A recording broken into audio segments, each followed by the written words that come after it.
Good afternoon, everybody. Welcome back, and hope you're doing really well. Hope you've had a good week so far. We're diving straight into the PMDG 777 freighter flight today from the default Memphis over to Vancouver. There's no music in the background for good reason, because today what I want to also show you is a preview or a kind of first look tutorial that I popped onto the channel yesterday.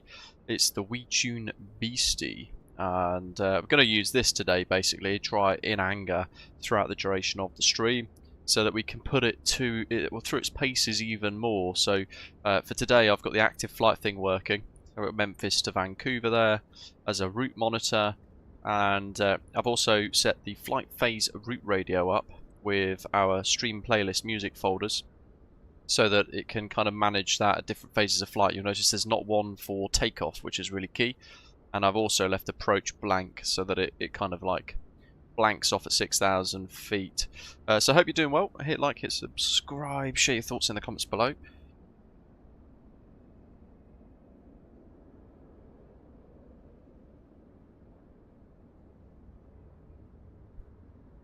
We are going to, let's see, dive straight into the jets.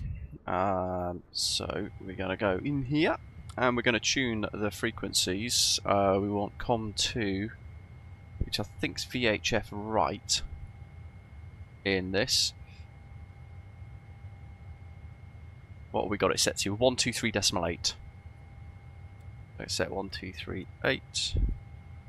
Give it a switch. There we go. Bingo.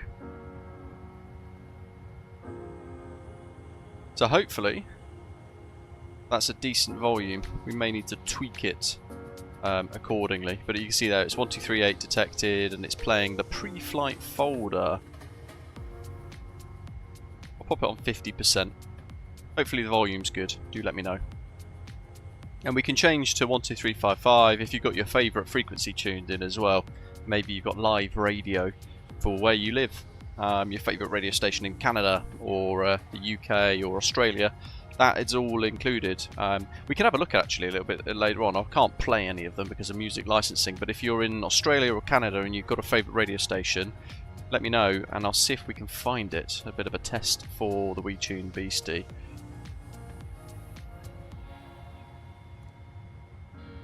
So that's going to be playing in the background. We'll be able to change that accordingly. G'day to MPS Badger. Good to see you, mate. Sato, good evening to you. Jay, welcome. Ian as well, or two Ians, both of you. Good to see both. Canadian Flight Simmer, good morning. Headed your way today, matey. Justin, good day.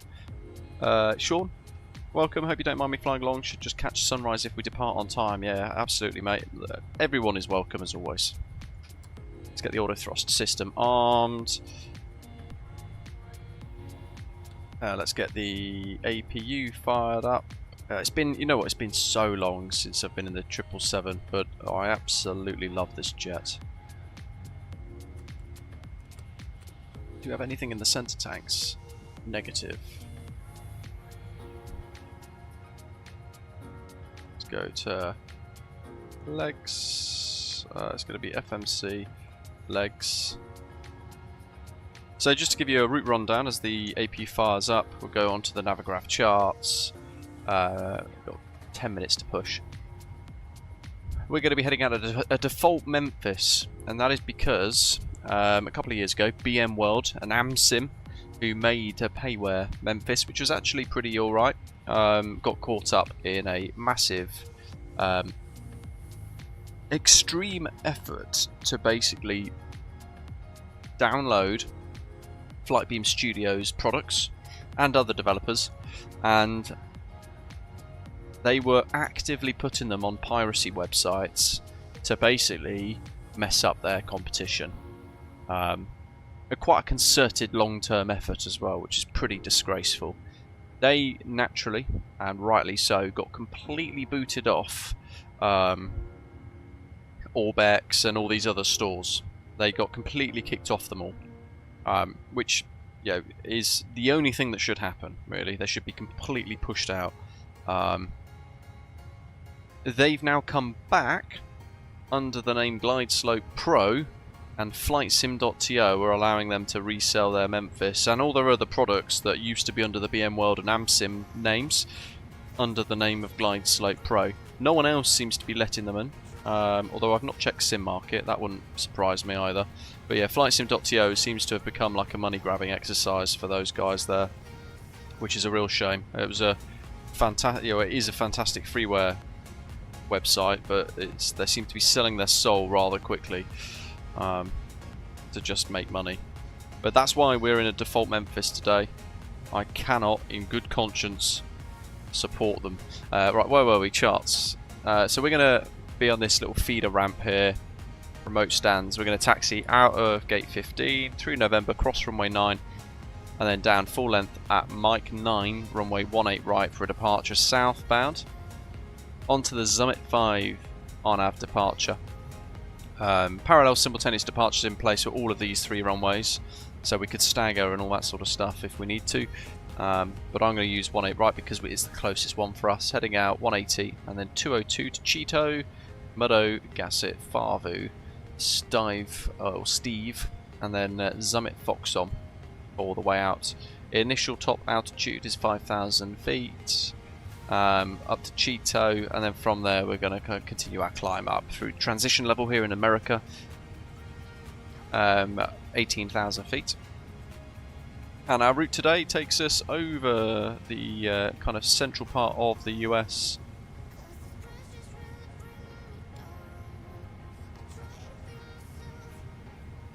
Over a little bit of a mountainous region, BPI, Big Piney. Should be quite a good little route, actually. We're going over Arkansas, a bit of Kansas. We're heading just north of Denver, a little bit of Wyoming, heading up over the kind of state of Idaho as well. Heading over the city of Idaho Falls, and then routing up over through Seattle, and then up into Canada's wonderful Vancouver. Well, yeah, so BM World and AmSim are based in Russia, and that's kind of part of the problem as well. Which is, I think, probably why there's been no criminal proceedings, because it's all international and very complex. What are we doing? We've got to set our QNH. Right. APU's on, that's all good, that's all set. External power can come off.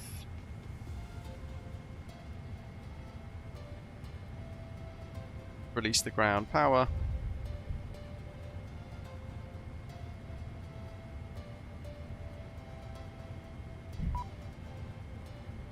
Yeah, door management, closing. Hello, Captain. We are ready for pushback. Carlita, good morning. Welcome, hope you're well. Salmon, hello to you, welcome. We're in our Osprey World Cargo Boeing 777-200 freighter today. Memphis is one of our new hubs for Osprey World Cargo as well. Atlanta is the passenger version for Osprey Airways as the US hub, and we've got a new route and hub and spoke network with a route schedule, so it kind of like fans out from key hubs, and the hubs all interlink with one another for movement of people, which is pretty cool. This livery was painted by Tapsy, now fully compatible with Microsoft Flight Simulator 2024. Looks epic, doesn't it? Mertovik, no, this is our channel's virtual airline. We've got over 1,000 pilots flying this. We're an official VATSIM partner airline. Bar brakes set, let's remove the chocks.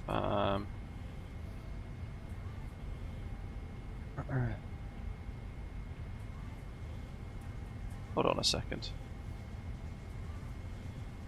That should already be done. Anyway, take off weight 2083. Yeah, because I've done it in there. Performance tool, we've got takeoff profile 2, cell temp 49, and there's our V speeds, 145 knots is our V2 speed.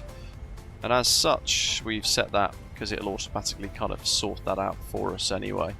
Right, what do we got? Left Right. Mega. Let's carry on with our pushback.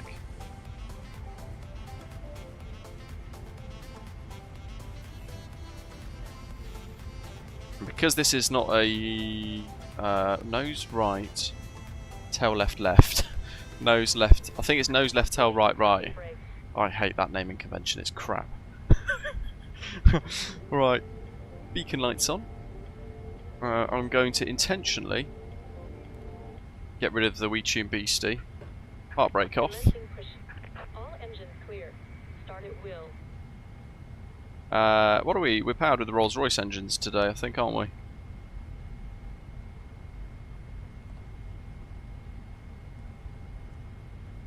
Oh, we got the GE90s, which means no dual engine start, even though we've got the auto start system. That's fine.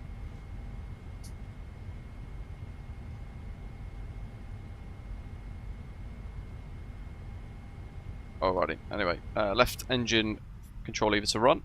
Let's get the power of the G90s fired up, shall we? Bloody love this jet.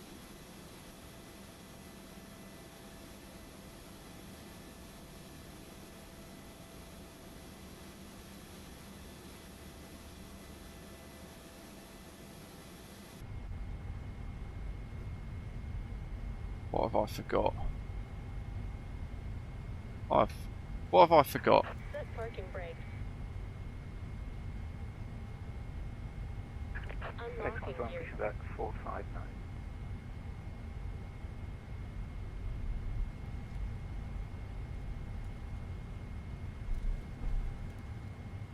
Oh yeah. You know, it's been a while. Oh, what an idiot. Thanks, guys. We'll pretend that didn't happen. That's brilliant. Tow truck disconnected. All passengers removed. Left is Fantastic. clear. Right is clear. Memphis traffic FedEx 790 crossing runway. Aiden, welcome, mate.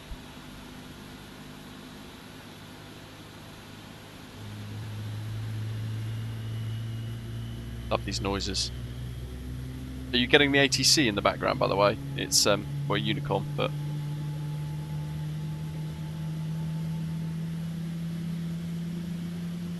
that was the ground pin getting waved in front of the camera.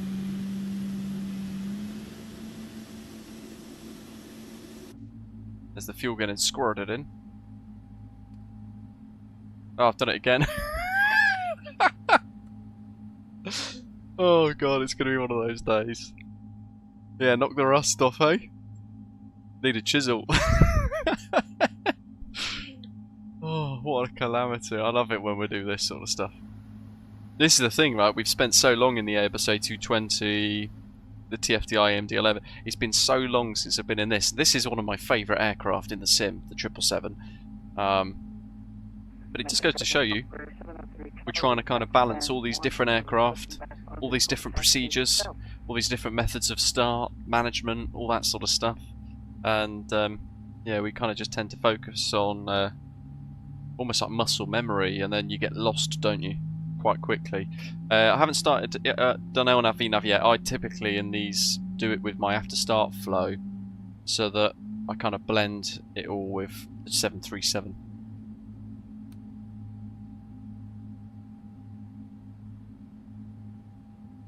Oh, you know what? This has got the checklists as well, hasn't it? Which is going to shout at me if I don't do them. Done, done, done, done, done.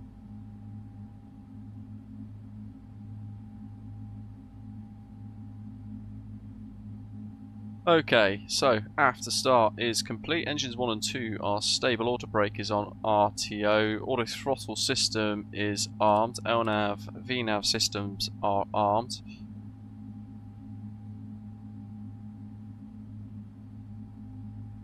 Anti-eye systems are all in automatic. I'm going to do some flight control checks while we wait.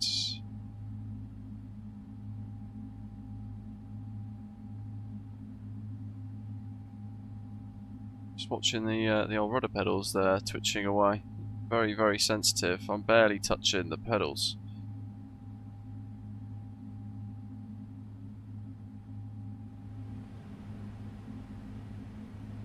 keep an eye on that.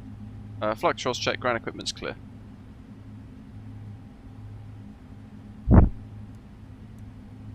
TCAS off, that's fine.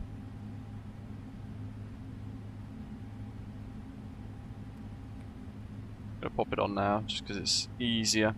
FedEx 11 taxiing 218 by Bravo Alpha. Like a break. Come on, it keeps going back to that pre-flight, doesn't it? But hey ho. Right, flaps set. I'm hoping, because we've got the wing control hardware, I'm hoping that's going to be flap 5. It is, so that's flap 1 on my hardware. It's flap 5 on here. Let's go back to the WeTune Beastie. This is DJ. Memphis traffic, Osprey 875 Whiskey, push max on the cargo. How cool is that, having the FedEx whole system inside this? Face west, Memphis traffic. Taxi lights on.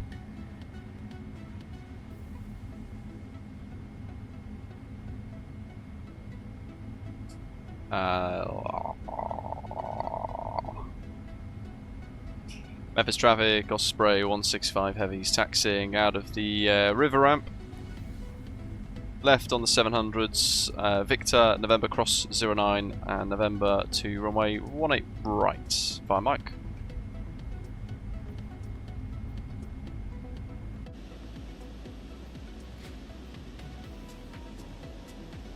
Buddy Funkster, welcome mate.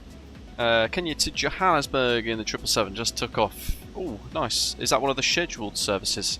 How are you all finding the scheduled services, by the way? John, welcome.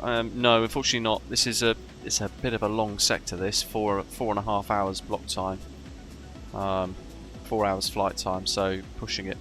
Look at that beautiful livery. What a phenomenal aircraft this is.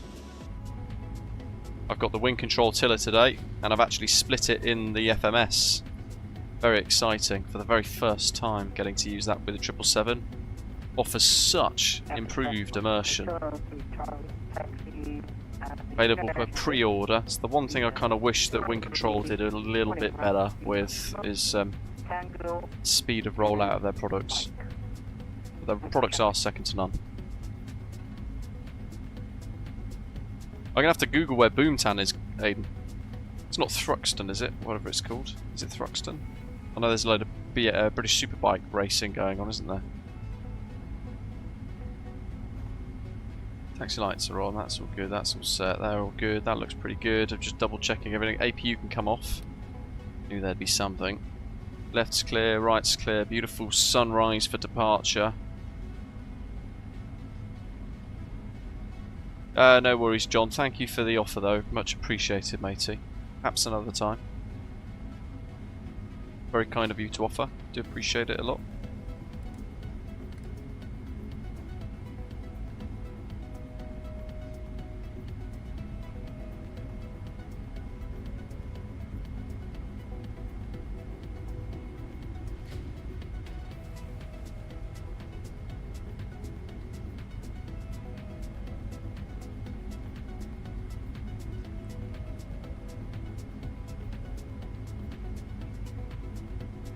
Memphis traffic, FedEx 790 departing. See, the default Memphis is pretty bland, but it's better that, to leave your ethics intact than anything else.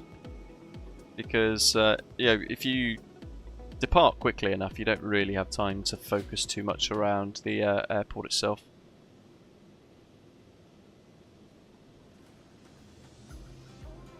Memphis traffic, Osprey 165 heavies crossing runway 9.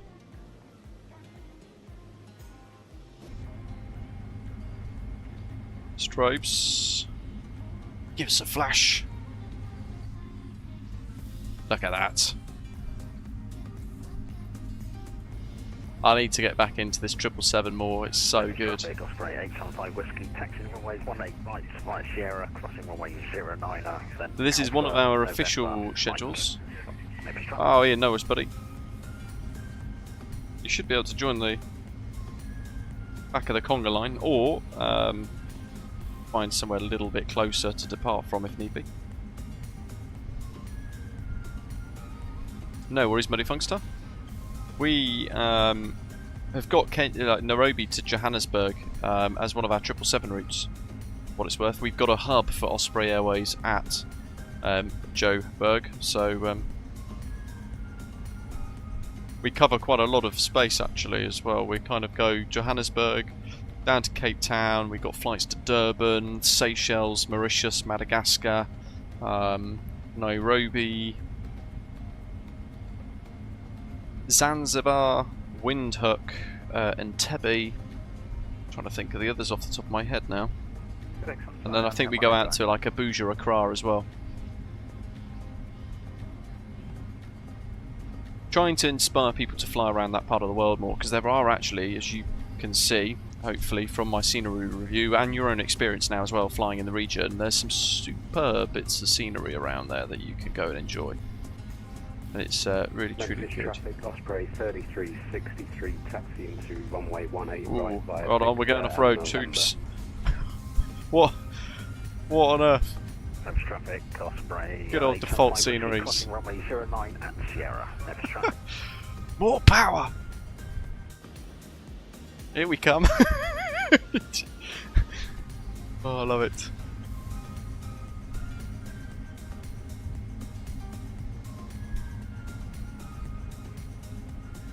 Now I'm trying to wonder what point we get the We Tune Beastie kind of pause, but if not we can snap it across.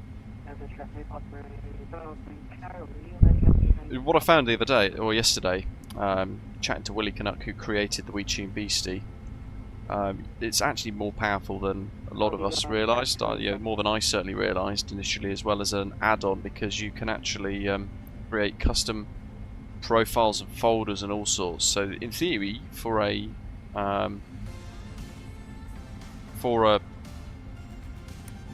virtual airline, we could create quite a lot of stuff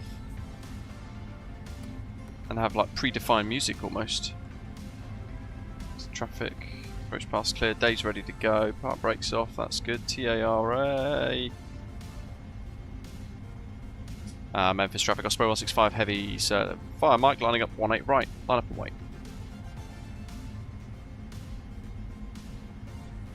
Memphis traffic, Osprey 18 touchdown. Joe, is that the giveaway for the wind control stuff for the hardware review?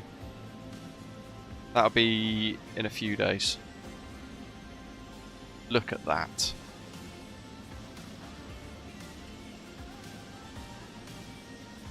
No idea if that's the centre line, but it looks great.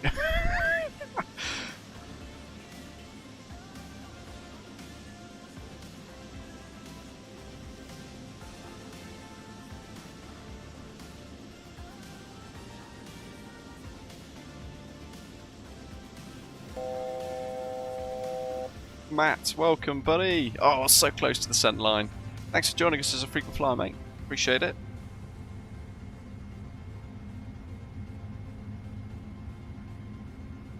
Having this tiller, I always thought, part of me was like, it'd be a bit of a pointless thing if you got rudder pedals, but for an advanced flight deck, once you've added more and more and more stuff, it makes such a difference. It's like one of my best bits of hardware, and I'm using it constantly. The Rex Atmos, Mr. Salt, no. This is default live weather. But I don't use Rex Atmos. It's one of those products that is genuinely not really needed, if we're brutally honest. Let's get rid of that. Okay. Memphis traffic, Osprey 165 heavy's taking off 18 right on the Summit 5, Memphis. Stick forward a wee bit. Wind's variable 3 knots. Pretty flat though, looking at the windsock.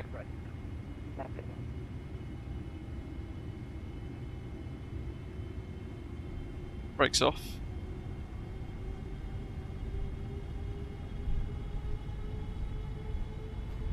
%, looks good. Toga.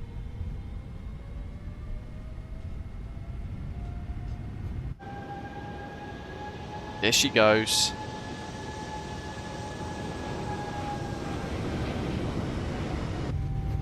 Should probably focus on the departure. The lack of crosswind gave me confidence there. Rotates. B2.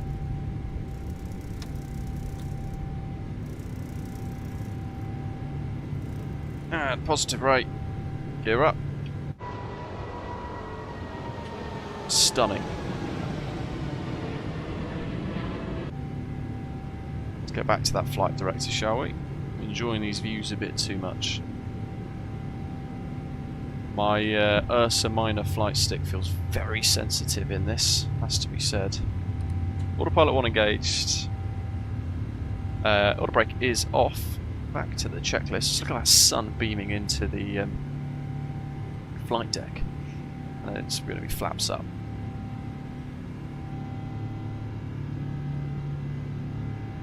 Let's do another fly past, shall we? Now I've got the wind control yoke.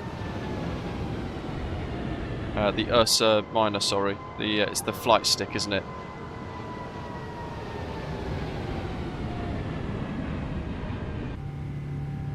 Okay, let's go flaps up. That's all good. That's set. Accelerate pretty quickly here. Let's keep that heading bug in line. No speed restrictions. Flaps are travelling right up to VNE.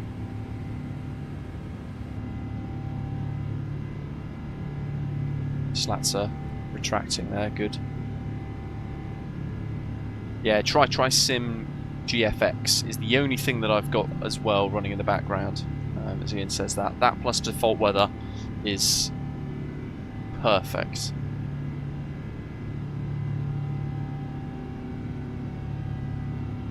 Memphis traffic, Osprey 165's airborne, 5000 Cheeto on the Summit 5. Final call, changing to advisory.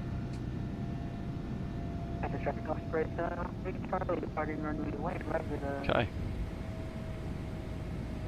Range ring outs. Level at 5, 250. Memphis traffic, Osprey 7 Point Whiskey after departing 707, lining up, wait, runway 185 behind Memphis traffic here.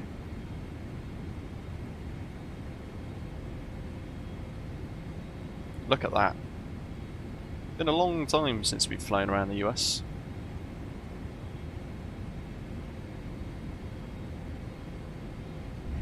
Let's be on 3009, aren't I? That's set. That's all good. Okay, let's go back to the Weed Tune Beastie.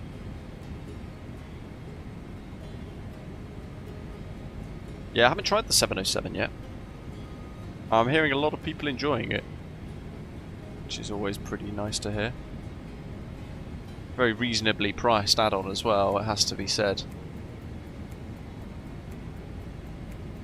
Yeah, I have noticed, and it was the case a long time ago as well, my PFP-3, which is the 737 style FMS from Wind Control, doesn't work. And it still doesn't work. So it's been like a year since it worked last with a 777. That's not particularly good. Right, what are we doing? Altitude intervention.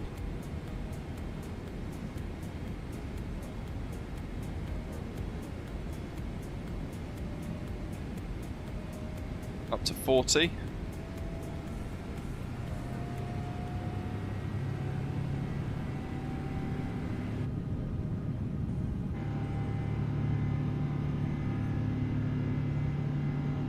Nice taste, welcome mate. No worries, I can't remember what the table is, to be honest. I can find out now actually, I can Google it. IKEA gaming desk.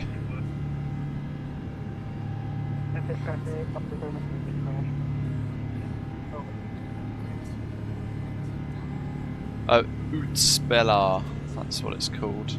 Memphis traffic, Osprey 3363, lining up runway 18. That one there in the chat, mate's taste. Company traffic. Memphis. Actually comes in two colours now. They've got an ash effect / grey, which would have been quite nice. 129 quid. But it's been pretty solid, to be fair. I've got a lock clamp to it as well. Memphis traffic, Osprey tonight, heavy taxi to... Did I hear Zato Sims crashed? 8 right, 199 via November cross runway 09 November, Osprey tonight. DXGI crash. Ooh, Is that your that's your graphics card, right?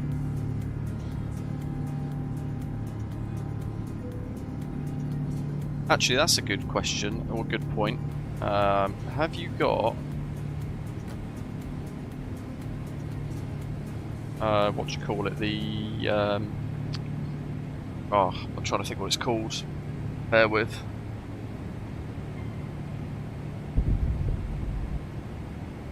Was it the DLL swapper? Something like that, isn't it? Have you got DLL swapper installed or anything like that? Because I've heard if people revert back to the default DLLs that the sim have preset when you update and run it anyway, without swapping and customizing the different DirectX versions and things that you can do in that DLL swapper app.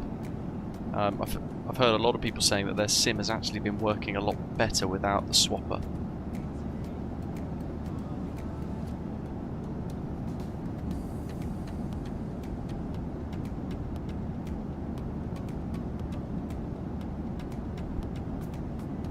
Yeah, great takeoff sounds. Oh, it's such a wonderful aircraft, this.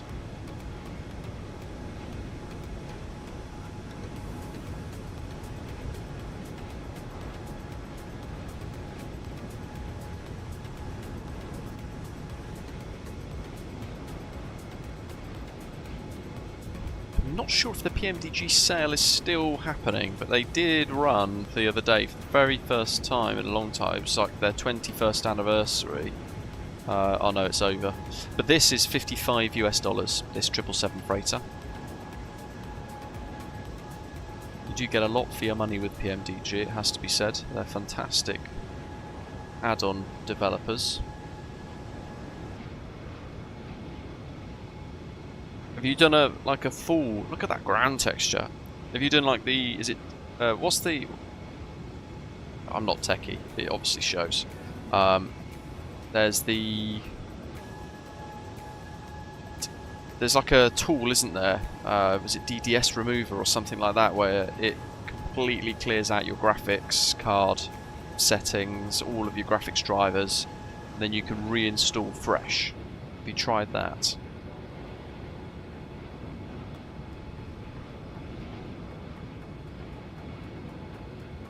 What graphics card have you got? How long have you had it? That'd be my next question. I wonder if it's giving it the poke.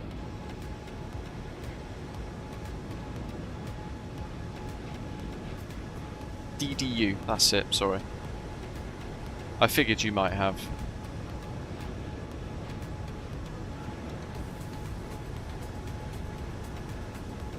Those ground textures are insane. Look at that clarity.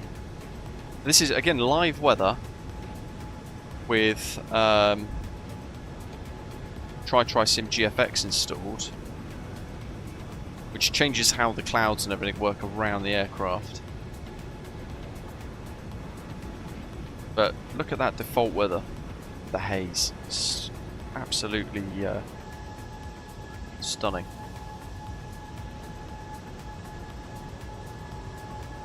Well, I suppose the question there would be, can the rest of your hardware take a newer GPU, Zato?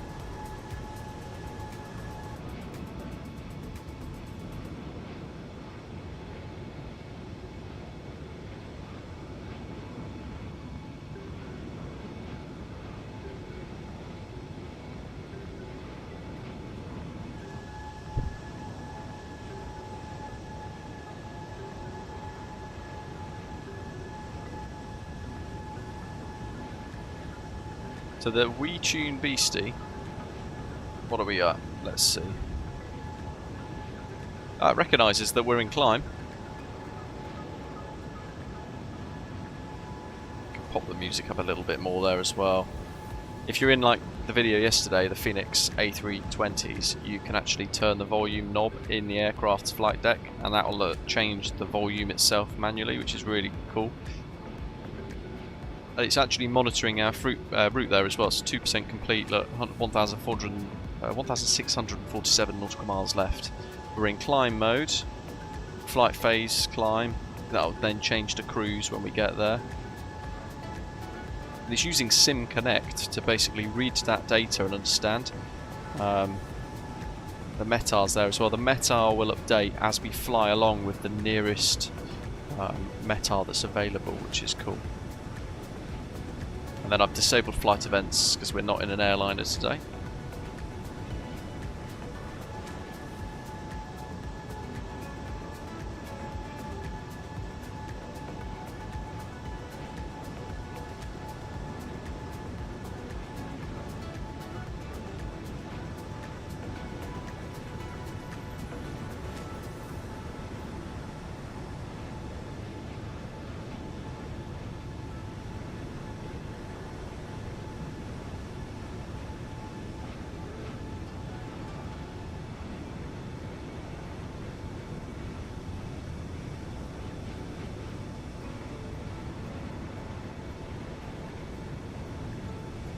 Yeah, fair enough. How come you're still on FS 2020? Out of curiosity. Because I think like 80% of MSFS 2020 users are now on 2024. Weird thing is it's only MSFS and the others are just fine.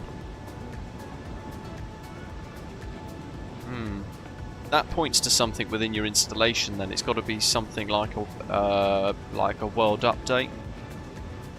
Or something inside. Have you checked the marketplace stuff that you might have to see if anything there needs an update?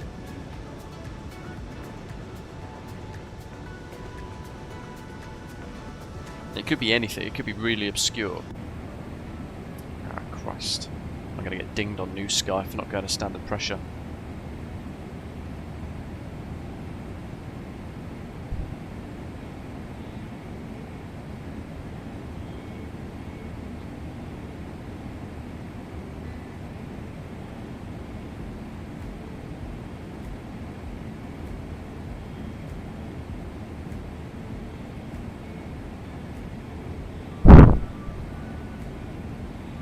Oh, wow, that's mega weird. Have you tried well, actually, that's a question. Do you stream the A220, or have you downloaded the A220? Because I've heard people are having issues with it when they stream the 220. Although that's when they're using the 220, not randomly in the background. Bit of a strange one, that.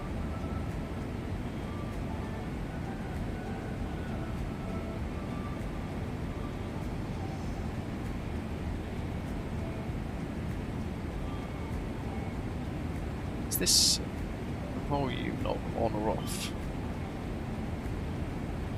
No, they're not actually.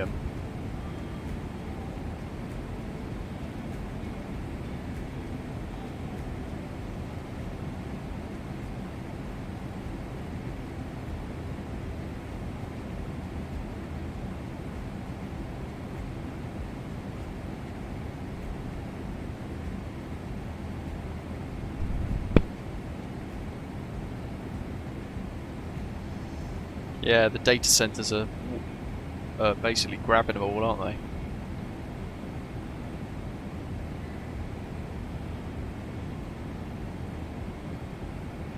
And they're consuming all the water.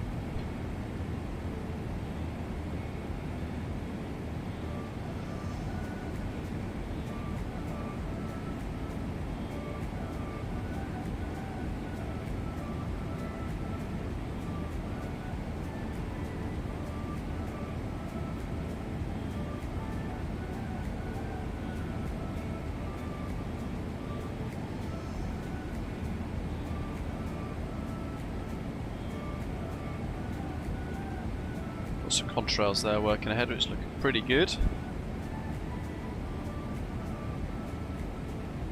Ah, fair enough. Yeah, so before you know it, you spend quite a bit of cash.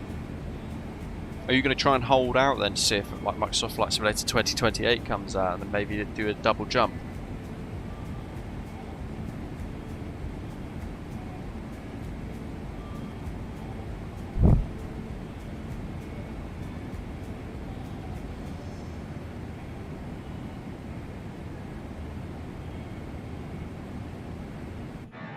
There's the contrails. That's TrySims GFX contrails as well. They changed them ever so slightly just to make them look a bit more realistic across every aircraft. Look how great they look.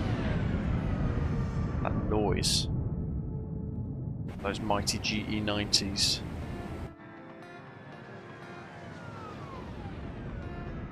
Epic.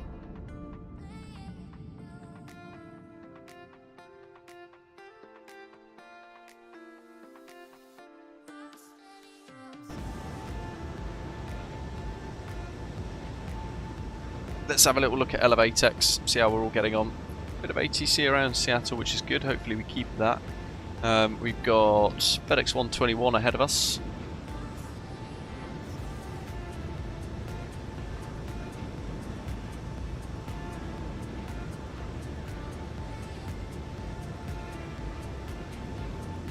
Mark in flight, he's actually flying the scheduled cargo service today, Osprey 875 Whiskey, the actual route.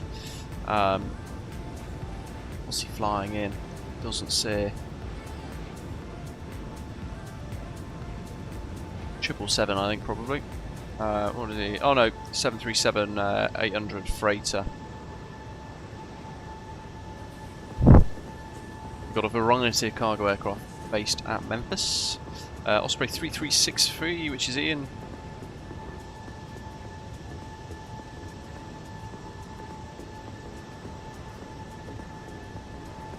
Michael's airborne in the 777-200 as well. And then we've got Ian there, Osprey 2472 flying the MD-11. And we've got Jay as well, Delta 1770 that's just about to depart. Zato as well. I had not had the issues with his hardware, his graphics. Love these cinematic pan shots that Jay's plane do. Look how epic that looks.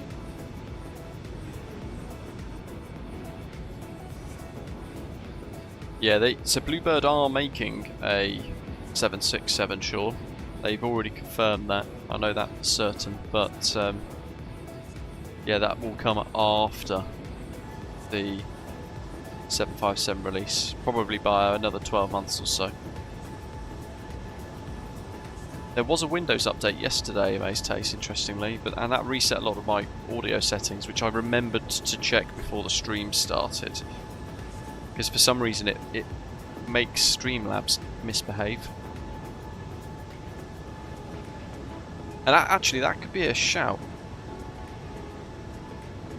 Perhaps it's changed your audio settings in the sim, Zato. Do you remember a little while ago there was an issue with the sim, wasn't there, where Windows updates were changing the default speakers output, and if it was a discrepancy between that and what the sim remembered from your previous time you loaded, it was causing crash to desktops.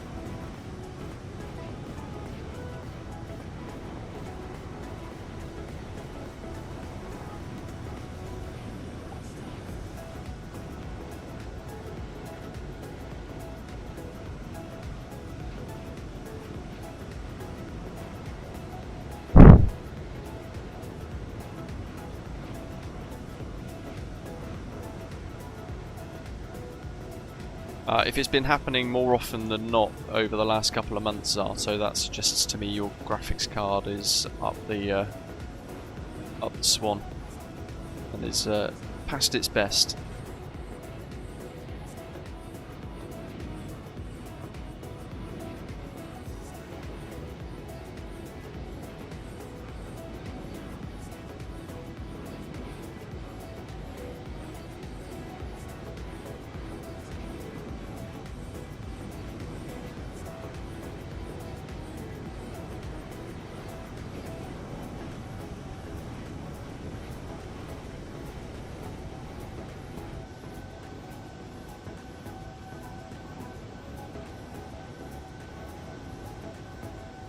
Sam, TrySim GFX. It's about 15 quid UK money, and it gives you quite a lot of stuff. Say for example you go through the cloud FSimGFX is the only add-on that at least I know of that gives you that proper cloud effect where the wing actually cuts through the cloud rather than kind of you just fly through a bubble within it. They changed the contrails, so the contrails of all the aircraft around you last a lot longer. They're more pronounced in the sky, like that one in front of us there. They give you the effects around the engines as well. That kind of condensation effect that you get sometimes. If it's wet, it gives you really realistic spray on the tyres.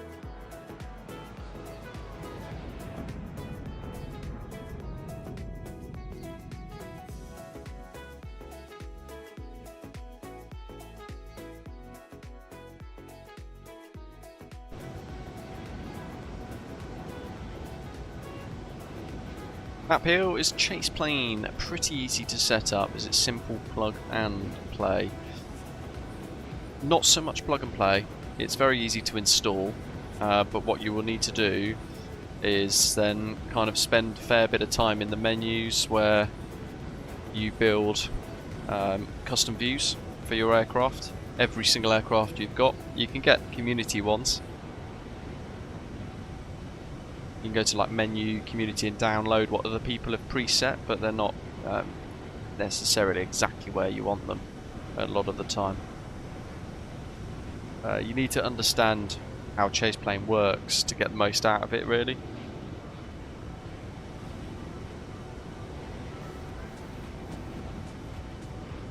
Yeah, very true, Ian.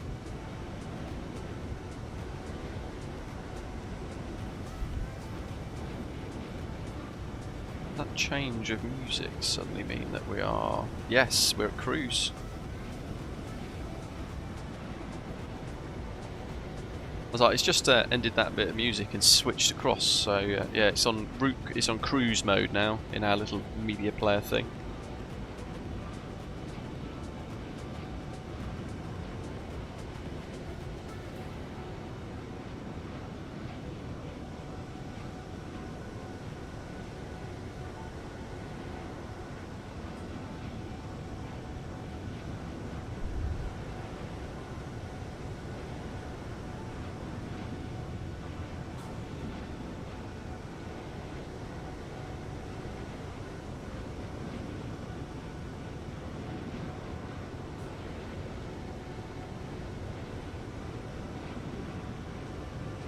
I'm hoping over the next couple of days I will find out what airport I'm going to be controlling for cross Africa in about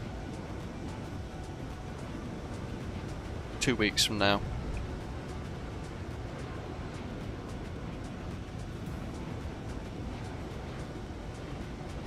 It's the 29th, isn't it?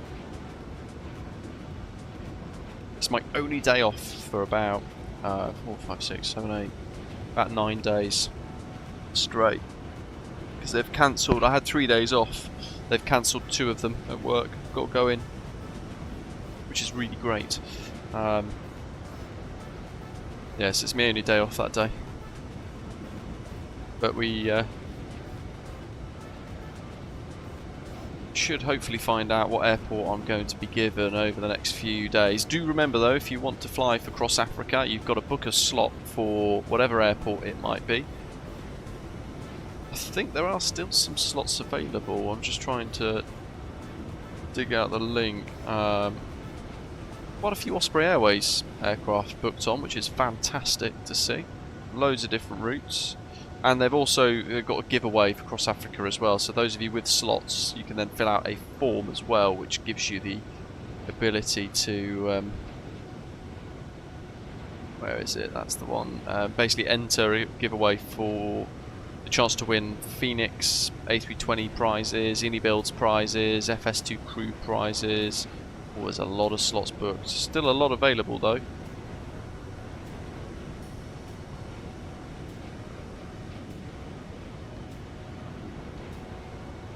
One. Got you there, Ian. I can see you there flying Huari to Nairobi in the MD-11. Nice. One. How many Ospreys?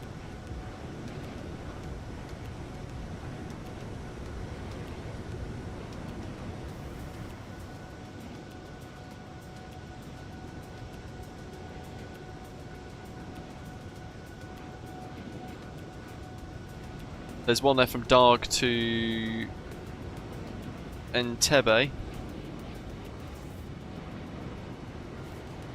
There's quite a few routes available still. Not lots of select, but there's some really good ones available. Marrakesh, I think it is, to Kenya, Nairobi. Oh, I can see Osprey 550 there, Cairo to Entebbe. A few slots around you there as well, actually. That could be quite a good one. A couple into Johannesburg as well.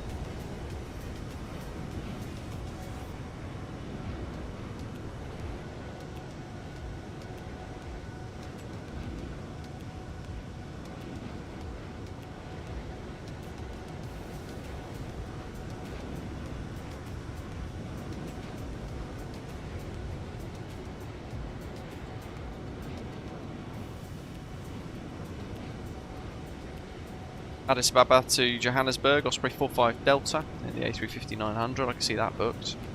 That's 3 pilots. Oh, there's a lot of slots still available.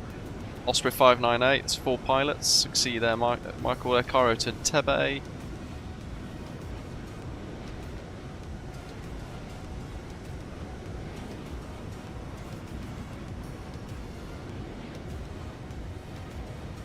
Osprey 789, Kalito. Nairobi to Mauritius. Beautiful. What a great route.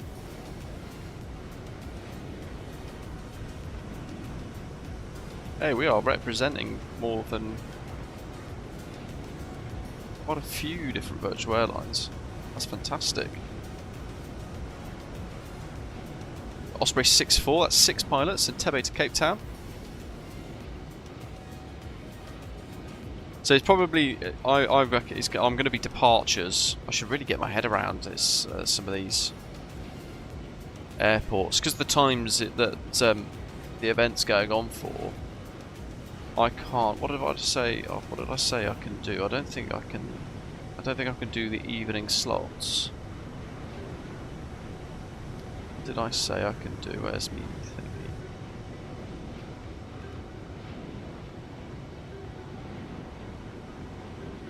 Yeah, available between 10Z and all the way through to 1530Z.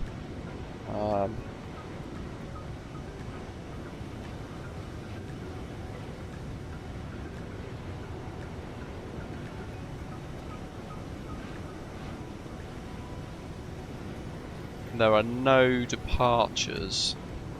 Sorry, there are no arrivals from what I can see, except for Entebbe. With a handful, and Nairobi as well actually is a very small splattering of arrivals. So yeah, Entebbe and Nairobi are the likely candidates for arriving tower work in the time slots that I've got. 5:23.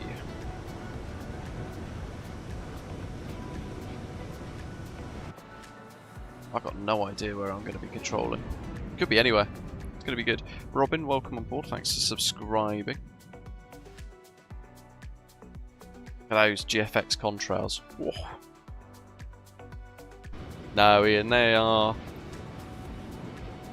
here to stay for no doubt many, many, many, many more years to come.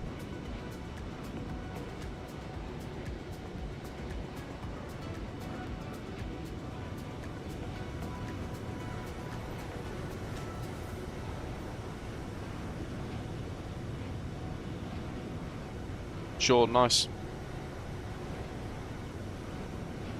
Don't worry about me. You can focus on the slots that you've got. Really good, and there's a nice variety there. So you're all kind of like splattered across Africa, doing different routes, which is mega. And then you can tune in whilst you're flying along in cruise and watch along as I control part of the event, wherever that might be. I've no idea where I could end up. I'm hoping I'm going to get.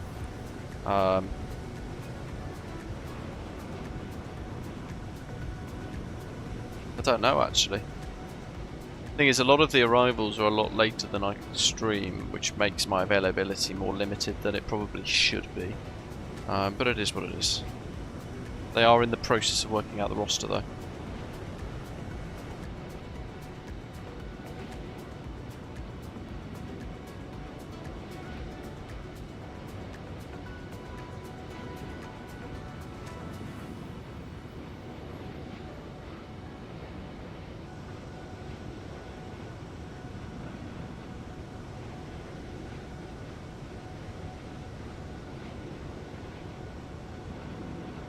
Apparently one of my shorts has 500,000 views. Oh, it's the Corsair power unit blowing up.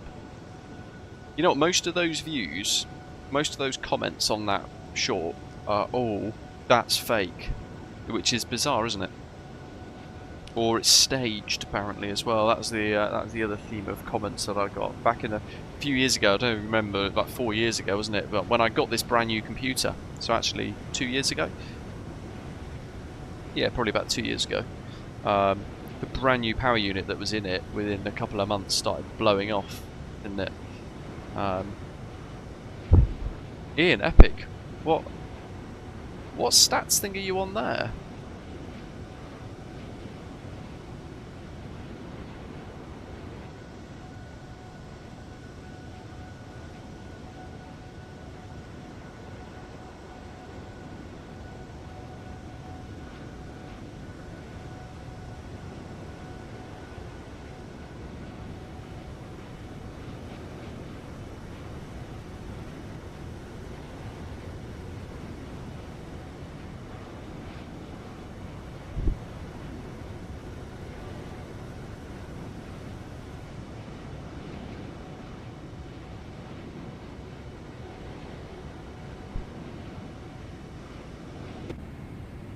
Back in the flight deck, what are we? RZC, 25.2 tons of fuel. Let's just have a quick check of our estimates. Raceback, 24.8. Perfect, a little bit over. Beautiful. Hey, Classic Simpilot, welcome. Happy Sunday to you too. Well, I've got a roast today, actually. I went and got I got the butchers in my town to make me a rolled chicken, which is really cool. Basically, they take the whole chicken and they then effectively take all the bones out, cut all the fatty bits out, and then they stuff it full of sausage meat.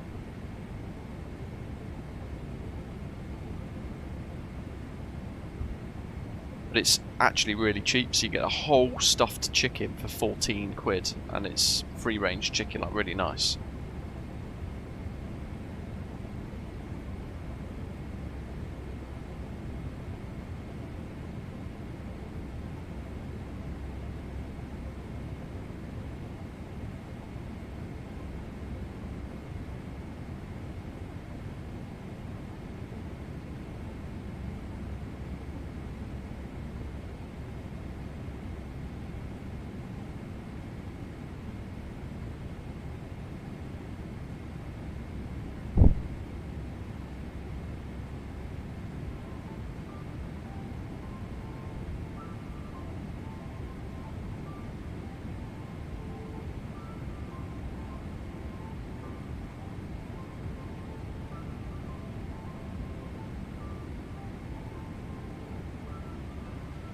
I can't find the statistics that you're on about, Ian, saying that we're 38th on VAT. Is that like just FSIM radar or something?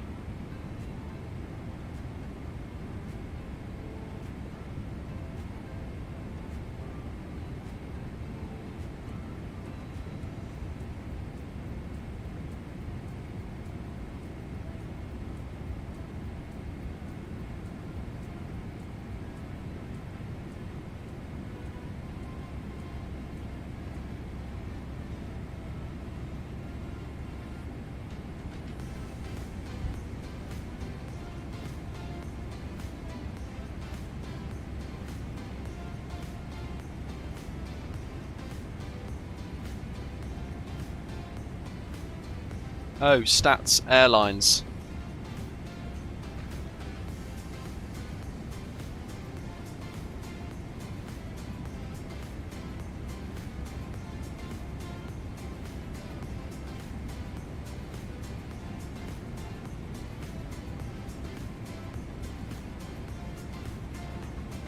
Oh wow. Hold on. That means we are the busiest. That'd be right now, right, on VATSIM network. That means we are the busiest virtual airline, fictional virtual airline on the VATSIM network right now. Just below Southwest, Iberia, Thompson or TUI, Eurowings, Discover, China Southern, Qantas, Edelweiss, Nordic. They're all real airlines. You scroll down, down, down, and then Osprey Airways is there, 38th in the world for active VATSIM connections right now, which is so cool. I'm trying to find where the next Sunturk was. Malta, Ethiopian, Alaska, Virgin, Beeline, Shuttletown, Kenya. It's a shame there's no like monthly combined statistic really.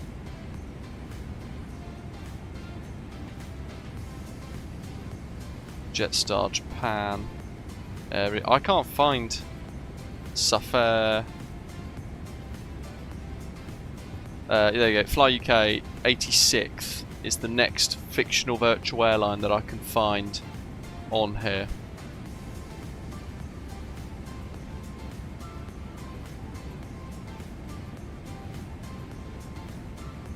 And then 100th Walker Air Transport. That's the third fictional airline that I can find.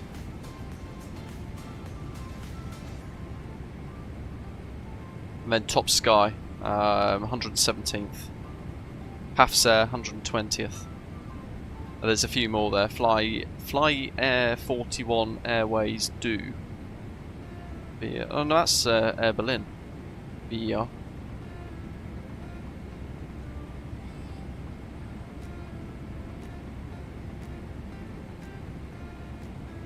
There's a filter on the right.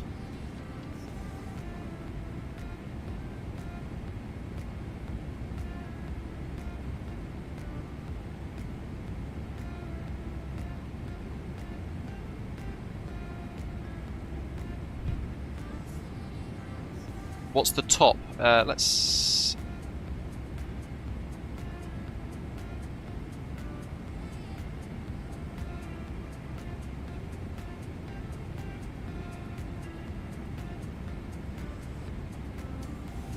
Where is it? Hold on, I'll just come off it. Airlines. Oh, how do I get rid of the filter that I just randomly put on? Oh, yeah, reset filter.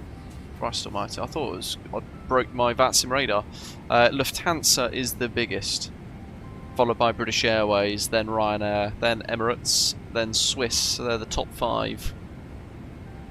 Top 10 include Turkish at 6th, EasyJet at 7th, KLM at 8th, Delta at 9th, and Scandinavian in 10th position.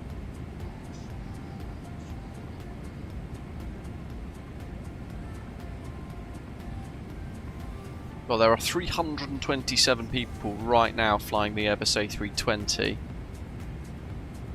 221 flying the 737-800, 118 flying the 777-300, 104 flying the A321, 95 flying the A350-900, and 82 flying the A220.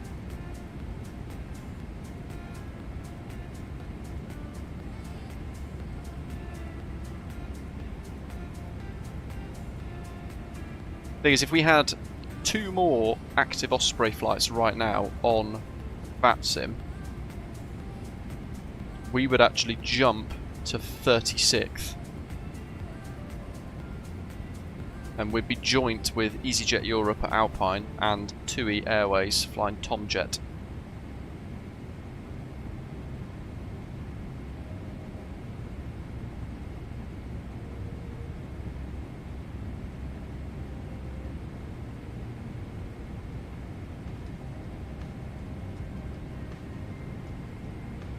We could always just join up with the...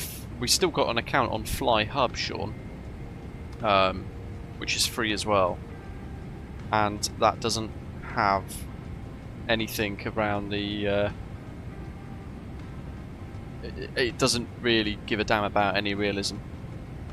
Gives you your route, monitors your route, gives you a landing rating, and that was kind of it.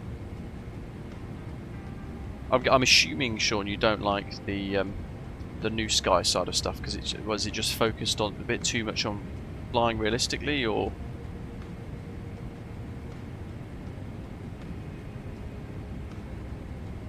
For what it's worth, I am still waiting to hear what Elevatex Virtual Airlines is going to look like.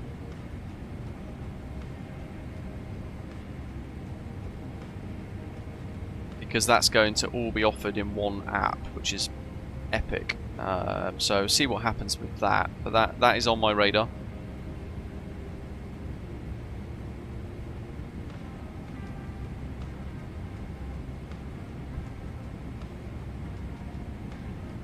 Hey, we've just overtaken Southwest. We're now 37th. I'm definitely not watching it live.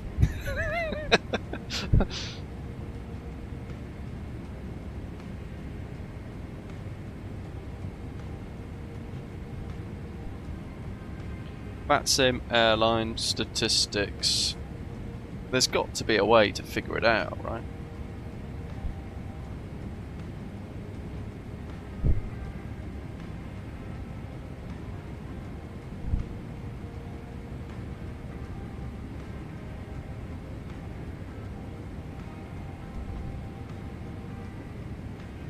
Aircraft type, aircraft manufacturer, weight turbulence category, flight rule, route, departure, arrival. So that's not really useful.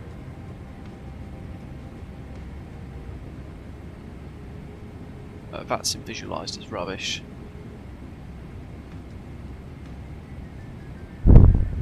VAT stats.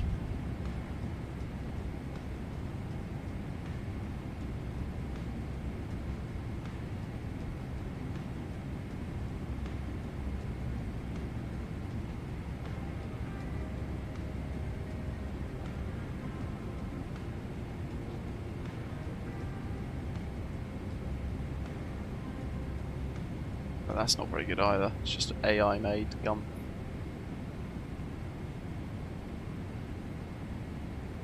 There doesn't seem to be like a monthly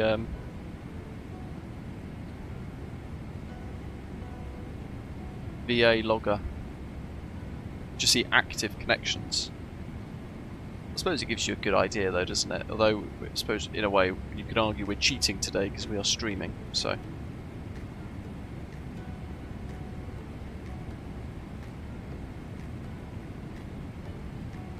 Hey David, welcome.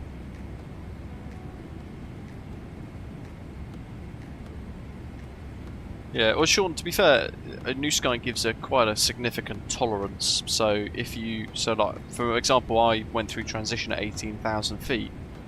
I didn't go to standard pressure until I think 24,000 feet, so I'll probably get dinged for that. But it gives you a little bit of time just to try and give you a chance to catch up with your workload, but it's not mega harsh. I've actually relaxed it somewhat within the VA, so like your configuration on approach, I think it's set to 1,000 feet or 500 feet. I've reduced it to 350 feet just to give people a little bit more of a chance. But if you've tried it and you don't like it, then fair enough. I won't try and persuade you otherwise.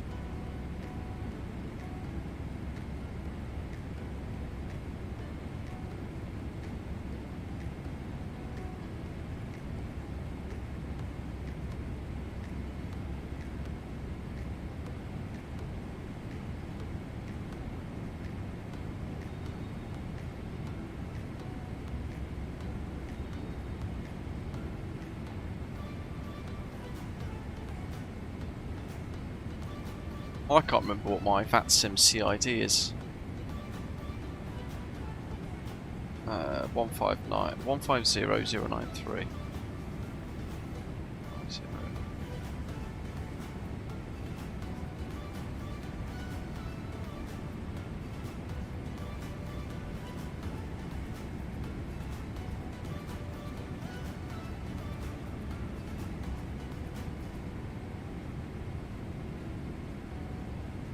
Oh, that's not even a ranking, that's just a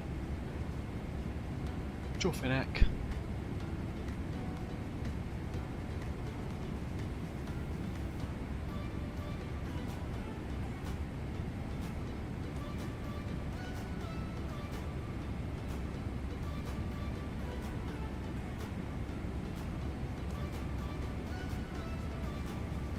Friendly reminder to everyone flying into Vancouver today.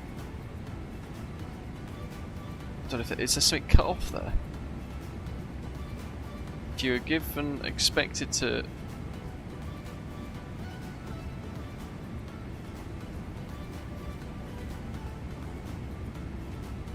you're expected to meet all altitude restrictions on the star, even if you are cleared to a lower altitude. Ian, it does, yes. Every 2 hours, I think, or every 30 minutes, if there's no movement.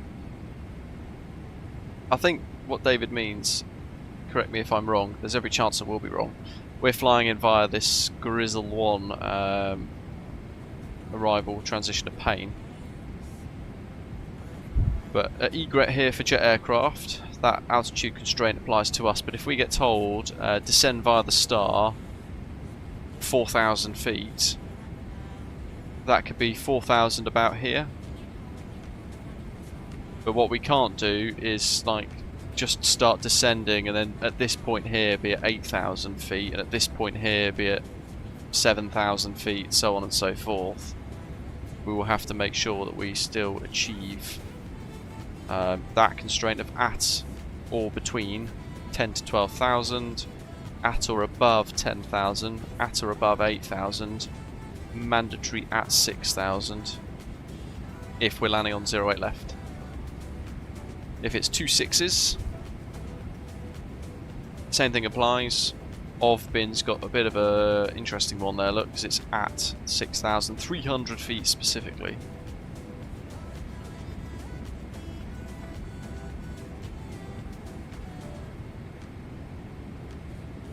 I was close then. So yeah, David there saying in the chat they don't use the phrase like they would in America, descend via the star. You might be cleared to descend 4,000 feet before egret.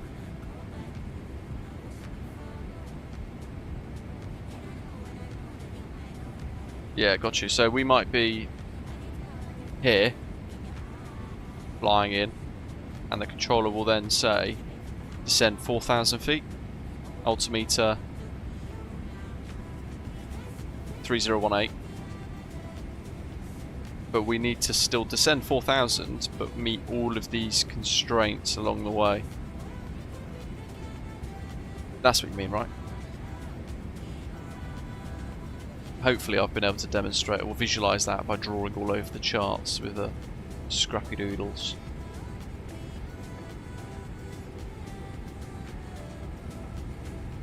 Cool, thanks. We'll still cock it up.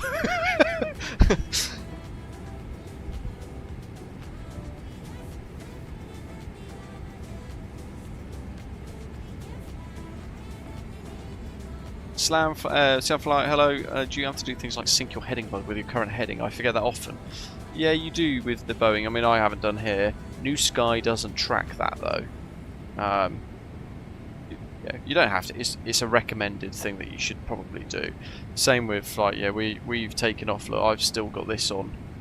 What are we on? Like max angular bank. Really, that should just be left on auto or changed to like 10 degrees to cut out that angular bank. But again, New Sky doesn't track that. What New Sky looks for more than anything else, lights, altimeter setting, whether you're flying a stable approach, and overspeeding, crashes. That's kind of it. And then the landing data is where it kind of comes into its own, because it's assessing very precisely where you've landed and how well you've landed within all of that.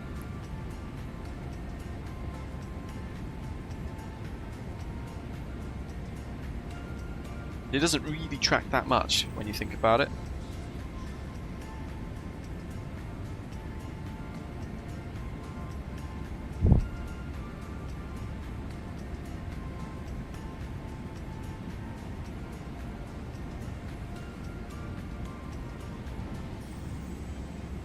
Rating system, there we go.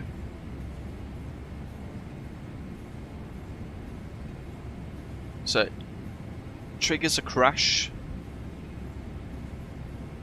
if the aircraft lands with a touchdown force greater than 3 Gs, or a landing rate greater than 2,000 feet per minute, or you land with a bank angle greater than 20 degrees either way, or you pitch up higher than 20 degrees or lower than 3 degrees down, i.e. a nose-wheel landing, or you land with a positive vertical rate.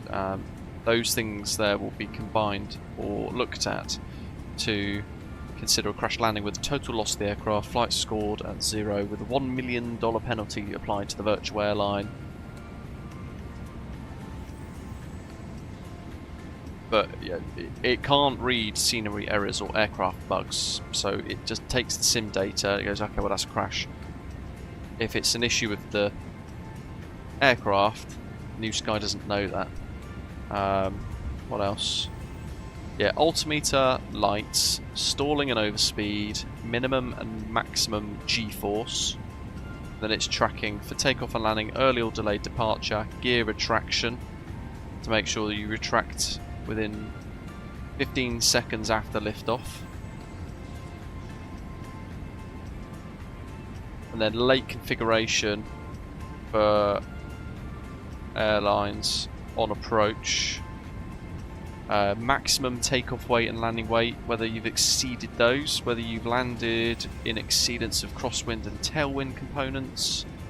Incorrect flap settings for approach, tailwind, tail or wing strikes, unstable approaches, runway excursions, taxiway speeds as well, speeding when vacating runway, whether you land or take off the centre line,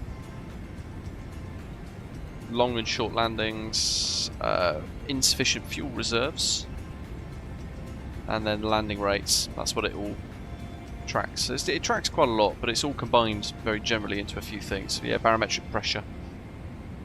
Is Osprey on FlyHub, do you know?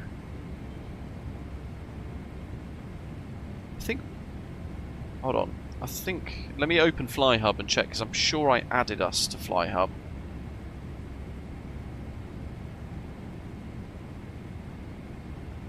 Yeah, no, I did.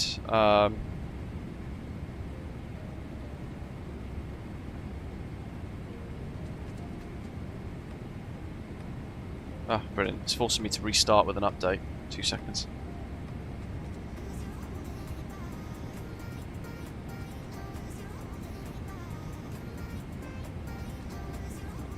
Let's have a look. Stop checking for updates.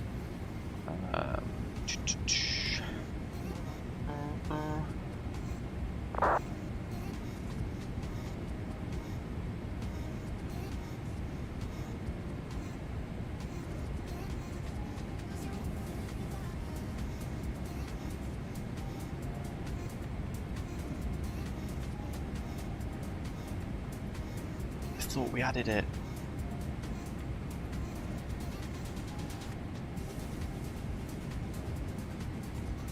Yeah, I haven't flown enough, so I've been sacked from my ranking, my employment there.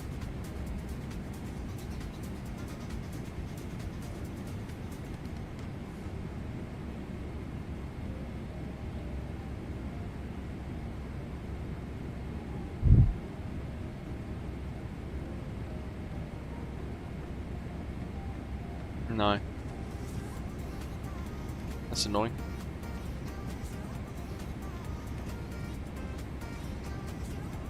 Well, so if you use Fly the Line Airline Edition, which is similar to FlyHub, Sean, Fly the Line Airline Edition, there's an update coming, I think, in the next few days. I've been working with the developer because I found a bug inadvertently whilst doing it, but basically you can join virtual airlines using Fly the Line.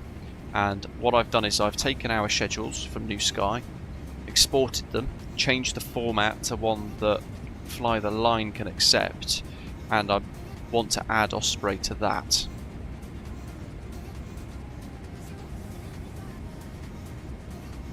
So that's the plan for that. Those of you using Fly the Line, give you the option to, you can still track on New Sky, but I'd be keen to give you the option of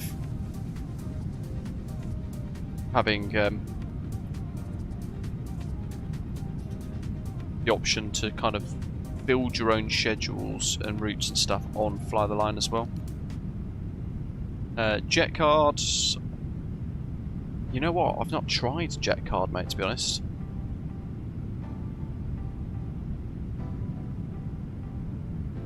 And it's not been added to the kind of like library that I can try and download with like stuff that I can test and review on Contrail. Looking through this, so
hello, do you use Rex Atmos before? I feel like the clouds in Flight Sim aren't accurate, seeming consistent. No, I use default weather, live weather, with TriSim GFX, which I've had recently.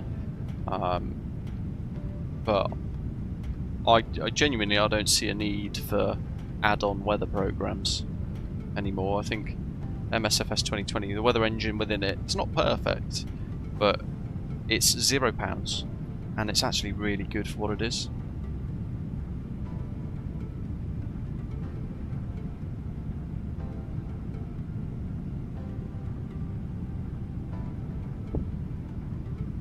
How do we add Osprey to Jet cards, Jay?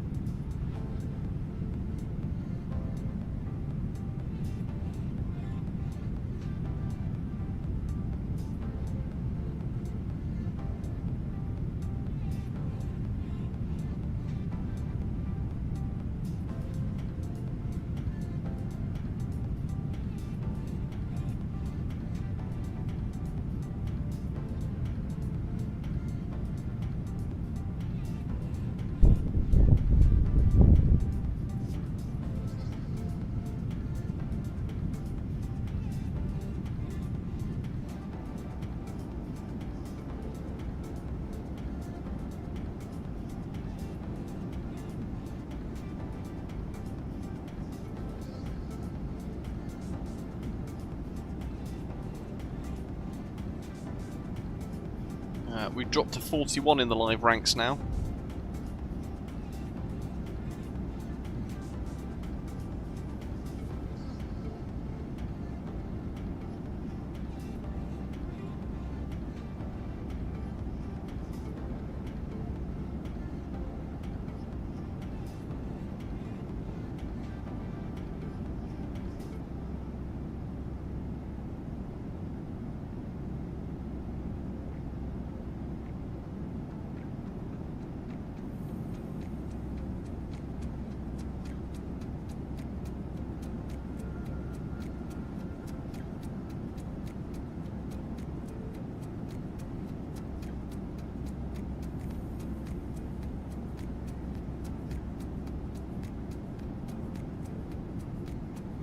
I've just noticed Fly the Line Airline Edition is on Contrail as well.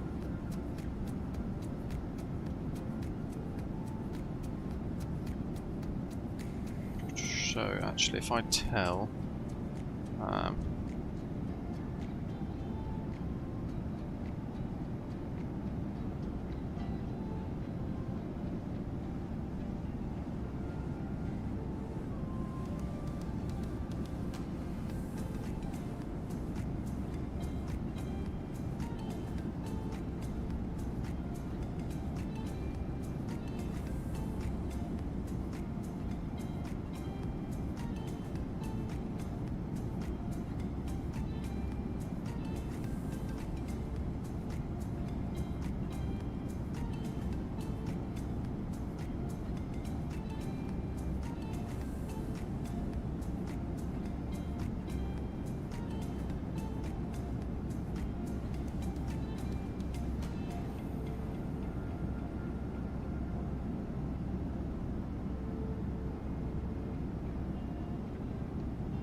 Ah, Sean, it's all good. It's only a live database anyway. The jet card I've not tried. I think the thing is, a lot of these start to look the same, don't they? That's the thing. There's heavy AI involvement in a lot of these apps being developed these days. Even when I looked at the screenshots of jet card, it looks like it's predominantly generated via AI, like most of them.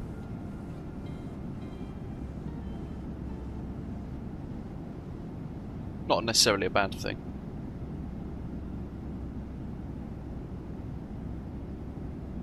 But that does sound quite full on, Jay. Someone would have to start the company, then lease some aircraft, hope they get applications, and then hire pilots. Then the jets need to be flown enough to make money and buy black crack, you know. Yeah, that's a hell of a lot of effort, isn't it? It's like ultra realism.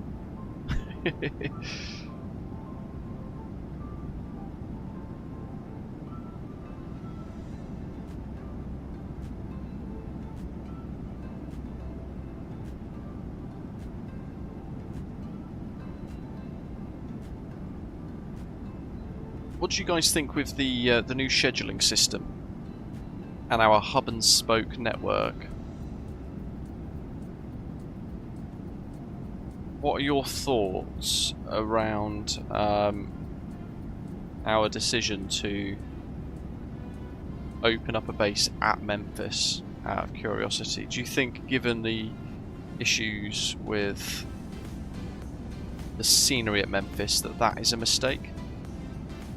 Should we have gone to like Dallas, Fort Worth instead, with the cargo hub? That's our current network as of today. Pretty well covered. 470 routes available.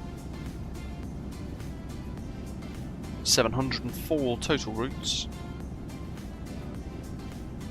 118 of which are cargo services. That's our cargo network right there, actually. See, kind of that hub and spoke network. Africa's pretty well covered for a lot of these, so we've got some good little routes. Look, out of Johannesburg. If people start to fly more of those as well, actually, we will expand that African network a little bit more, because it is a stunning part of the world to go and fly around. Same with South America. We've not had many people flying around that part of the world with our new schedules, but some superb scenery.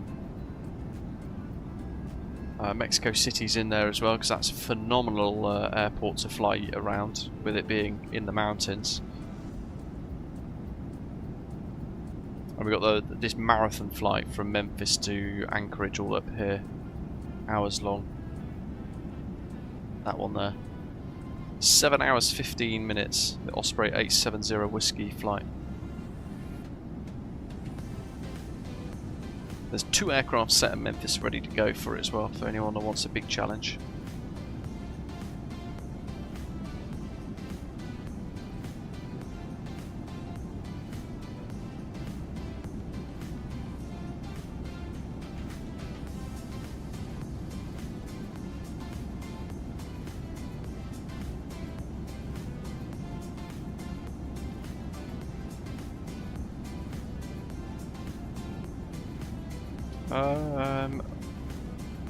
Route map. Let's have a look again. I thought we had.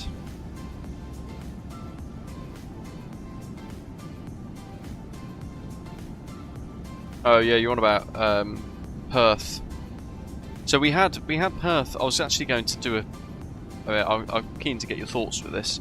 I was going to do a Perth to Johannesburg, and also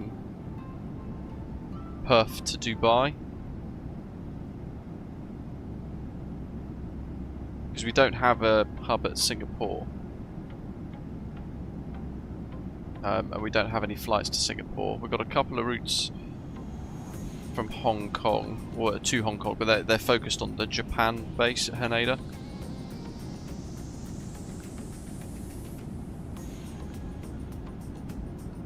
I'm trying to think how we can connect it up. Because the more we add, the more we have to. We need to fly them. What could we do? Kate Aviation, good to see you. Good evening. All the way in Auckland, New Zealand. Welcome.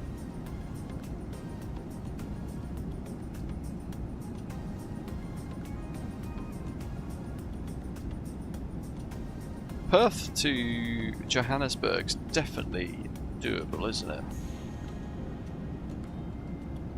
It's a hell of a flight though. That's definitely doable. So we could link Perth to Johannesburg.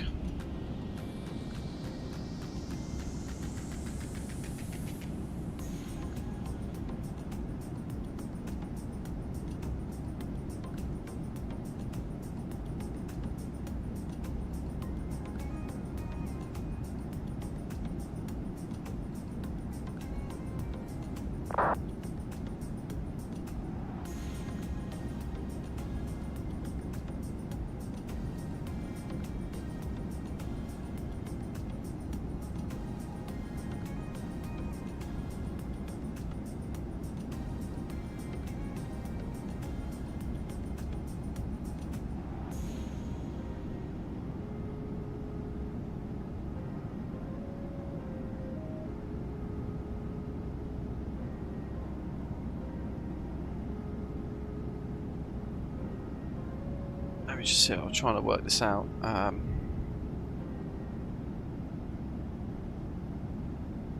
What the heck? WSSS schedules. Oh, we do have a airport at Singapore. I was staring right at it on the route map as well. What do we got? Heathrow to Singapore, Haneda to Singapore, and then there's a cargo connection from Dubai to Singapore. None of them have been flown though. This is the thing, like we can add all this stuff, but they never get flown. So we could do... Got 50.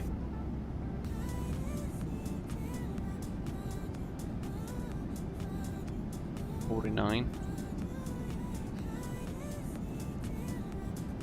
So we could have Osprey 49. SSS to YPPH. Osprey 49. What's the flight time? Flight time Singapore to Perth. Bloody ripper. In hours, 5 hours 15. So I'll call it 5:25. And then we got large XL.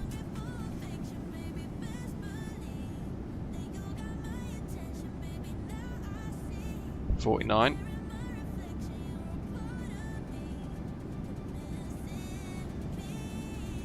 And there we go, Osprey 50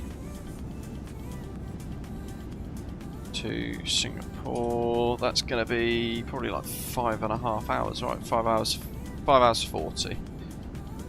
Flight time estimated.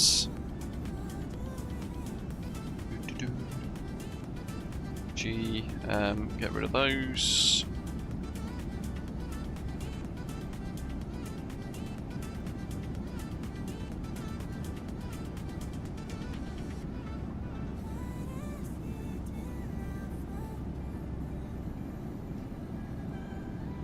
I guess you want the passenger servicing, Ian.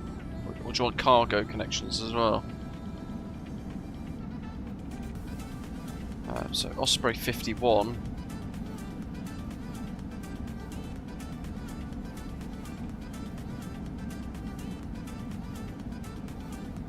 Actually, we should probably do that as FAOR YPPH.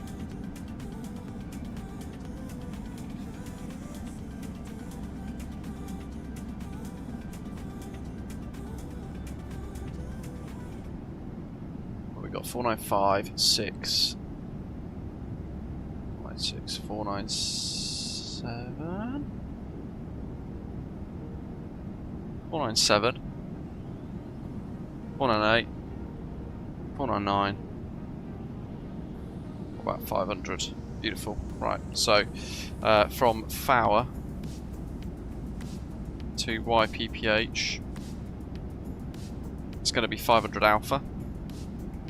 So what's the from Johannesburg to Perth? Crikey. 9 hours 20 minutes. So maybe we just do that Wednesdays, Fridays and Sundays? Alright, what do you guys think to that? How frequently should we do a Johannesburg to Perth connection? We do it daily?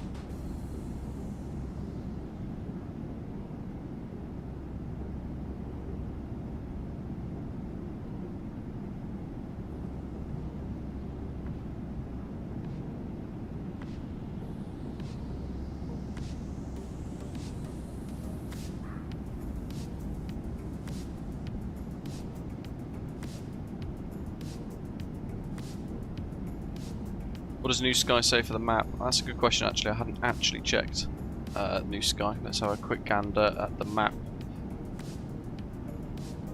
If any of you never knew what it looks like actually, I'll put it on the screen for you. So this is what New Sky has as like within the brain of the system. It's this kind of cargo modelling, so 619 that want to go east. 2492 that want to go up towards like Dubai and things. Crikey, the cargo demand's huge going up to Dubai, or like going kind of northeasterly up to this part of the world. 600. The demand isn't massive, is it? What about FIMP? Look, it's all going to the UK. Look, massive demand going back that way. What about? Oh, it's very little demand going west as well. It's all north. What about? Where's Singapore? And nothing going south, look. It's all going, funnily enough, either towards Japan or the United States from Singapore, or across Europe towards Middle East and Europe.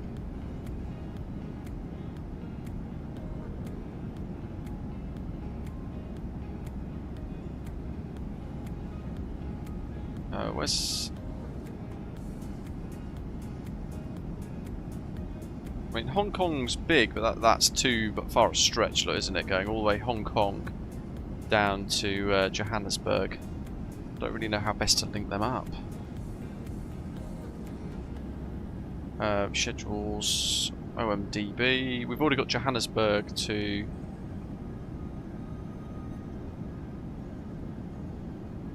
We've got Johannesburg. Yeah, Johannesburg to Dubai. No cargo though, interestingly actually. Maybe we should add a cargo route.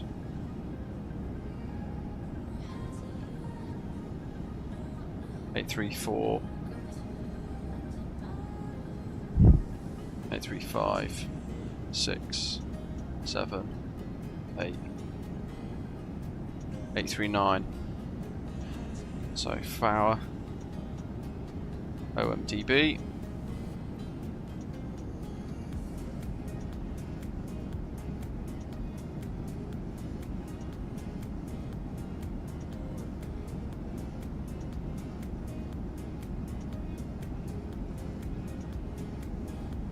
Eight hours, 10 minutes. Jeepers.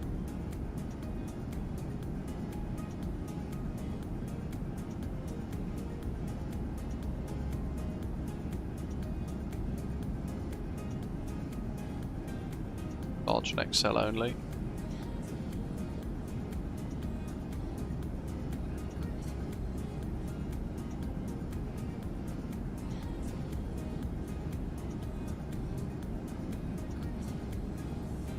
339.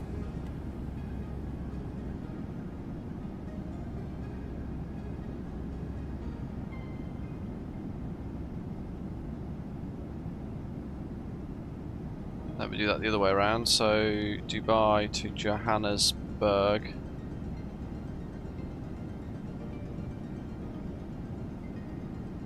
Uh, 8 hours and 10 minutes. That's a lot faster.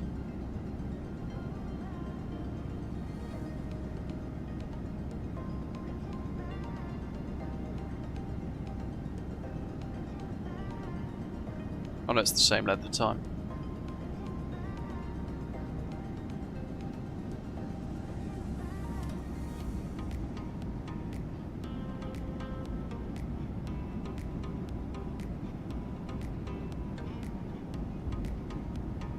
Yeah, classic jet sim pilot, that's the thing. So New Sky in the background, this is where the scheduled system comes in so key to the success of a VA.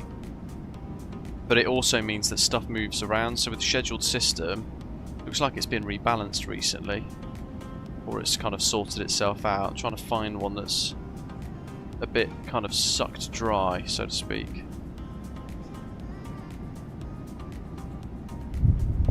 Hey, look, there we are. That's us. Yeah, it looks like it's been rebalanced. So sometimes you will see... I'm still trying to find one. You'll see like an airport that's got like a different shade of colouring.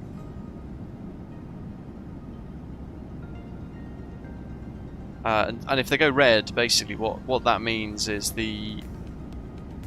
either the cargo or the passengers that go in and out of that airfield. So if I just kind of pick Perth, it means that it's not that. That's what it should have on it for cargo and passenger demand. The passenger demand going north is huge, absolutely massive.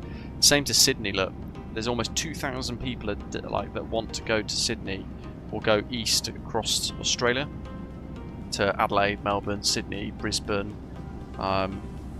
And then back and forth. If we go to, assuming that's Sydney there, yeah. Again, massive demand. 5,605 that want to go kind of southwesterly. Nearly 2,000 that want to go west. Nearly 4,000 that want to go north. That's going to be all the way up here towards like Haneda, things like that. So there's this huge kind of background economy, but that is only affected when you fly a scheduled system. When you fly free flight, it ignores all of this, so you don't get the bonus for all the demand. Like, look at the cargo there, look, 4,000 units from Sydney that need to be taken basically up into Asia or the Middle East. Massive. Which actually, if we go to YSSY, cargo. We've got cargo flights from Sydney to Brisbane, Auckland, Tokyo, Hong Kong. So maybe we should have Singapore on there as well. But yeah, we're opening a can of worms. Changi. There's not massive demand going back down that way though. And this is the balance, right? You've got to find the right airports with just the right levels of demand for it to be worthwhile.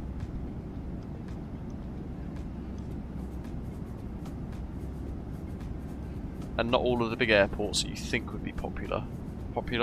So like our route from Sydney to Hong Kong as a cargo service, no one's flown it yet. It's 9.5 hours long, but massive demand, like huge. Your aircraft will be full going both ways. Same with Tokyo Haneda, RJTT Haneda. Southlet demand is pretty low, 218. Just zoom on out here. So it's kind of in this quadrant down here. There's 218 units. It's quite a lot. So if you're flying the route, you can expect fairly full loads again, or reasonably full moderate loads. But that'd be one that's on the kind of watching radar to see if it's successful or not. But in theory, there should be a good demand going up that way as well. And then if not, we just kind of sack it off. We change the routes to something else. What about PH? Yeah, not very much going north at all. It's all passenger cargo, look huge, going up towards Singapore, Hong Kong, Tokyo. 4,000 odd people that waiting to be shifted. And what have we got? Singapore and Sydney for Perth, and that's it. Yeah, not many people are flying them. That's the only problem. Leeds. We've got no aircraft at Perth, but we have got most of the Sydney base just sat at Sydney. Ah, that could be why we've got no long haulers. I thought we had some long haul jets.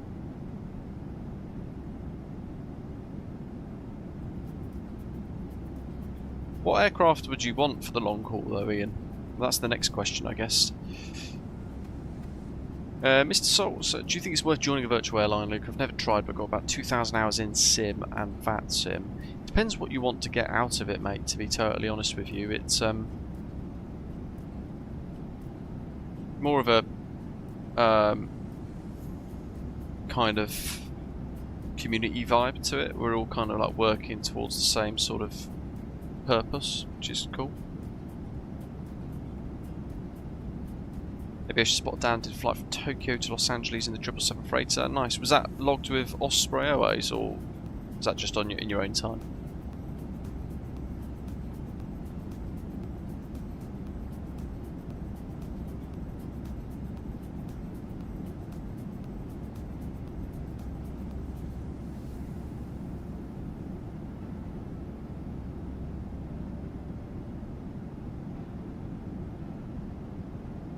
How is it you find out where the aircraft are? Is it in New Sky?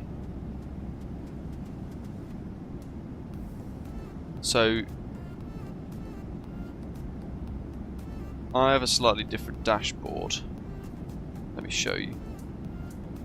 I mean, this is actually why I created the route map. So, oops, go away, adverts. Where are we? Matching routes.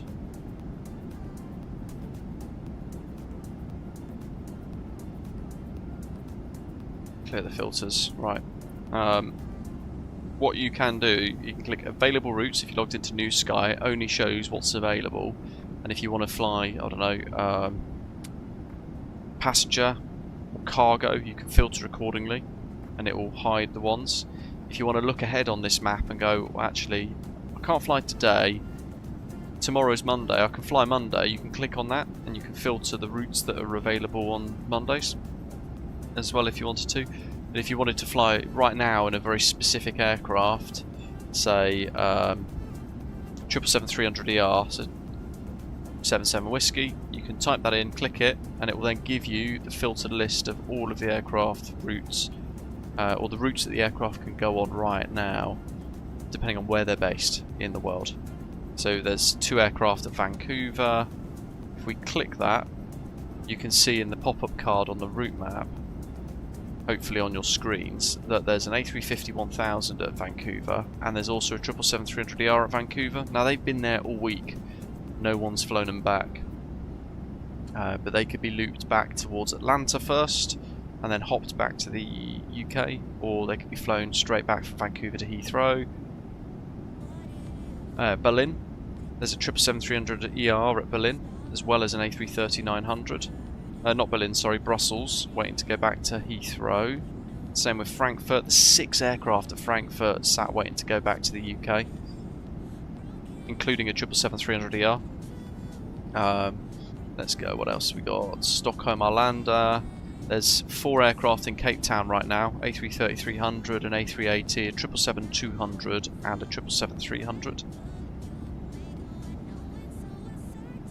In Mauritius, there's a 777-300ER waiting to go back to London Gatwick. but it could also be flown back to Johannesburg. 4 aircraft at New York, 350, 1000, 777-200, 777-300, 7879. So you could use this to your advantage. That's kind of why I've created it, because New Sky doesn't make it particularly easy. But if you do want to use New Sky, you can go on to like My Flights if you're going to book a flight. Passenger, schedule passenger, Osprey Airways. And then if you press only available, crikey, there's our route map. You can filter based on the aircraft you want to fly. So again, if we look at 777-200ER, it will then filter and give you the list of everything available for that.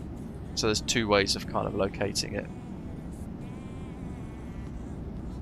There's a 777-200ER waiting at Nairobi to go to Gatwick, Manchester. So we can type that in. We can type 777, and we can see it's a 777-200 that should be based at Heathrow.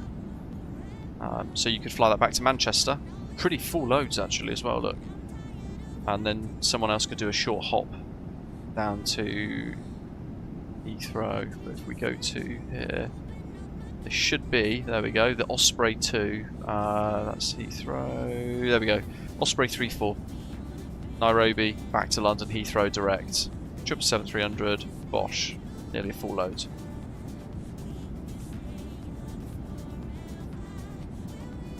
So there's 2 ways of doing it, but that's why I created the route map, just to kind of make things look a little bit snazzier. And if you don't know where to fly with this route map, if you have available routes activated and then hit random route, it will then go, well there you go, there's one, San Juan to Gatwick in the A330-900, and it will give you one that you can click, and when you press fly it takes you straight to New Sky's booking page, so you could then go to schedule passenger, Osprey Airways, tab back to your route map, look it's Osprey 169 Bravo. If you type up here 169B, there it is. You go ahead, book it, and crack on.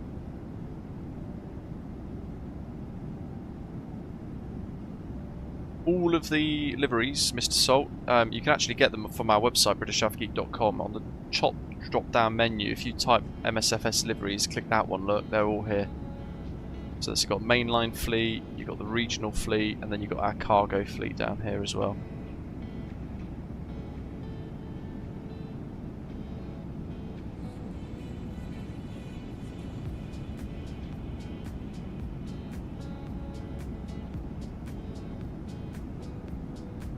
It's 777s when the 787 comes out, maybe an A330,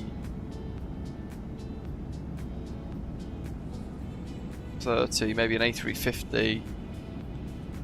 Which 1 or 2 long haul jets do you want to see in Australia?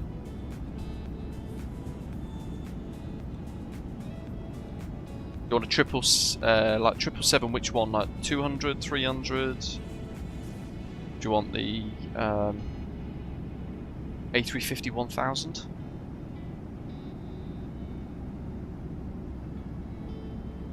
I can show you our fleet page here as well, actually. Let's just expand this. Do group here. A35K.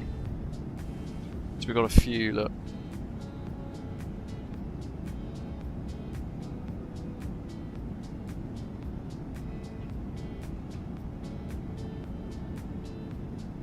Maybe I can flop that one. And pop it at, well technically it'd be a Sydney base, because that's our Aussie hub. But I can plop it at Perth for now.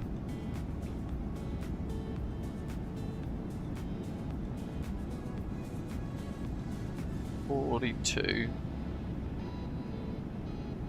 41 219.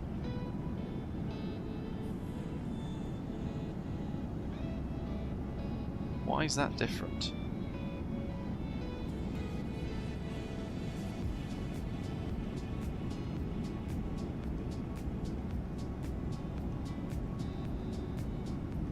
(112)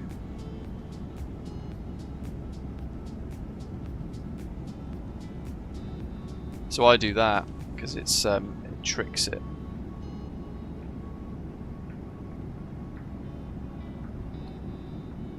To account club as also basically just generally as a premium cabin, and 219 for that, 331. That makes a bit more sense. YSSY.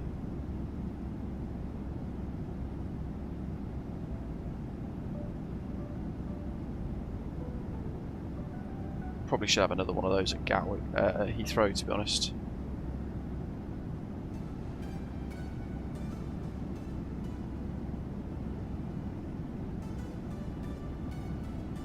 I can't remember what the numbers were now. 112219.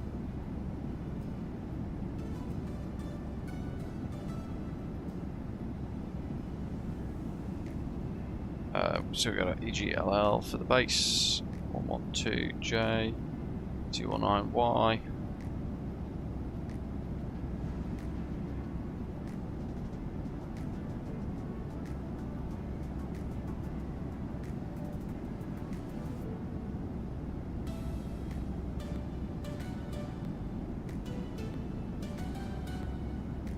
That's going to be EGLLB.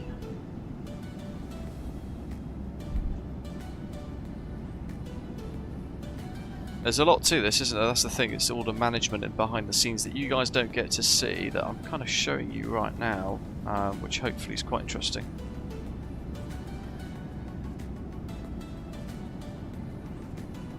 Sydney.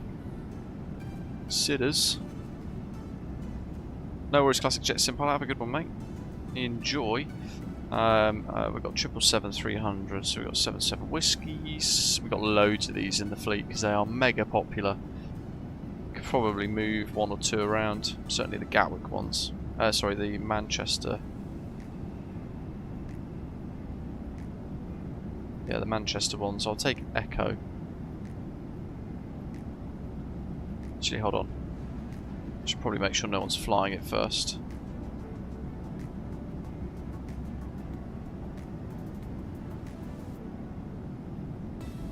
A.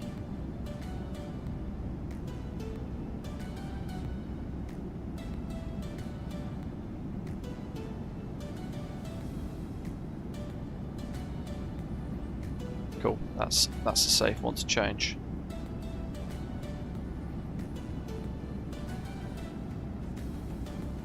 Gassy.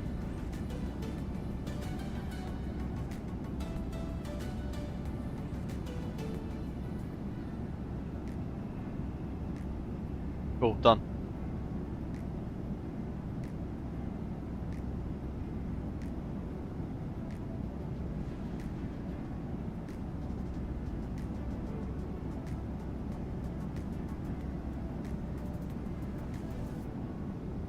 Don't have any of the other hubs, interestingly, for that.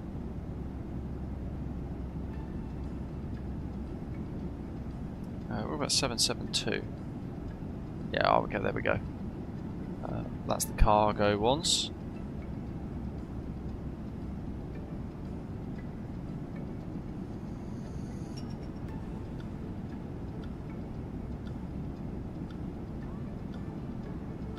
Long range.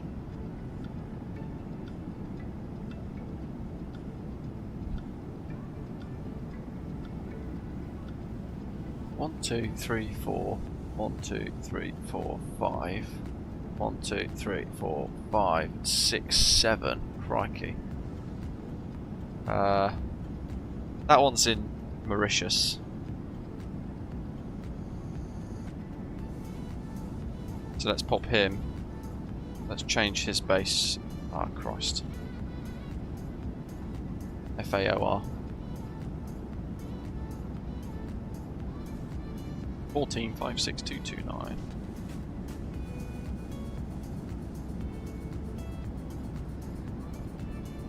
Which means I've got to change G to F so we don't mess up our naming convention. How's that look then? For a tiny little bit of movement.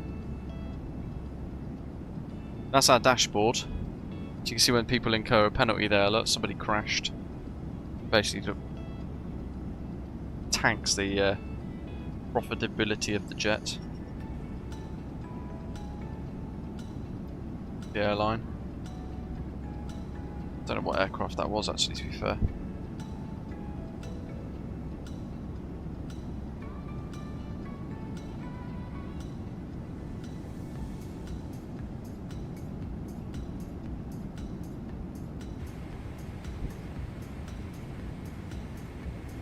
A bit of weather down below us now.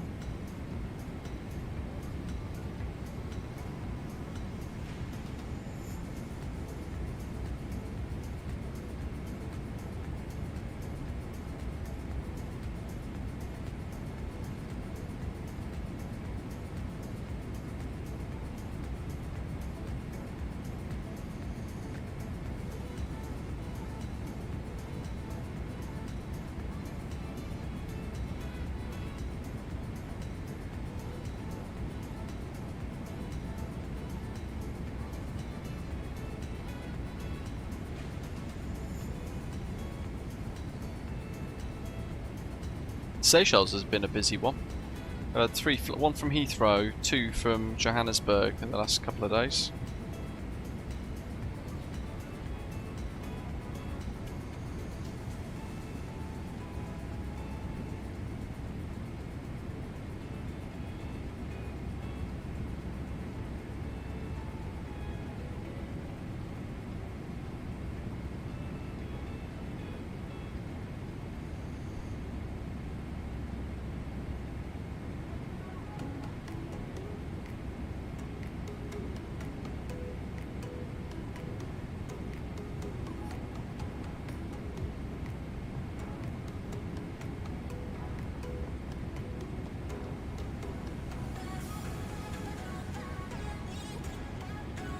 Airborne Geek, welcome. In, no worries, mate.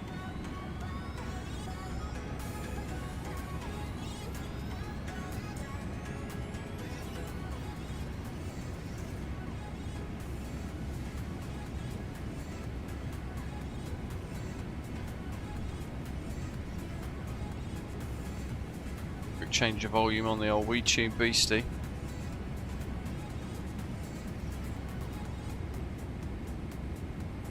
Optimum 403, recommend 400. We're doing 400 anyway, good.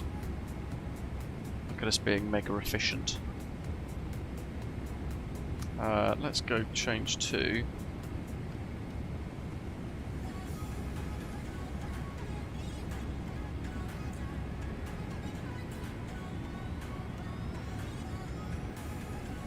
Hey Matthew, welcome. Good mate, you?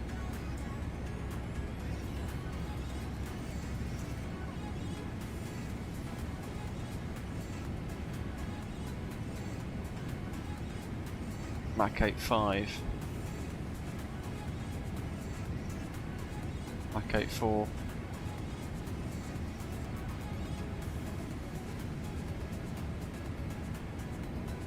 just going to just rebox all of that.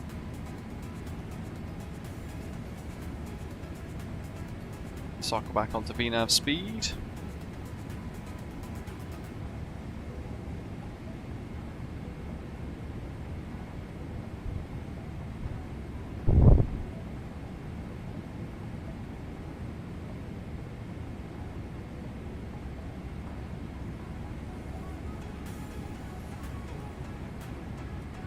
Oh, I'm actually nice.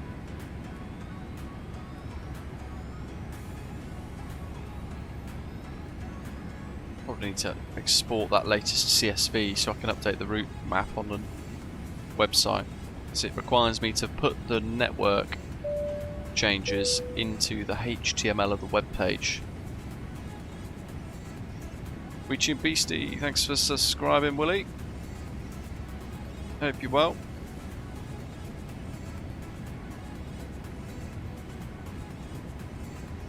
That, by the looks of it, means that it's got a very specific YouTube channel set up for this WeTune Beastie. So, if you're using the product, definitely go and subscribe to that channel.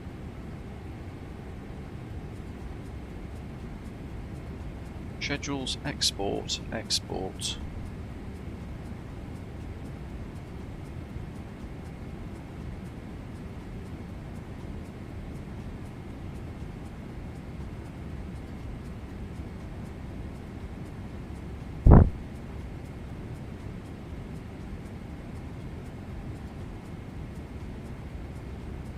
Juliet Charlie Mike, good morning to you, welcome.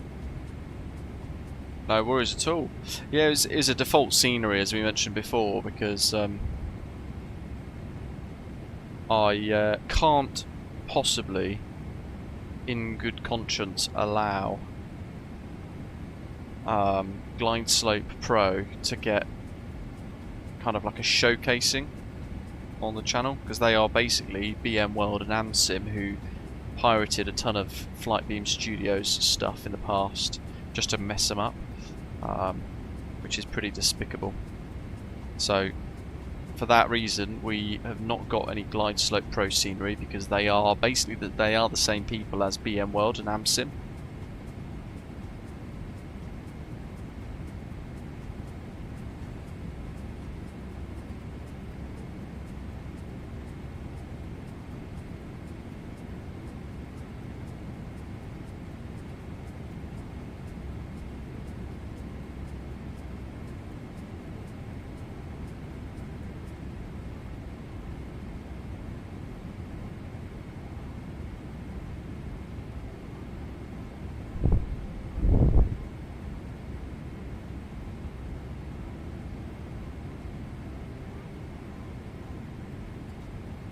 Got to update the web page now to make sure the route's up to date. Well, it kind of grabs the latest feedback from Blue Sky.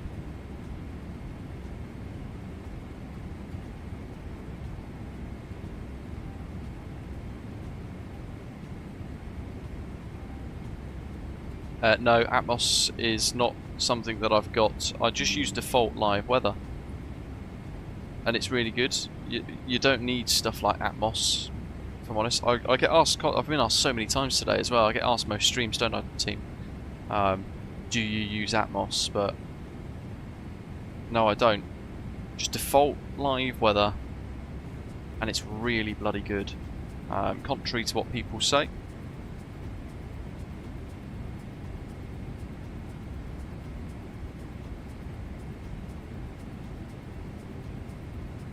Okay, right, that website's up to date. So the route map is ready to go.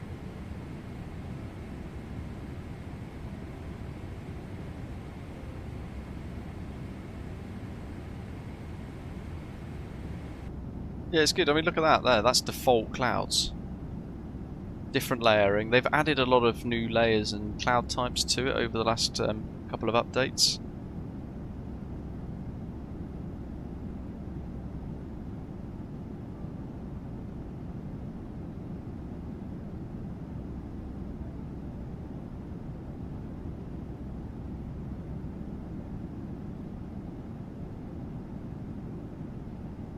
I think it works pretty well, personally. Some people don't like it still and they refuse to use default weather, so they go and spend money on Rex Atmos and all this other stuff. But yeah, you don't really need it, if I'm being brutally honest.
The only reason why Sim Update 6 is not showing on my computer when loading into 2024, it doesn't give me the option to update.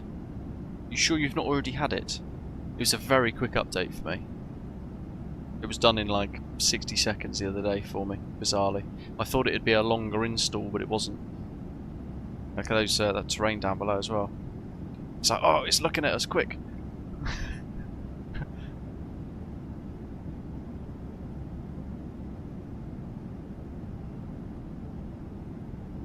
where can I check my version? You know what? I don't actually know.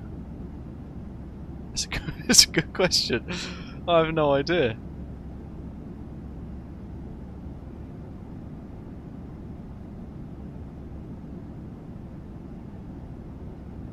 Are you a pilot with Osprey Airways, Airborne Geek?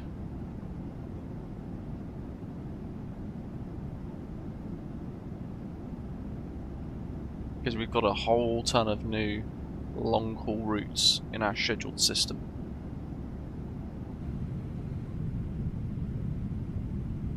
Well, that loads in pretty quick, doesn't it? Look, bearing in mind it's kind of like reduce the LOD so that we're not having to kind of focus on like, well, it's not loading in stuff we're not looking at, but then look how fast it's just loaded in that photogrammetry.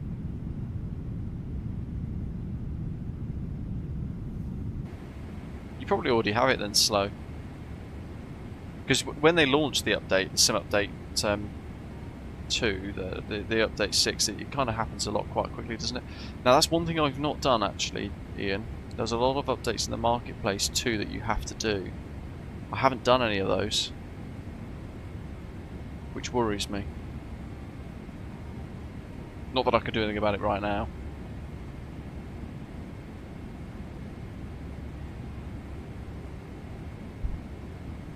But I'll probably have to check that. I was going to say tomorrow, but I'm back at work, which sucks.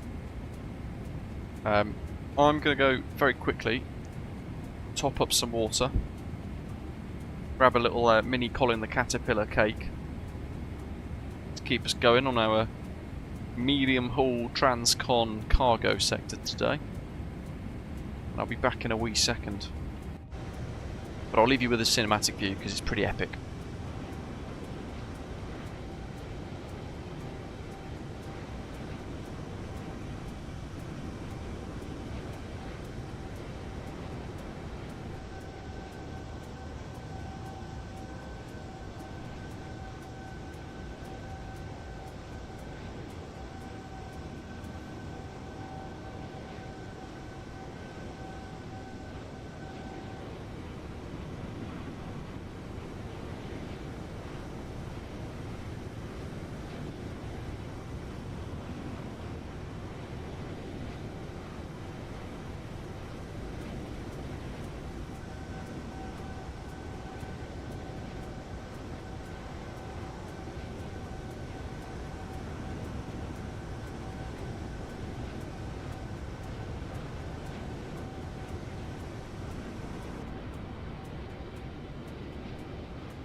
Yeah, back to work. The last couple of weeks I've had a load of annual leave that I've used because Indy's been sorting out her, her spay and recovering and all that sort of stuff. So it's been quite key that we have a bit of consistent home time that we know that she's going to recover from, where she's resting and things with us rather than running around and chasing her brother about and things like that. So we've kind of focused on that. Took a load of leave. But I've had like physiotherapy appointments on my knee, and also because I buggered my right knee up at work a few years back. It's never been the same since. So it's been a really hectic 2 weeks. Baking hot as well. No, I haven't started the new job yet. I did my kind of final medical appointment for it. The God, what day are we today? It's Sunday, isn't it? Friday, just gone. And I had to go and do hearing tests, eyesight tests, alcohol, drug testing, fingerprints, DNA, and then like functionality tests. So I had to like walk around on my tiptoes, then on my heels, then I had to go back onto my tiptoes, do a squat, and then at the bottom of the squat I had to kind of lean down and try and get my chin to my chest to check for balance, all that sort of stuff, and then some various other bits of testing as well. Colour blindness testing, BMI, height, weight, quite a lot of stuff. That was the final piece though, really now, and all I'm waiting for, what are we now, 16th? Where's my phone? There we go. Right, so, because I'm still on what they call a provisional offer, in the next 2.5 weeks, so no later than the 4th of September, I should get a formal offer.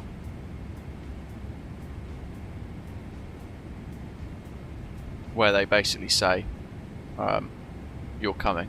But 5th of October is technically my new start date. But I'll be going back onto a wacky shift pattern when I do. And it will be a mixture of kind of like early shifts, afternoon into the evening shifts, and then night shifts. But I think typically it's going to be like 2 earlies, 2 lates, 2 nights, 4 off on average.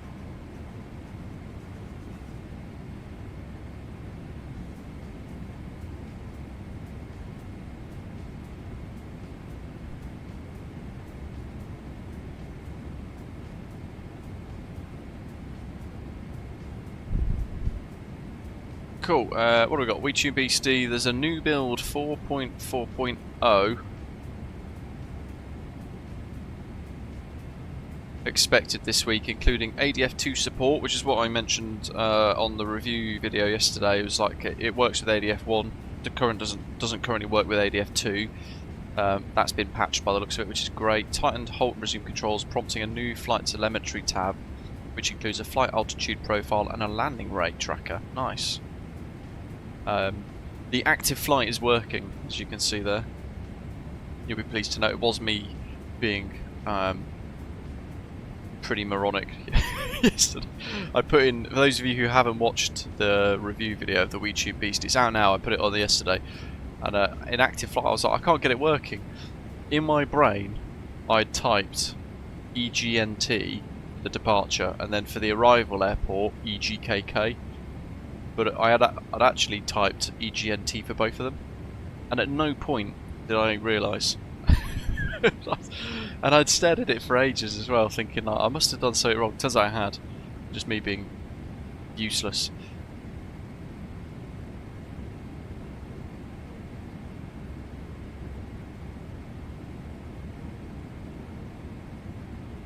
I've had a hectic few weeks. There was always a layer of fatigue somewhere.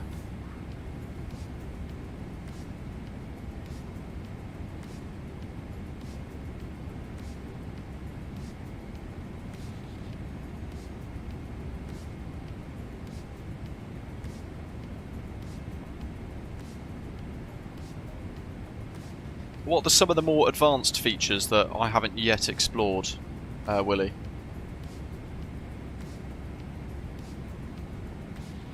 You not hear any music on the stream? Maybe I need to turn it up. I did have it up earlier.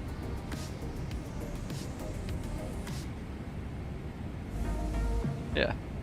Oh, it's definitely working because I can see the booster. You're going to tell me it's too loud now. We've got it. What we got it in today, Ian, is I was just getting the ChatGPT to sort my route map out for me quick while I'm on the stream.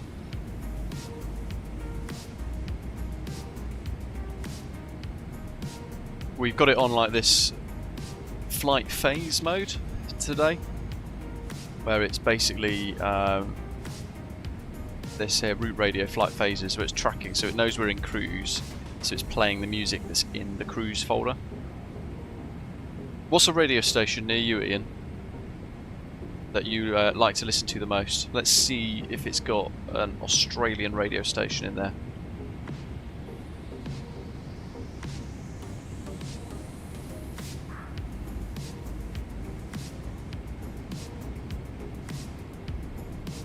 Flight events, which is this one, isn't it?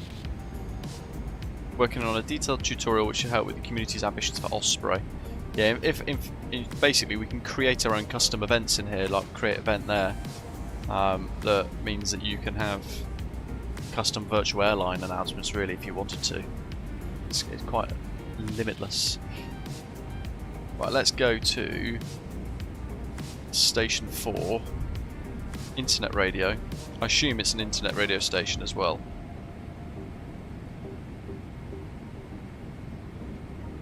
What have we got? It's not going to let me change it, is it? For some reason.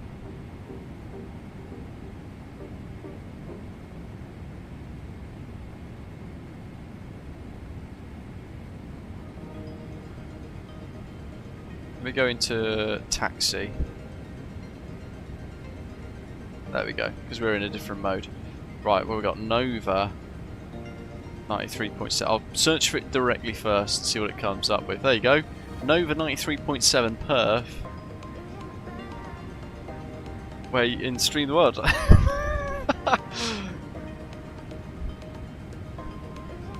There you go, you could have your favourite radio station in there. You could have Nova 93.7 whilst in flight, and you could set that to like cruise, for example. You could add it as a favourite. If you put it in cruise there, it would work with like now, for example. Or you could go into the specific frequency modes and you could set it to one of those stations set to a specific frequency. Not that you can, but if you could change the Sky Blue Radio preset and have it on fingers.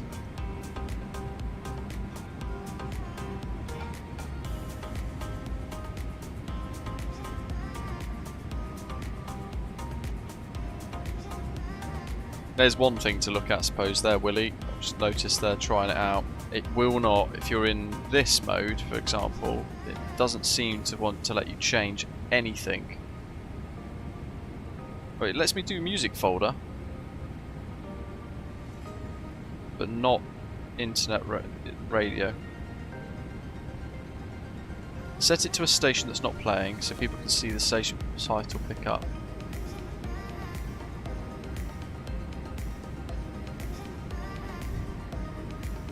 Let me just, I'll stop it there a second so I can then try and maybe force it to, there we go, Nova.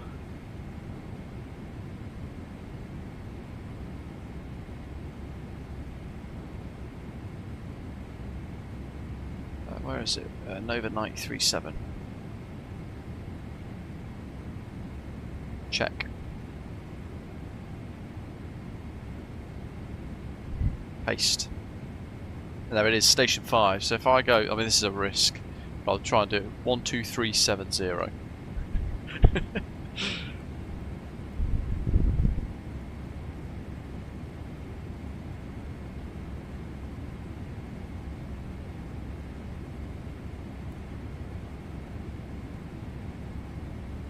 It's just adds on right now, so no music. But that's mega. Right, so we're on halt active, so I'm just going to go back onto here.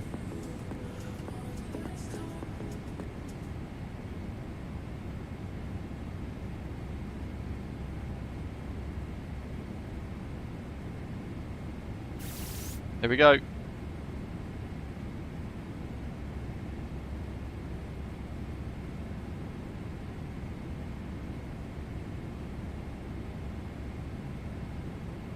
FM, awesome 80s.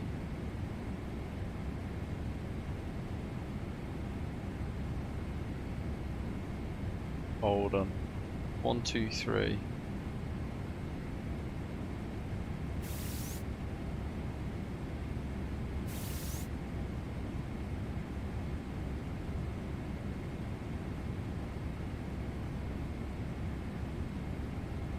Anthony, this is the We Tune Beastie.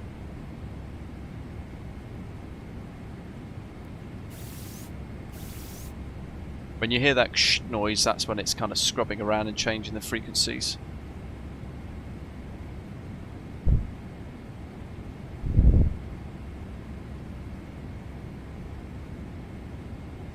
Maybe it doesn't like 1237 for some reason. 12360.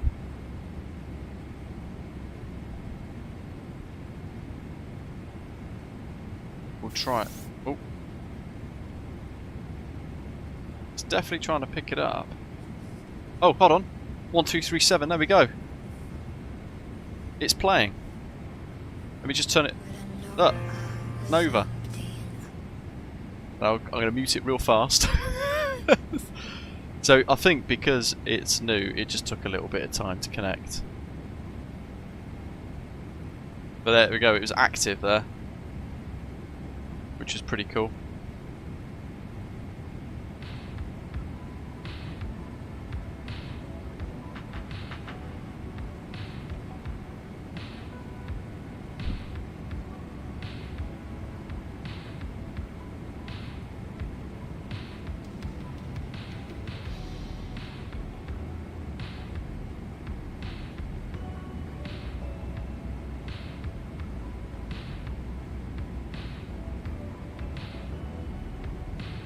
So you can have your Nova in your flight deck with you, Ian.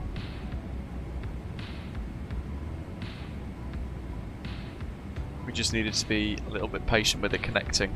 Once it had the feed though, bosh, done. Helps if you save it first.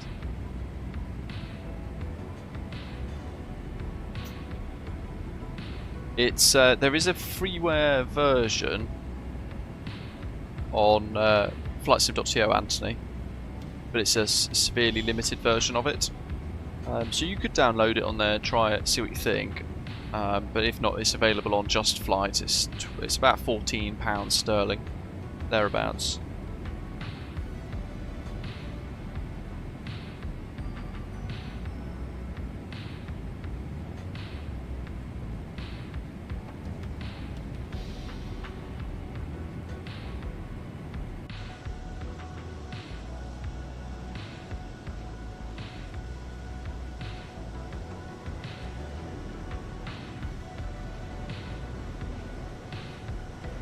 We are just over the halfway point.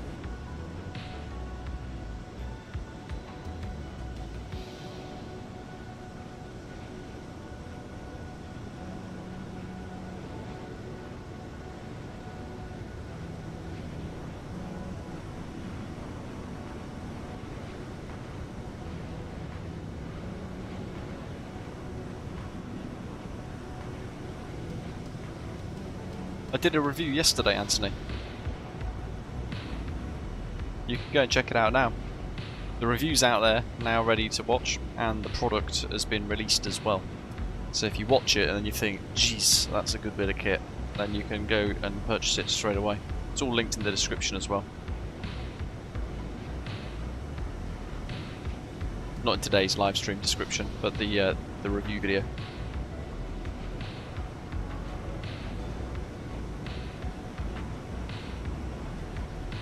That says, I noticed on your advanced sim setup video that it looked like your PC fans were not spinning whilst you showed the throttle and the gear levers. So was that before or after I did the CMOS replacement? You remember in the club lounge? Look at that landscape. A couple of weeks ago, I said that every time I booted the sim up, every time I booted my computer up, it had lost the BIOS settings and it had forgotten fan modes and all that sort of stuff, and I had to do it every time. Well, I replaced the CMOS battery. That was the problem. I think then since I'd gone on, I think I filmed all of the big. Yeah, I'm sure that was before. But my fans are a bit weird. They've got the fan is inside a casing which looks like a static fan. So it might be that you could have seen the pretend fan blades. Plus Journal, welcome. Good to see you. Glad to hear you enjoy the content, matey. Hope you're having a good weekend. Going to upload my first video, it says soon, and he's bought the PMDG 777 freighter a couple of days ago. He's been loving it. Yeah, it's a wicked one. It's such a great aircraft. I really like it.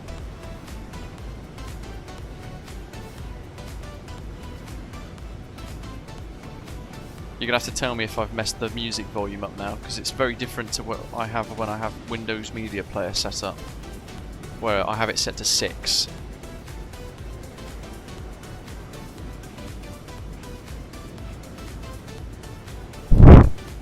WeTune Beastie says they're taking suggestions from the community for any wishlist items for the WeTune Beastie. So if any of you got any thoughts.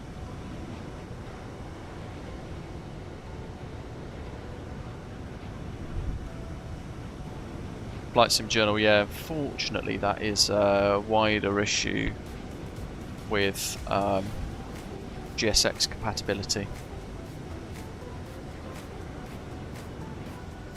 And it probably won't be fixed anytime soon either. Anthony, no worries. I feel like YouTube has been pushing all videos to my sub box, so that's a problem that has been going on for a little while now, bizarrely. Some people have found that actually they've been unsubscribed.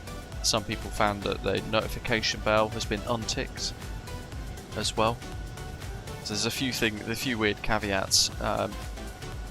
They're doing a bit of a weird thing as well, where, and I wasn't aware of it until Flight Deck to Sim, I think it was, mentioned it. But basically, even if I have adverts set off in the stream, it turns out YouTube are putting adverts in anyway. So I, like a lot of other people, have started to recommend YouTube Premium, which is ultimately probably what Google wants anyway. But I've now subscribed to YouTube Premium. I've cancelled Spotify because you've got YouTube Music included in that, and I basically now have a YouTube Premium account which gets rid of all the adverts for me. But the frustrating thing is we have no knowledge of these adverts being pushed through on the streams.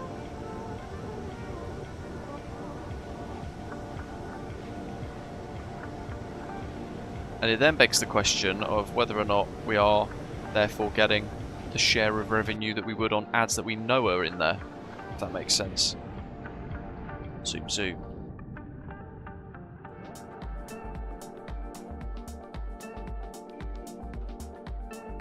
No worries, really have a good weekend, mate. Are you going to, in fact, while you're there, I don't know if you're still in the chat, are you going to FSim UK in Bristol? By any chance?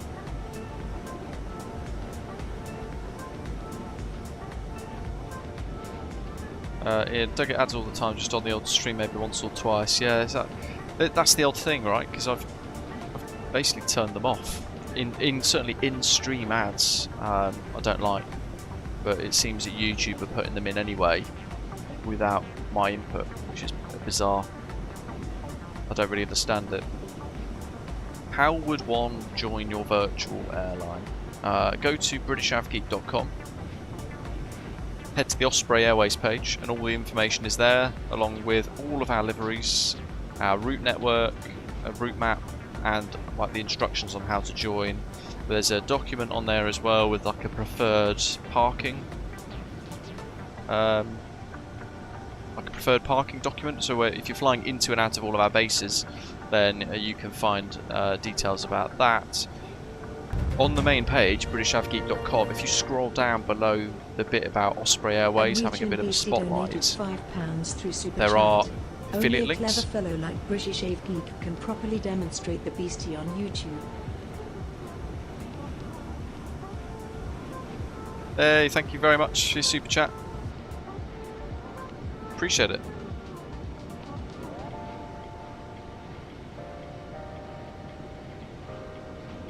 No worries at all. I thought if you're going, then I'll see you there.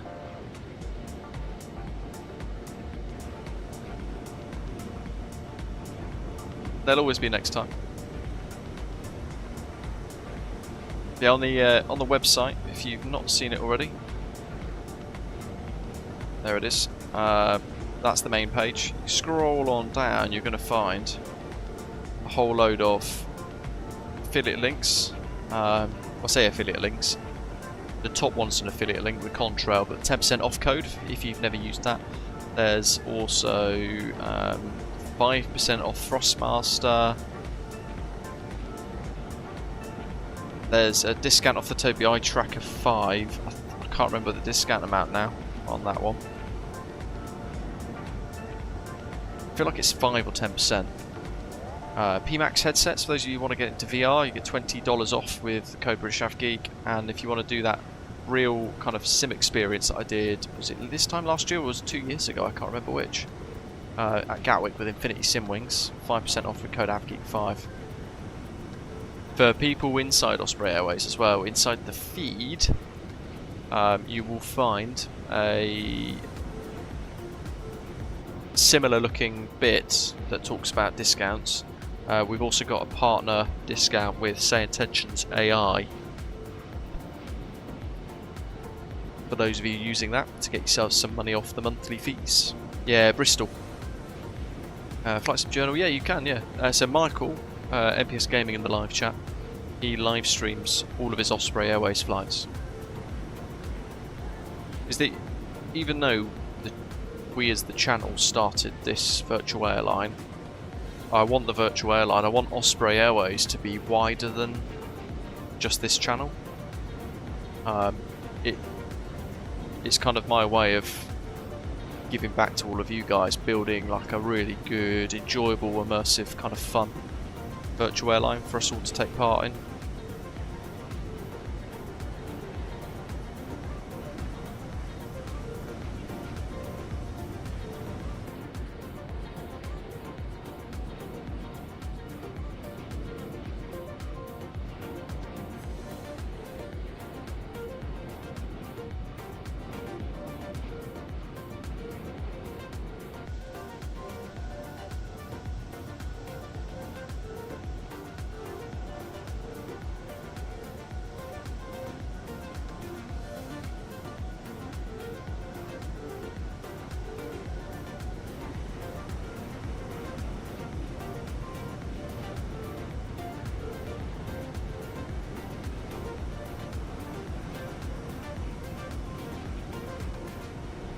Just going to try something. Tell me if this changes the way the radio sounds in the background, guys in the live chat. I'm going to change the output to something else.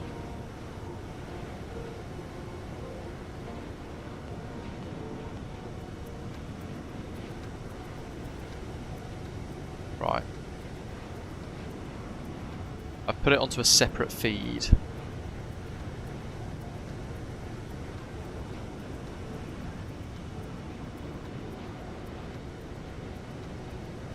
Not sure if I could leave it on this separate feed though, because it's in my headset now. But that's where the air traffic, that's where the ATC feeds into.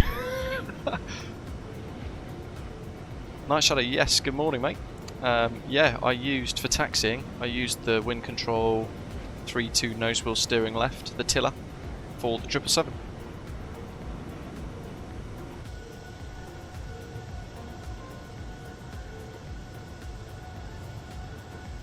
I have it set to nose wheel steering axis, which is basically the tiller axis to every aircraft.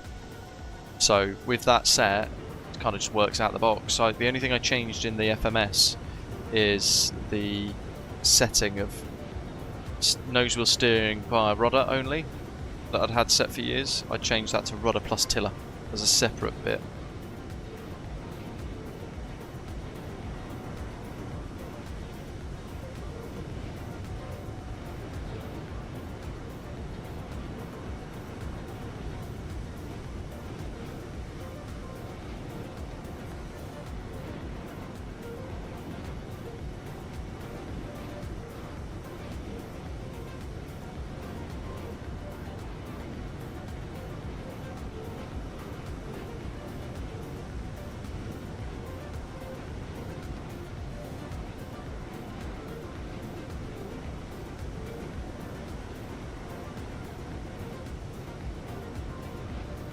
How you doing, Ed?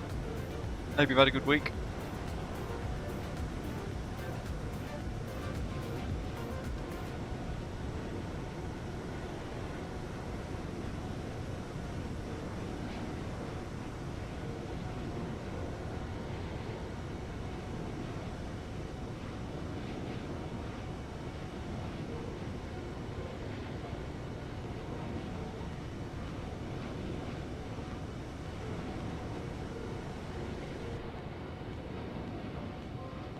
Yes, you changed that in the FMC. Let me show you.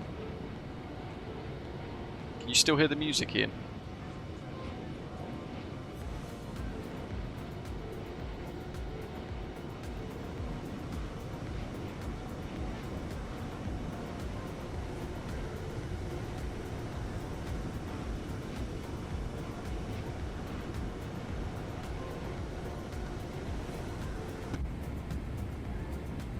I'll show you in here, Night Shadow.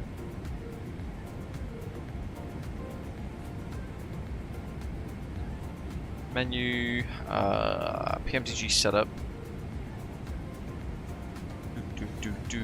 Aircraft. Can't quite remember. I'll have to find it. 2 seconds. Might not. It might be in the other one.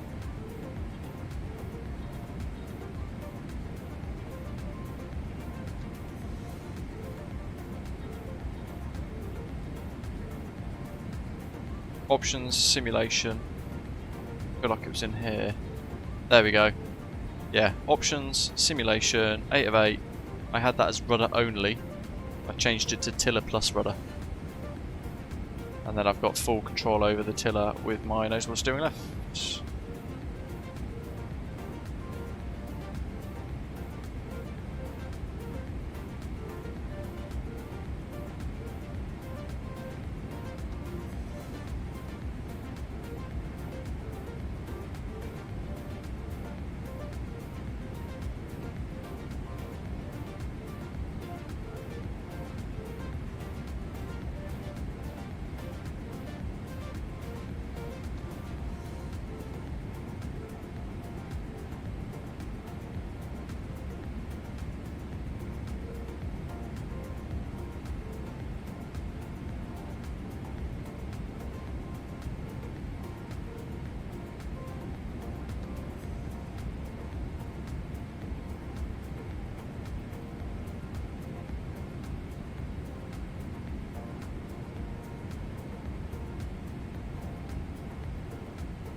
Ed saying, how is Sim Update 6 going for you? I am finding it alright, to be fair. I don't want to jinx it. It sounds like I've not installed a whole load of updated things that are in the marketplace. That's the only caveat. I hadn't realised there were loads of things to update, actually, bizarrely.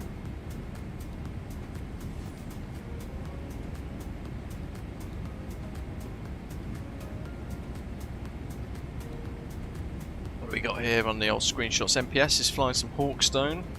Back British Farming. Flying G Diddley out to Vancouver. Osprey 3363, it's Ian. Flying the iFly 737 MAX 8. Is that the 8200 variant? It might be.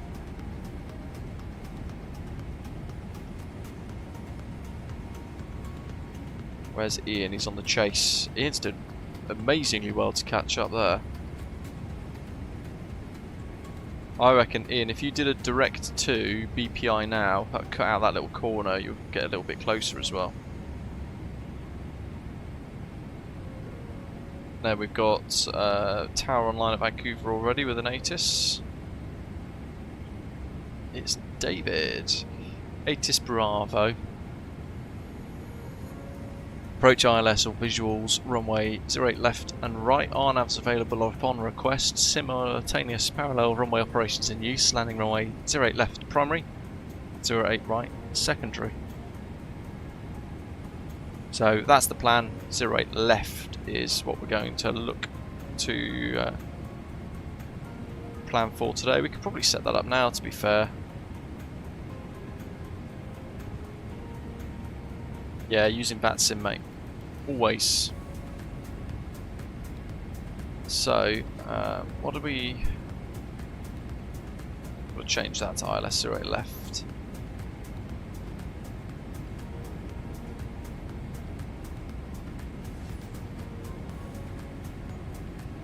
ILS Yankee.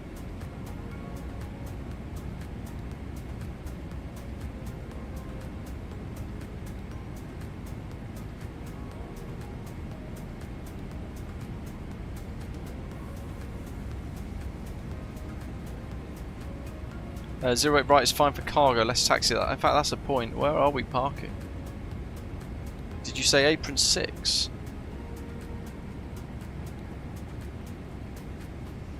No, that's the terminal. Common use cargo. Is it this bit here? Christ, there's not very much parking.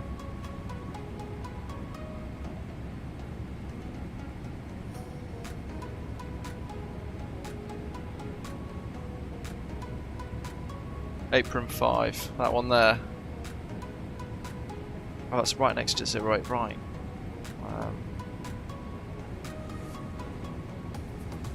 Got it, right, this one here. There's not very much parking at all, is there? Christ. But basically we'll land 08 right. And then vacate Delta 3 or Delta 5. And park Bosch. Cool, so let me change that again.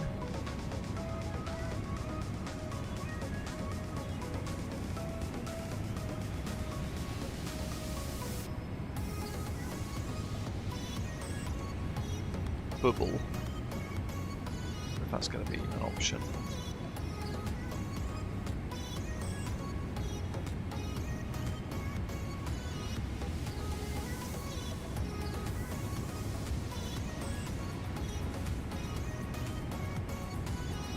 Boink. There we go. Lovely stuff.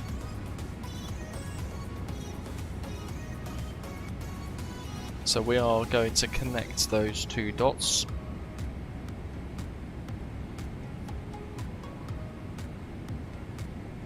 And that'll basically be from NACMA, basically a discontinuity.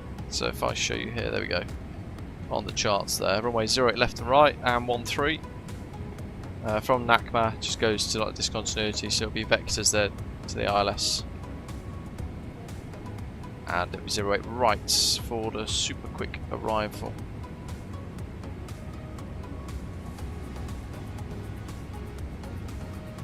Ian, epic. Yeah, I'll try and spot you guys when we land if I've got... Depends on how much time I've got.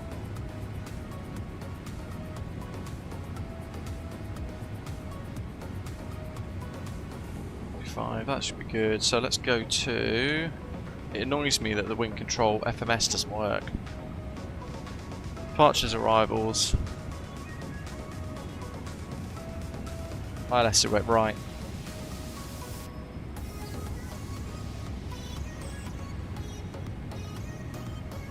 I don't want that transition. I want Grizzle 1. Right, pay. And that's it. And that should give me pay. Bezov Great Fescu Tatku Khabib. Nakma Vector's bubble. Perfect. That's what I want. Where were you guys flying yesterday? Love it.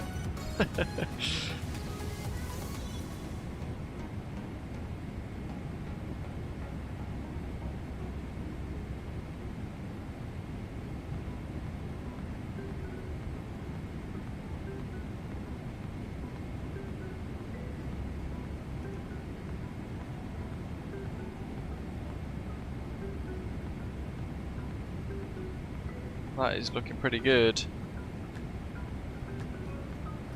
Then vectors. There is VATSIM coverage at YVR. I mean, there's ATC there right now for anyone that wants to fly. There's an Osprey Airways scheduled service that is there's 2 aircraft sat ready to be flown out of Vancouver. In fact, if anyone wants to fly those schedules to move the jets.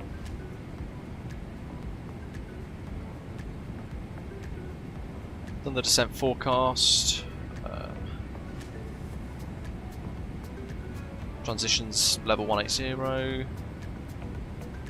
What's the Caravan in the Sky event? Never heard of that. Oh, Fun Shadow Epic.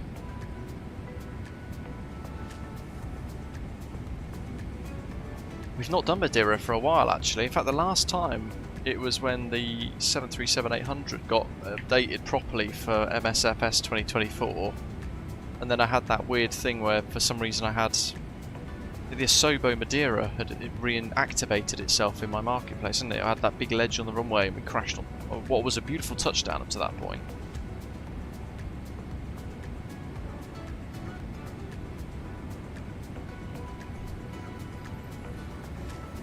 What fixed rings can we put in?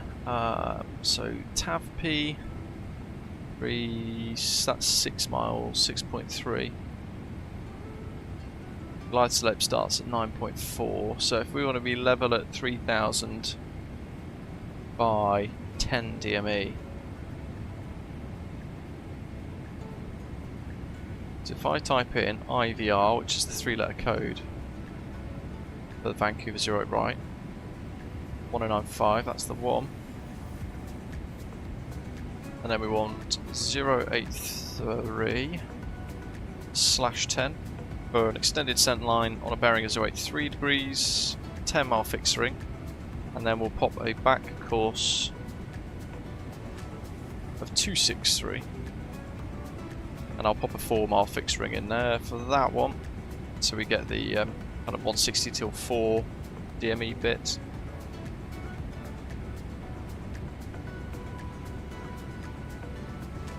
And I'll just put a normal basic ILS in because it's more fun to hand fly. What have we got? 209 minimums, Barrow.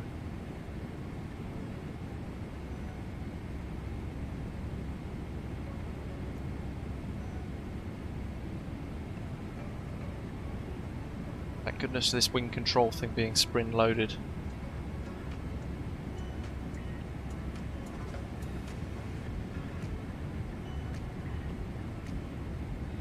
It says there was another Osprey Airways flight on Scottish control while I was on the way to Bergen last night. The controller got us mixed up a couple of times. It was always good to hear another Osprey. Good to hear. I think I saw you say right earlier on in the chat, thanks for adding the Bergen routes. Can't remember if I said no worries or not, but yeah, don't worry about that. The main thing is, you know, when we build these schedules, I want to build the schedules that you folks want to fly the most, because otherwise we're going to have lots of routes that don't get touched, which was what happened last time, and I'm keen to avoid that.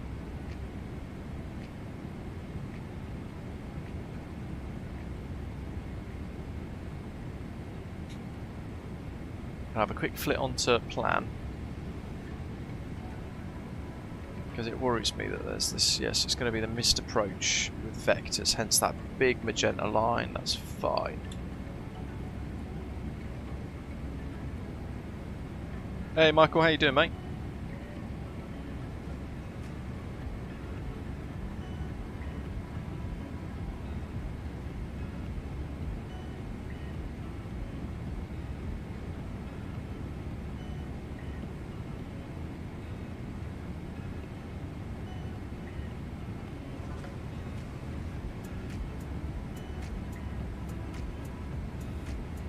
Yeah, it's a bit like when I log on to do like a new aircraft review, and I do Heathrow Manchester all the time. You kind of have that one route, don't you?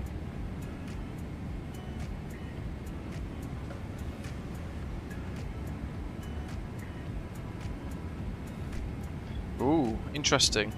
Actually, about 20 minutes ago, spotted on the Gaia Discord server, Gaia Simulations scenery developer, a couple of people saying that it's a cool airport with an approach, it's got interesting connections, etc. For me, the popularity as well, I wish a developer can do Vancouver, and Gaia Simulations have put the words planned and then the little sideways eyes. So it sounds like we've got a Gaia Simulation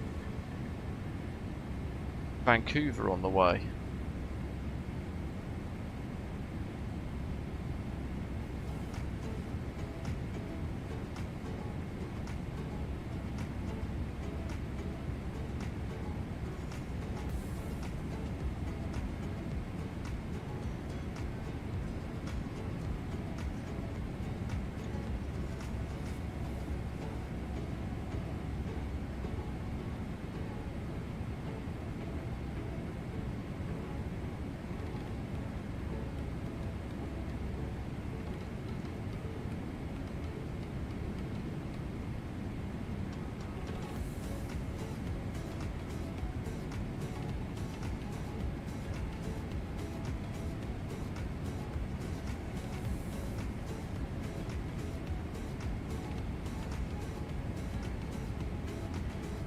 .8G MPS, crikey. And 3 spinal surgeries.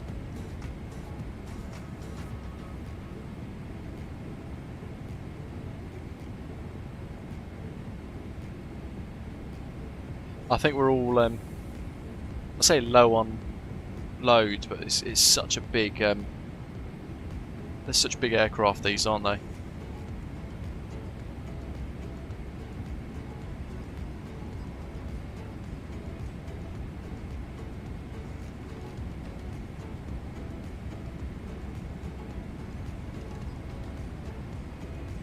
Mind you, it says red, but we're still hauling like 260 units of cargo, which is huge.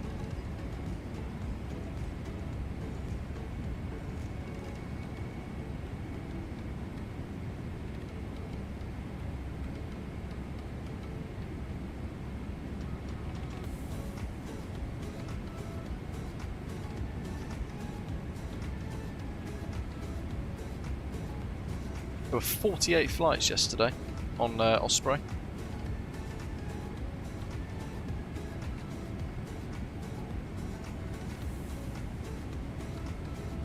Let me get rid of the charts. I've got the charts on the whole time. What do I think of the CSS 737 Classic families? I have reviewed the 737-500 a little while ago. I was massively disappointed with it, especially given its price. It is woefully overpriced and very substandard. There's also a bit of a question of ethics, really, because the company's Russian. Even though they say that they're based in Dubai, they're not. They're based in Russia. So there's like a bit of a question of ethics there, of like, you know, with the whole, invasion of Ukraine, all that sort of stuff. Do you want to support stuff like that?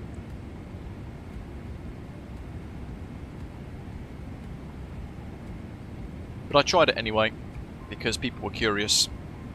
And if I'm honest, it wasn't very good. It flew pretty poorly. The brains of the aircraft, the FMS and the autopilot system were quite sloppy. A lot of low-res textures. I haven't tried any of the other ones. They haven't sent me any of the other 737 Classic family aircraft, funnily enough.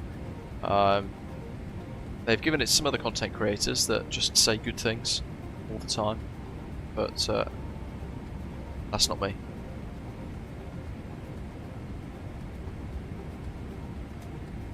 Right, given the fact they're about, well, they're over $100, I would just stay away from it.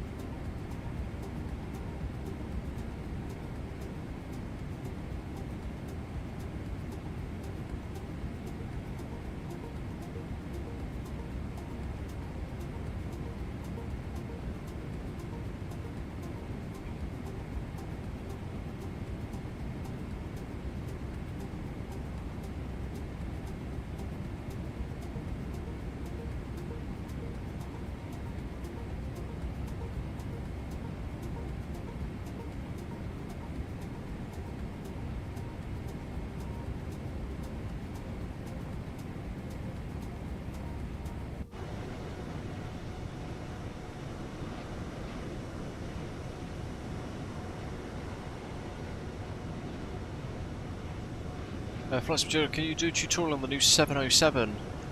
Quite a lot of people enjoying that, has to be said. I haven't got it yet though myself. You might have saw when I had ChatGPT open on the window a moment ago, I was doing a load of, I said I was doing a load of maths. I was getting it to do a ton of maths for me. For like mortgage purposes. Getting it to calculate what my interest rate is now versus what it's going to go up to,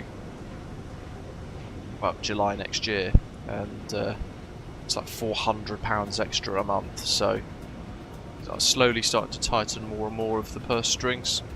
The budgets that I did have, which were small anyway, they're almost like non-existent now, because I'm thinking you've always got to plan ahead and have a backup plan and all that sort of stuff. Really key.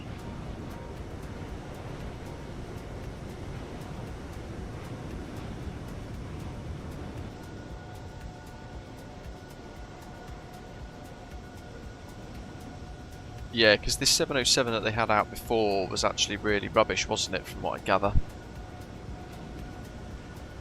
But then I think they've got Aeroplane Heaven on board, as well as builds to sort it out. Not 100% sure who was involved, but...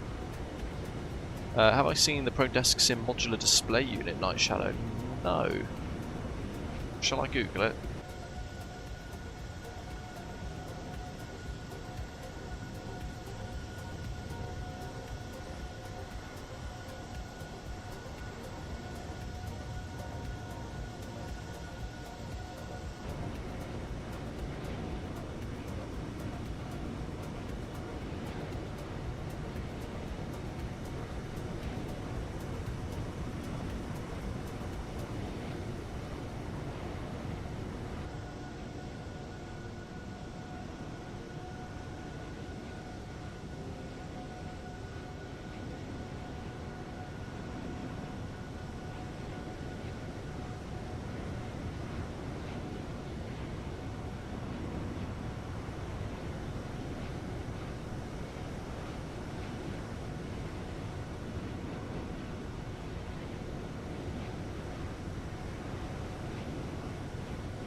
the whole time on mute.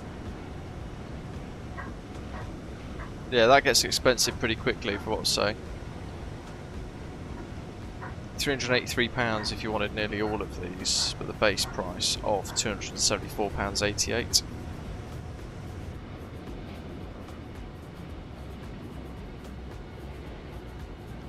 I'm trying to. Somebody sent me one, a link to one the other day. Said, "Have you seen this?" But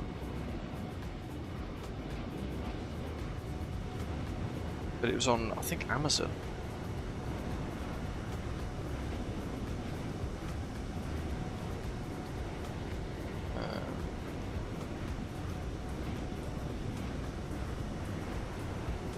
Okay, well that's about the same price.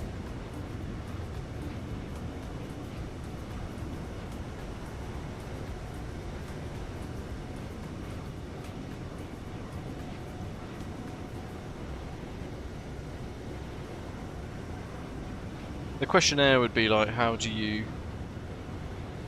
You're going to have to run more software to have that running. Launch price $399. What? Oh, it's dollars. Kickstand fee. Okay, that's pretty good.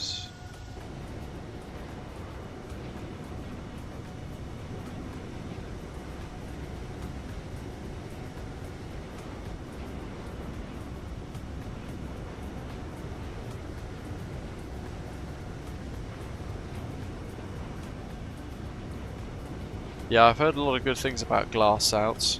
I'm trying to find the one that... What's it?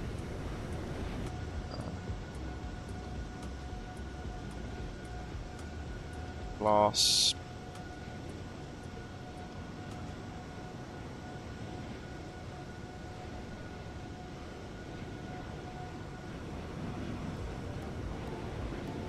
Yeah, because you can buy, where is it?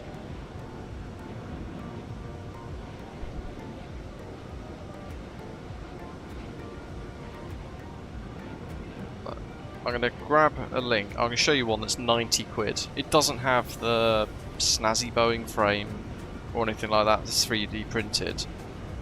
But it's also, is that 8.8 inch?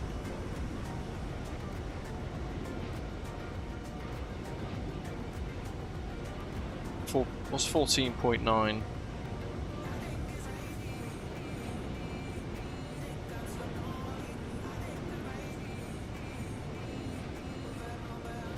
Oh, hold on, 14.9 inch. That's diagonal though. Where's the...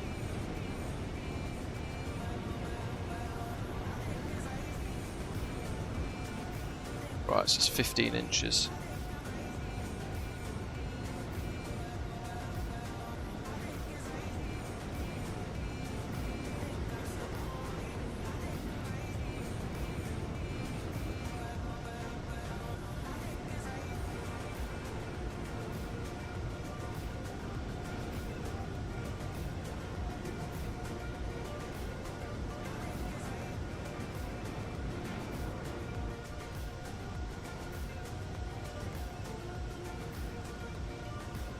Trying to find one that I was shown the other day.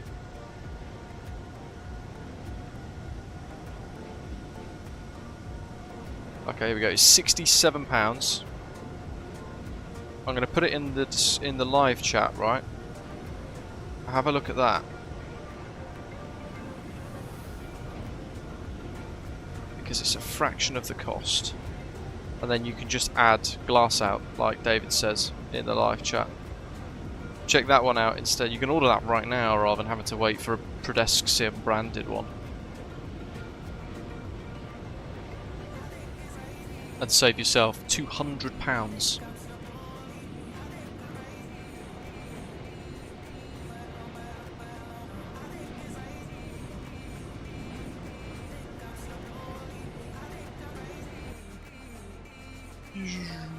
Love these fly pasts.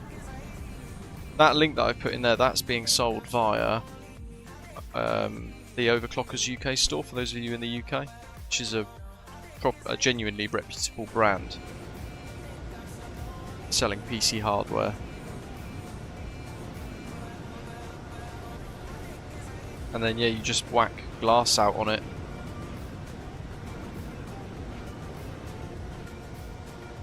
You can plug it into your motherboard directly with a USB 9-pin USB header, or via the rear Type A USB ports, operating as a fully independent display without using any GPU outputs.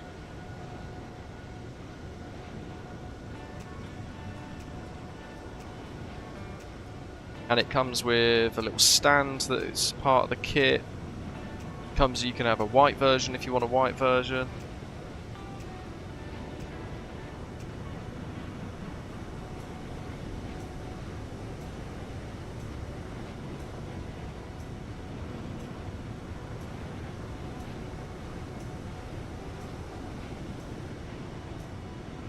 I mean, it's for integrating into your glass kind of PC case, but that you could just use, couldn't you? That sort of thing, I would imagine. I haven't tried it, but I've heard very good things about glass out. So I'd imagine a screen like that would work, and it'd save you a fortune.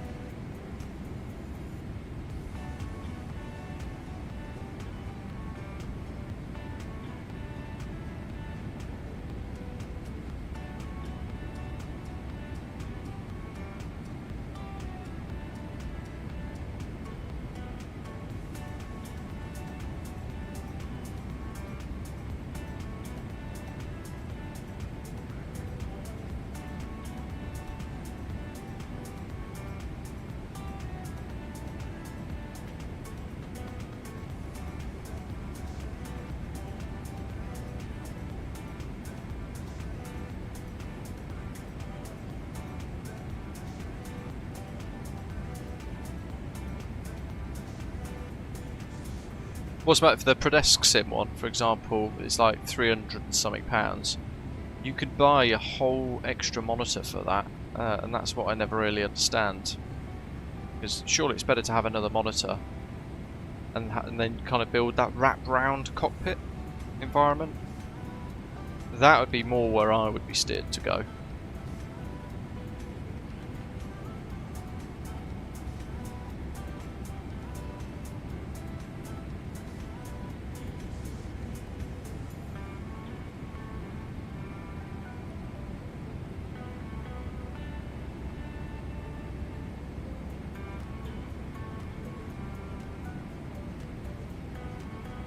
Ian says, I've got one on the GPU and the other from the onboard graphics on the CPU.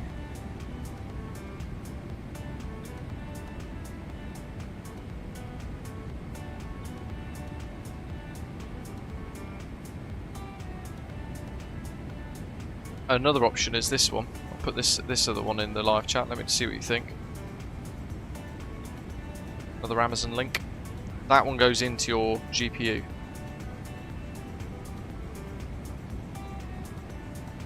Basically a secondary monitor with a little stand attached.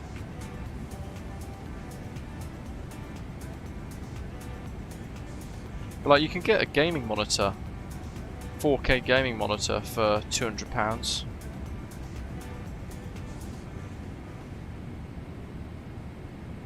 And I think I would personally rather get, probably have to start then buying stands for it as well, but having 2 extra gaming monitors for that wrap round, plus a stand for my other monitor to go above as like the control monitor for the stream. That would be the ideal. Before I get any like pop-out display things. Yeah, glass out's meant to pretty much have next to no impact to performance whatsoever. It's meant to be really good. Haven't tried it myself.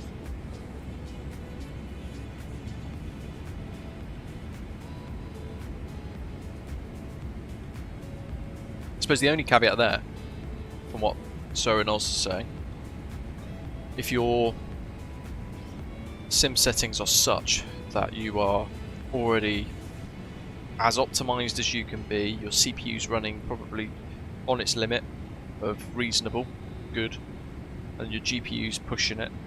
If you then start running that as well, probably that is going to slow it down, isn't it? You're going to have to probably reduce some settings to get it to work smoothly. ultimately.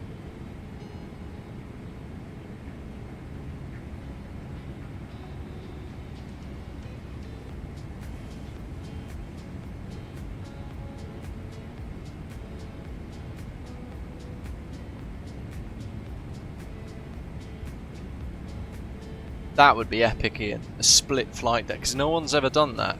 They go all out Airbus. Every time you see one, you always see an Airbus cockpit. But yeah, a split cockpit of like, I suppose it'd be a question of what do you fly the most. If you fly Airbus more than Boeing, you'd have the captain's side to the Airbus, Boeing side for the first officer, and then the opposite side. If you fly Boeings, you stick the Boeing side on the captain's side. That'd be brilliant. That'd be so cool. You'd need swappable throttles and pedestals, I suppose, wouldn't you?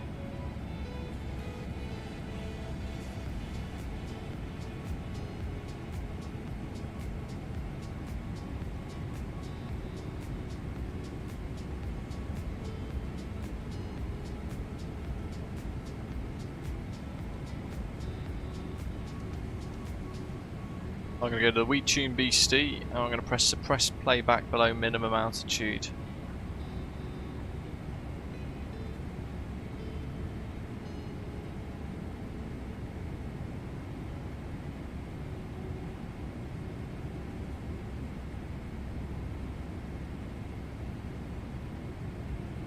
So that when we descend later, it's going to cut itself off below 10k.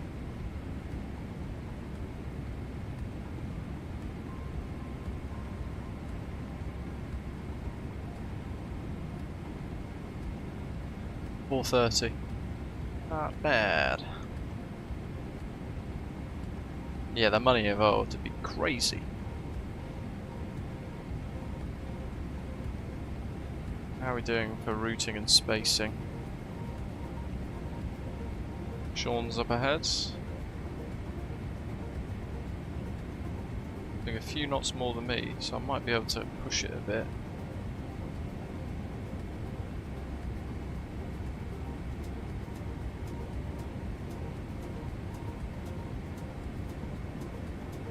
I've got Vancouver approach online. And centre.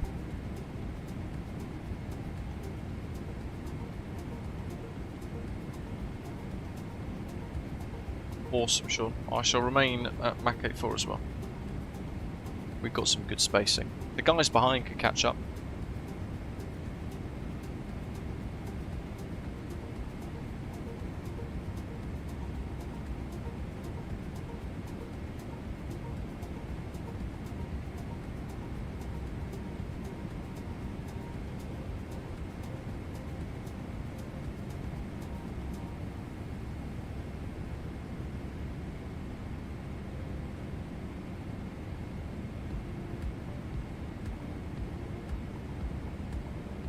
Change the output for that music. Can you still hear it at the same level?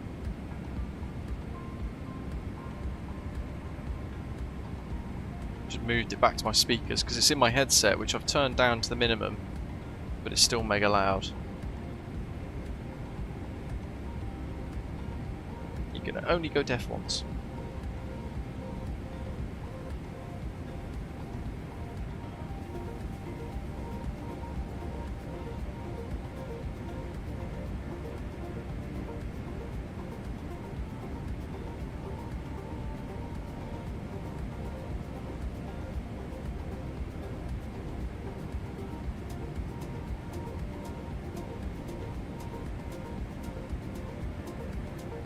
No one really makes any Boeing flight deck stuff though, do they? I mean, look how long it's taken even like Wind Control to give us that yoke.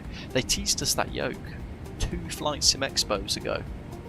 So, well over 1 year, 2 months ago, they showed us this Boeing yoke that was a prototype, and where is it? We don't know.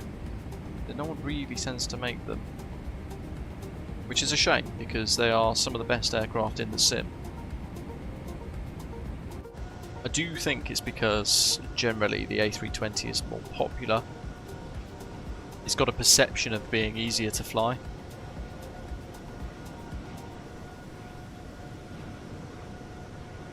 So I think that maybe causes the developers to go, well, actually, let's just not waste money on the Boeing. Let's push the Airbus stuff out first. Imagine if one of them though had taken it and gone, yeah, let's smash this out the box and let's just get a Boeing thing done. It'd be quite impressive, wouldn't it? It'd be quite a significant product launch. I mean, it'd certainly get noticed because no one else is making it.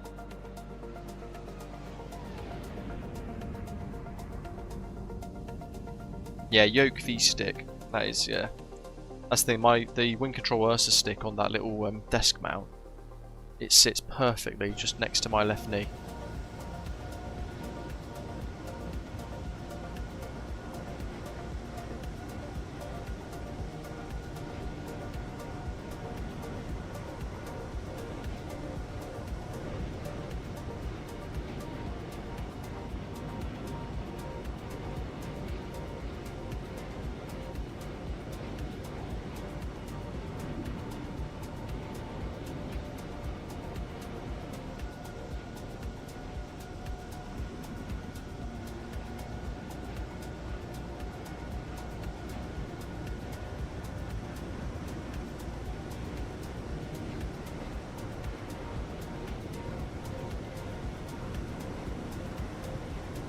Well, what they made is a very, very good replica of the real thing. That's not a bad thing. That's a great thing. That's exactly what a lot of us want. We want the hardware to catch up with that, though.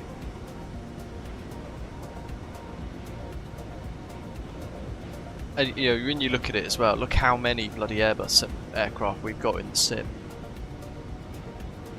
I think because the automation is more hidden, it's less in your face with an Airbus. They could probably get away with a little bit more because you don't notice it, whereas if they don't quite get the fly-by-wire system right in a Boeing and you're putting constant pressure in on the yoke for whatever reason, like you're rolling left or whatever it might be, but because the architecture of the whole aircraft, the way it flies, the brain, the way the systems run is so different. I do suspect that it's harder to get away with less accurate things. Whereas with an Airbus, they go, oh yeah, that's just the automation. And you can't really see what it's doing a lot of the time.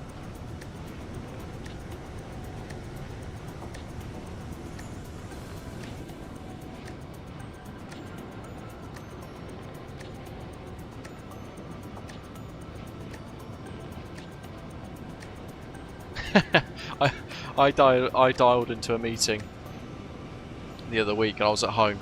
I was on a day off, but it was a meeting that really I needed to kind of take part in, so I dialed in anyway. And they didn't know because I had my little earpieces and things and my little my headset and stuff on, but I had a flight running in the background right behind the laptop, and so monitoring all of that during this meeting. But you could tell I was sat on my Next Level Racing Boeing seat.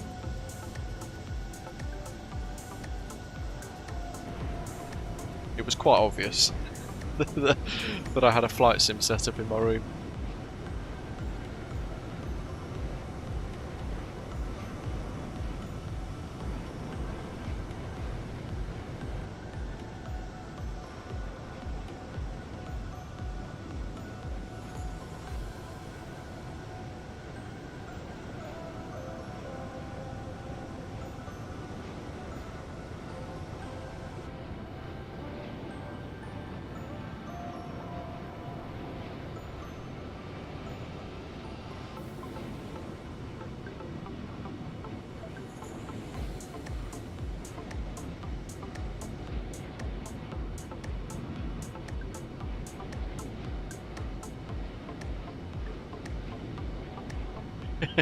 yeah, if you knock the yoke and disconnect the autopilot.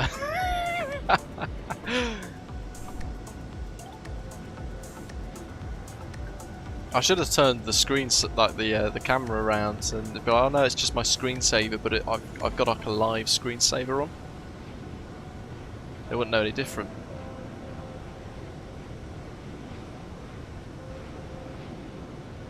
Oh, some of the guys at work have seen the setup anyway, and it blows their mind because they very much thought, like a lot of people, that it'd be like when you go home and you just turn your Xbox on to play a bit of FIFA, you grab a controller and that's it. They thought you'd have a little yoke or a little flight stick with the throttle attached to it, like I had years ago, Flight Sim 2002 days.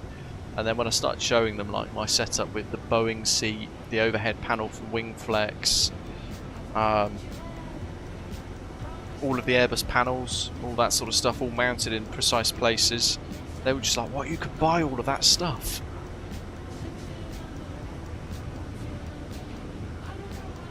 And then they start to realise actually how vast the flight sim kind of like world is. How huge it is. And then a few of them, because they had Xboxes at the time, when I was chatting about it, a load of them went back home and then grabbed it on Game Pass. And were blasting around on that. Some of them since have gone, oh, I've got to go and get a computer now because it's just not the same on the Xbox. So I've slowly converted to a couple of people.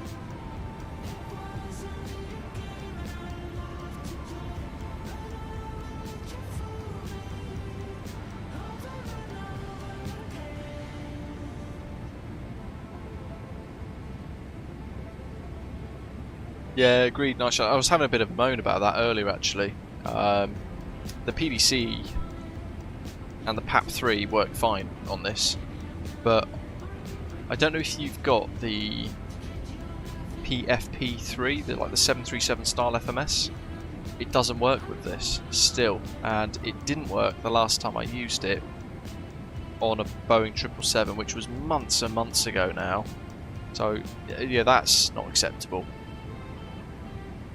And people go, well, that's fine, just get MobiFlight. But like I said in the video that I did the other day, MobiFlight to me is like asking me to split neutrons in the Hadron Collider. Just, I don't understand it at all. I've tried. I've spent a long time, a lot of effort trying to get my head around MobiFlight, all that sort of stuff, but it just blows my mind. I have no idea.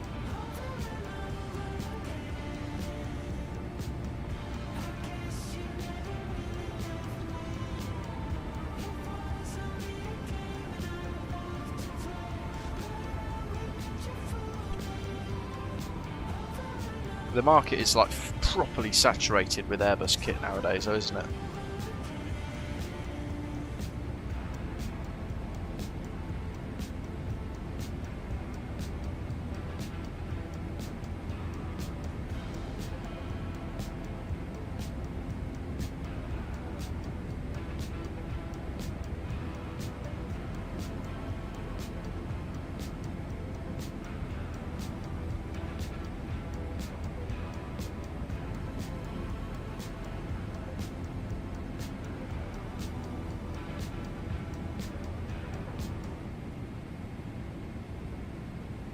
Given the crazy hardware shortages prices, the ability to start on a console is a good thing regardless of the shortcomings. Yeah, 100%. Certainly people that want to get into it with as little exposure to like graphics card prices and all the rest of it, having a PS5 or an Xbox is a very different experience than being on a PC, though, I have to say, but it is a really great entry route into simming.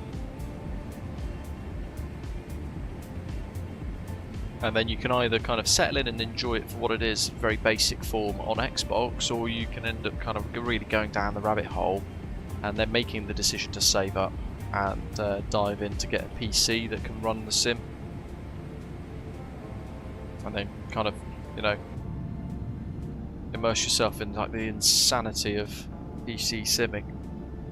Like how great the graphics are, all of the extra add-ons you can buy.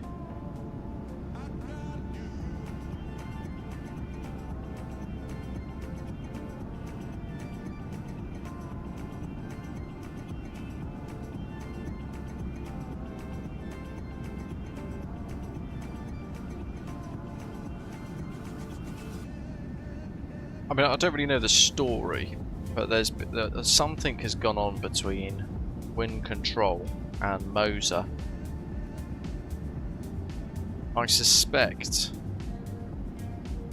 like, I don't know the details, but from what it sounds like, Wind Control were pretty hurt by whatever's happened. And part of me wonders, have Moser gone in and poached some of their staff? Because they're all made in China, they're probably made in the same street. I do wonder. Because all of a sudden they're making all of the same products that Wind Control are making. And that can't be a coincidence.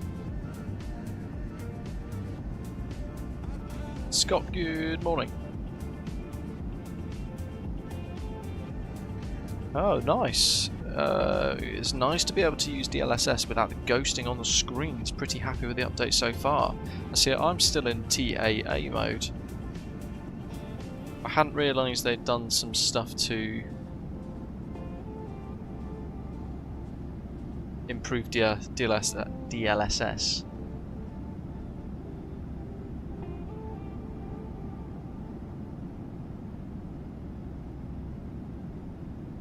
I think the problem is when I've plugged in MobiFlight before and I've gone to tweak things, what it does is it detects all of my hardware and wipes the lot out. So I've then got to, if I have a profile, it has to be a profile that is basically fully complete.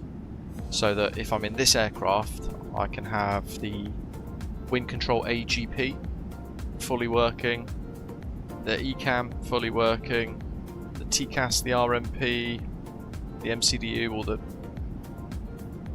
FMS PFP3, whatever they call it.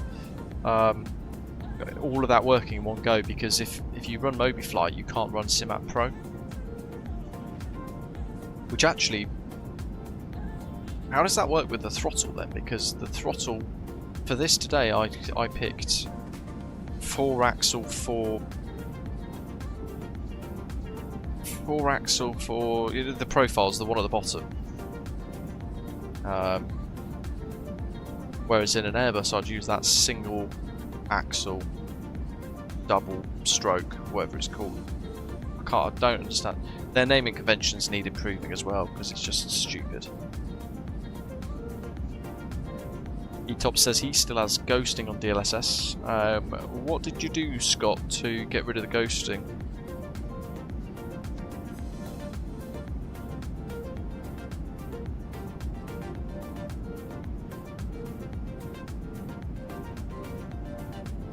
Gotcha.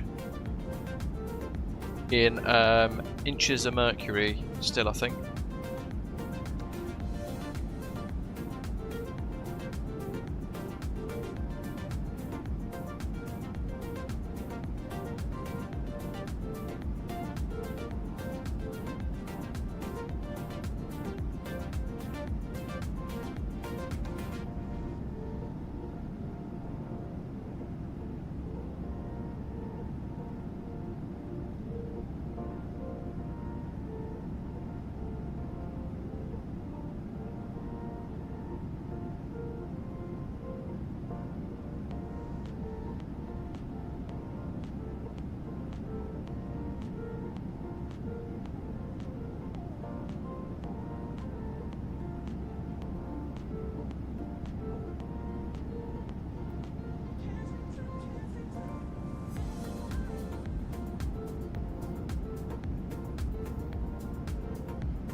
That's actually, I just saw your thing in the club lounge, Ian.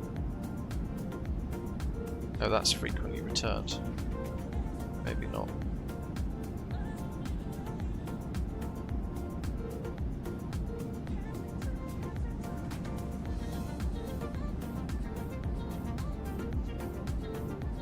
Well, this one is 90 quid. 16.1 inches. You've got two of them. They look like the same things.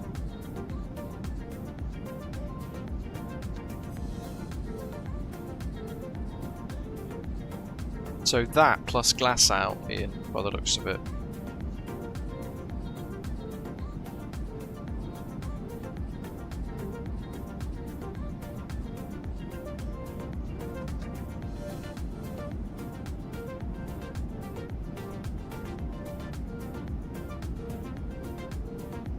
They're currently on discount as well, the ones that I've linked in the live chat.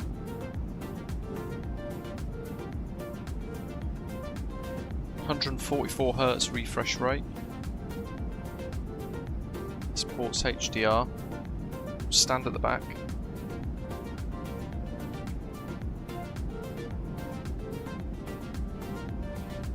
And it's an Amazon's Choice product, quite popular. Over 1,700 reviews, and the average is 4.6 stars. That's it's currently 25% off. The one that I've linked.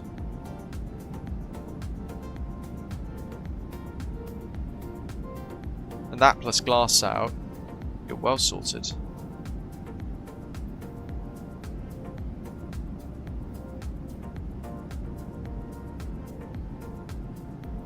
It's got a Vaser mount on the back as well, so you can attach it to like desk clamps.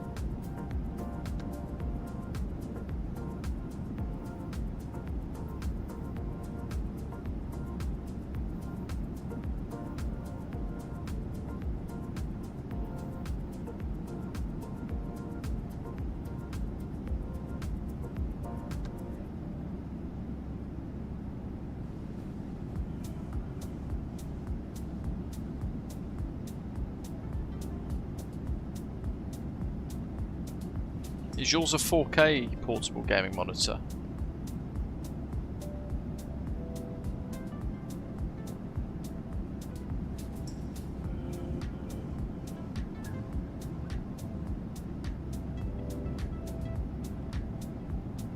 Well, you got 2.5K there.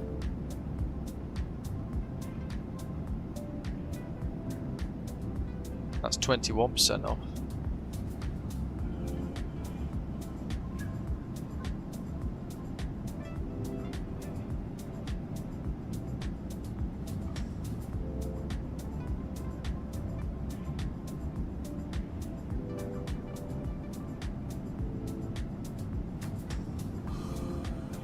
That one in the live chat, that I've just put in here now, that one is 2.5K, that's 21% off as well.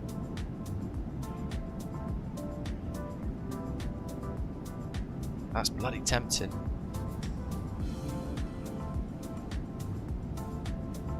Pretty cool setup though, with your displays popped out.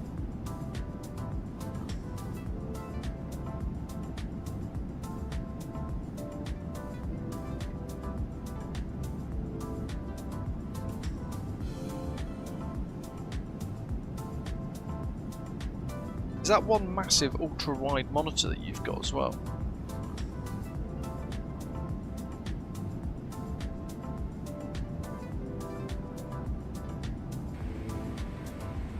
It's getting mega cloudy, isn't it? Doesn't work with A220. Is that because its marketplace has been like encrypted, or? Yeah, the big one at the back.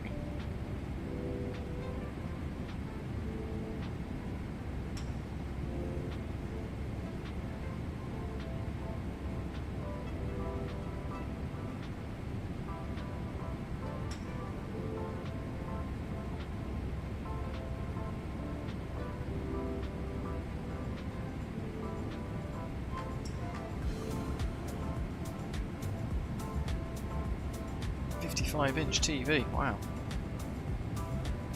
3 of them! 3 55-inch TVs, that's amazing.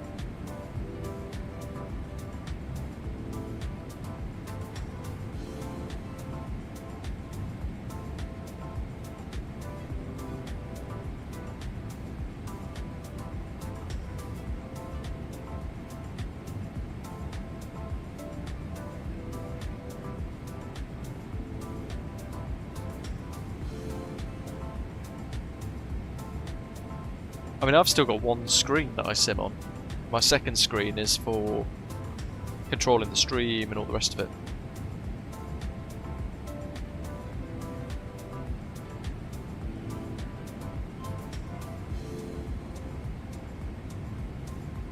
but I would really like to get at some point kind of like 3 curved monitors, or 2 curved monitors to go at the side of my main one, and then kind of just create like a little bit more of a wrap-round look. That's on my wish list of things to get, because that would just be so phenomenal, having that big wrap-round immersive experience without having to then buy another desk and more mounts, and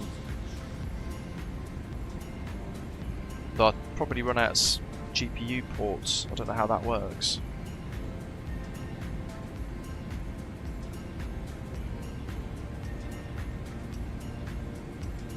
Does having more monitors affect the performance? Like, would that require that would require more of your GPU, wouldn't it, to render across the 3 displays?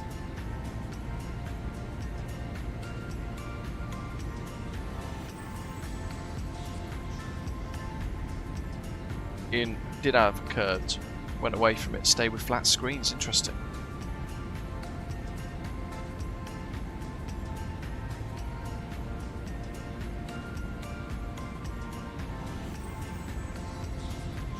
Right, top of descent in about 90 miles. We have to have a think about performance for our landing.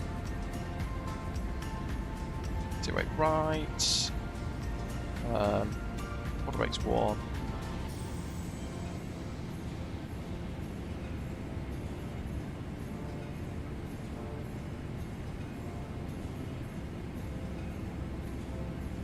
Lovely job. That looks like auto brake 1 and reversers will have us basically at the right point to exit for a very short taxi in.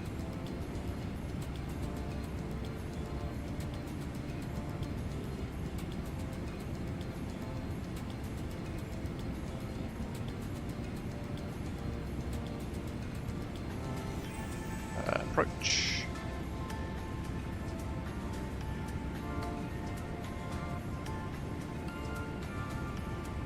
David, are we speaking to Vancouver radar first? So we're going to be well into descent, but in the US.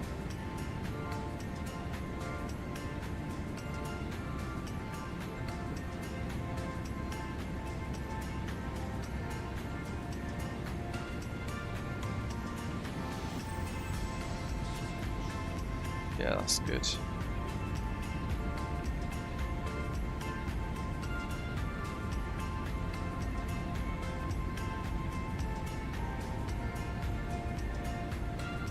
Copy charts there, ready?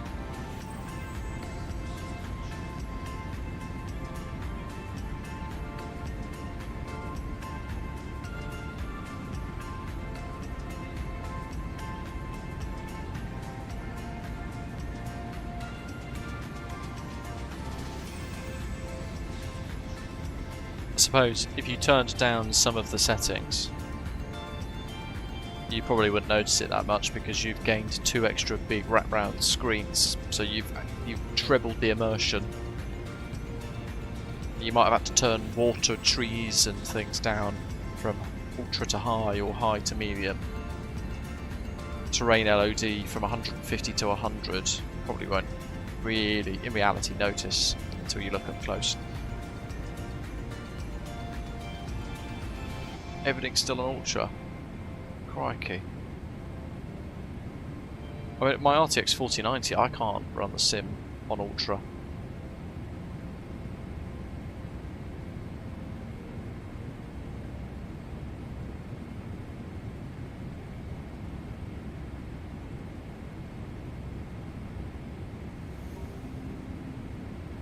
One 337.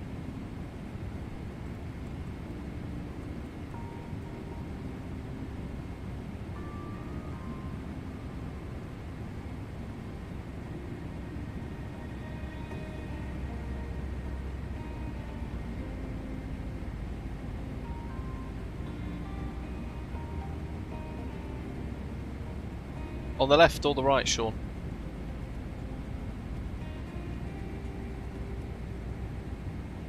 Canadian Flight Simulator? Oh, I don't know. Let me try. Fly by in chase plane. Mine doesn't auto zoom. That's as it happened before.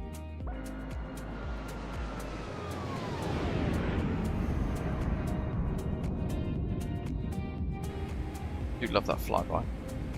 At 11 o'clock. You know what I could do? Put the old terrain map on.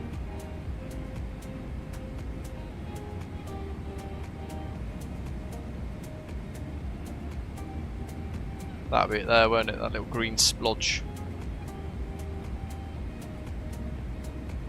There it is. Surely. Centre of the screen.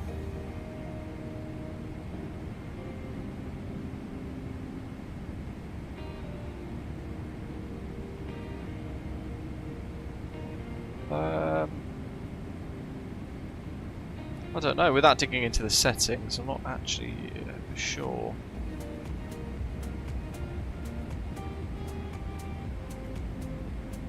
Do you have a video of setting up your chase plane? Not really, no.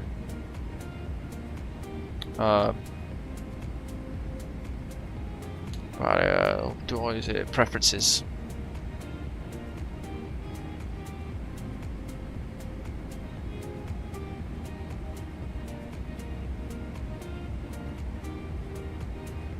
These are just the key binds.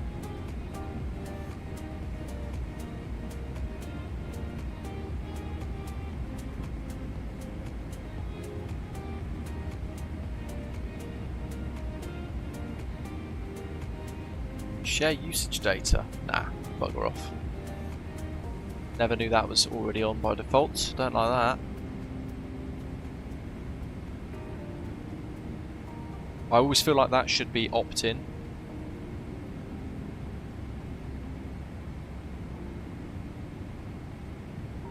There's nothing there about zoom.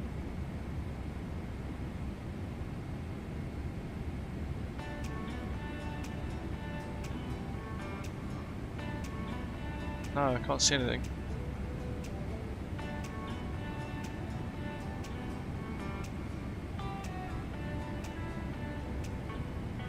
Yeah, I think I know what you mean, because it's happened to me in the previous one where it's when you're landing, it will like zoom in like all the way like into the plane, doesn't it? It kind of does like this. Oh, well, that's maximum zoom. Well, that's pretty good, but yeah, that's a terrible demonstration. Well, let's see. What about? It kind of does like that, doesn't it? But then goes right into the fuselage.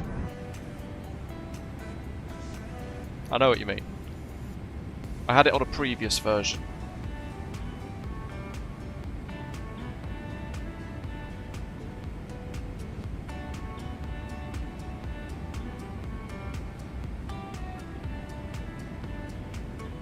Woof woof.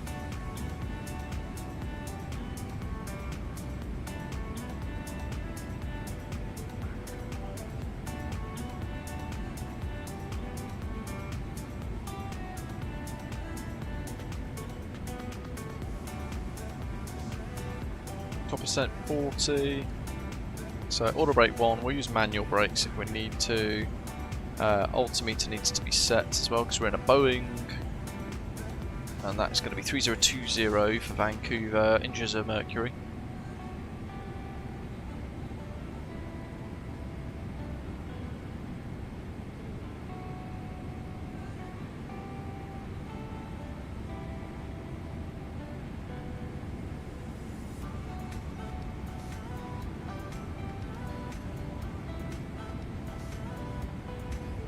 Flat 30, 137, that's 142 for approach speed, adding the 5. Nice, let us know what you think of it. I'm hearing good things. I know Badger and a few others are really enjoying it. There is an Osprey Airways livery for it now as well, I believe. But Zato's painted.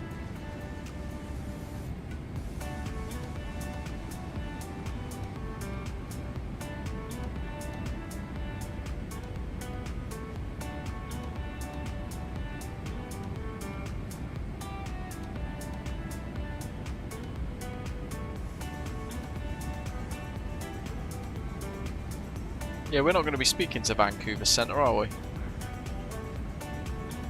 There's no way. Because we're going to be... Where's our arrival? As we cross into Canadian airspace, we're going to be descending between 10,000 and 8,000 feet. So we're going to be well into approach territory there.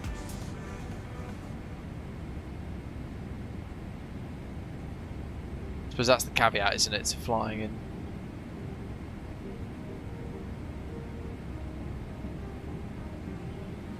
And this is why we need a really good scenery for it, because Vancouver itself, when you look at the kind of surroundings of the airport itself, where it is, it's in this really stunning bit of the world. You've got a phenomenal arrival, especially on a clearer day, and you've got all the mountains to the north and things as well. It's really nice. Radar vector departures, which are really cool.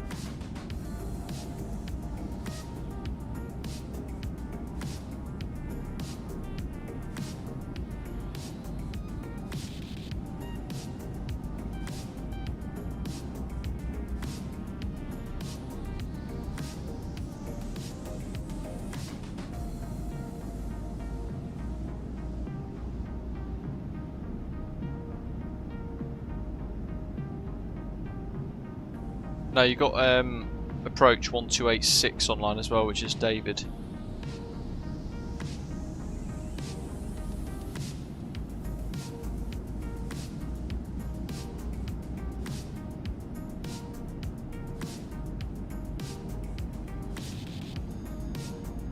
I think we're just going to be speaking straight to David. Oh, hold on. There it is.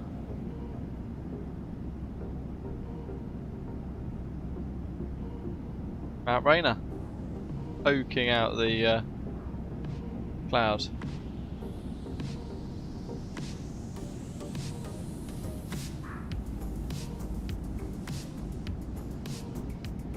No worries, mate. I hope all is well, Canadian Flight Simmer.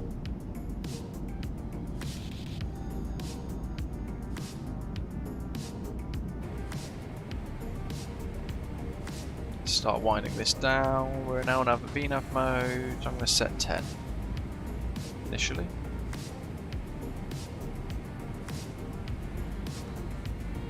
And I want the weather radar on.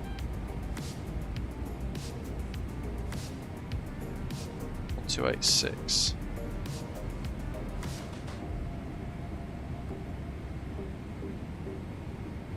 I'm going to take a punt. Might be wholly wrong. We shall see.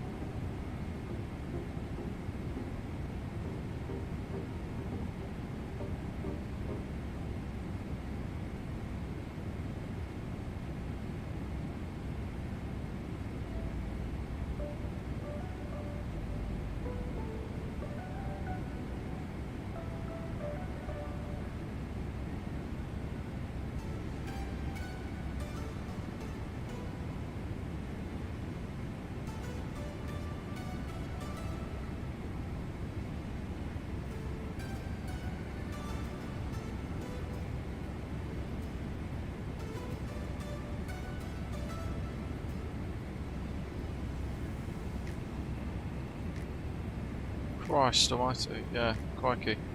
Well, take it easy, mate. Do they know what the underlying cause is?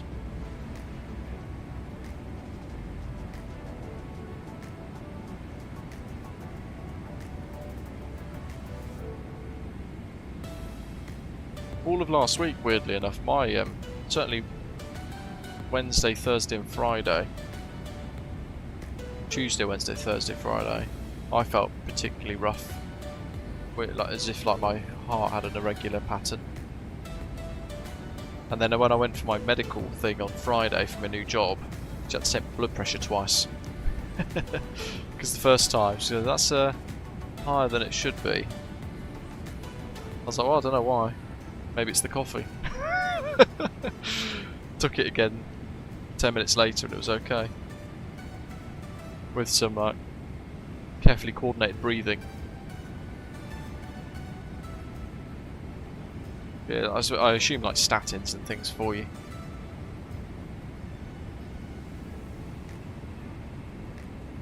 Take it easy, eat healthily, stay active. Top of descent.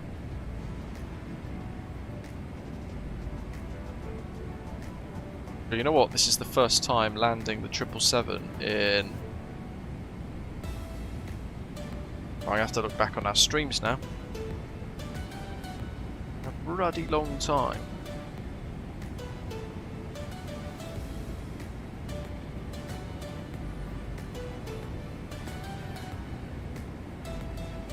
But we've not been in the A340 since May.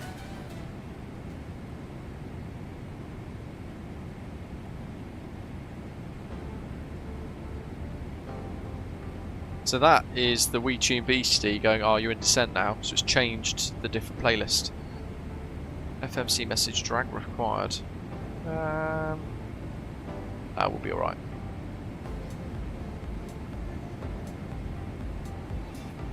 Perth to Sydney was the last time we flew a 777. It was the 200ER in April 2026.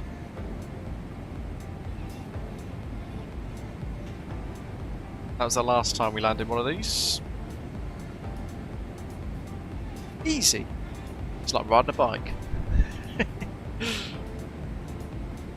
Got some good conditions into Vancouver for what it's worth. Variable winds, 100 degrees to 160 degrees, so we're expecting a gentleish crosswind of 3 to 5 knots. Quite a bit of cloud in the area though, but visibility of 20 statute miles. Temperature's 14, dew point's 14, which means you typically bad visibility or reducing visibility. But yeah, it'll be fine.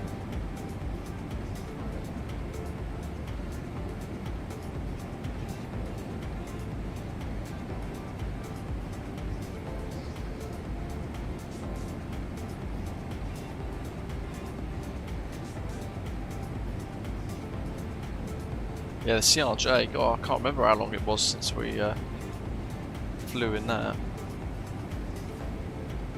Things now for like regional hops. I really like the A220 rather than the CRJ. Which would you say is the most satisfying to fly aircraft in Microsoft Flight Simulator, if there's any that stand out? For complexity and quirks, I would say the TFDI design MD-11 or the Leonardo Mad Dogs, the MD-82, 83 and 88. I think if you can nail those, then you're one heck of a sim pilot. What do you guys all think? I reckon, yeah, I think the aircraft that I've most enjoyed learning the most and had some fair challenge with, yeah, it'd be the McDonnell Douglas type jets. I mean, the MD-11 freighter, my goodness, that comes in, you could be doing an approach at 160 knots. And that in itself is hard. It's just managing the energy. Flying so much faster than you usually would on an approach. The thing's a missile, is so fast in the cruise.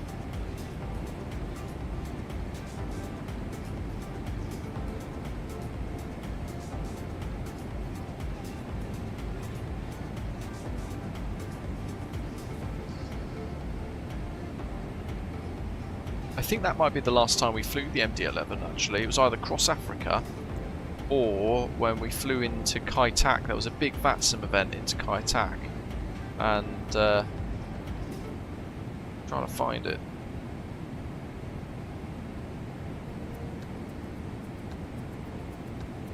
Alright, Mauritius, Johannesburg, Perth, Sydney, Gatwick, Porto, Kit Ground.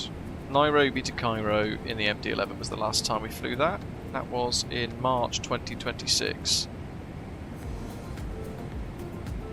But I love the TFDI design MD-11, it's so good. Dhaka to Kai Tak in the MD-11 we did in February 2026 during the Hong Kong Overload event for Kai Tak Edition.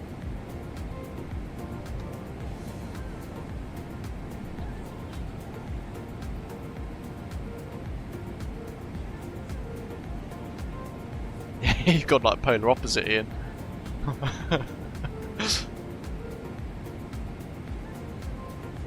Bring that range ring in.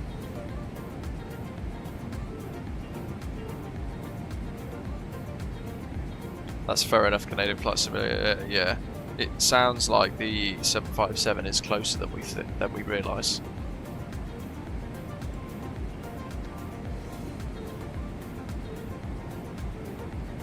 So looking forward to that.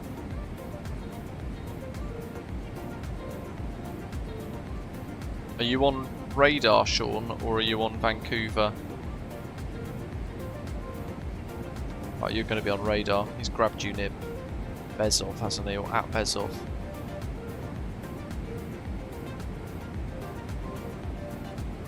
Vancouver Centre.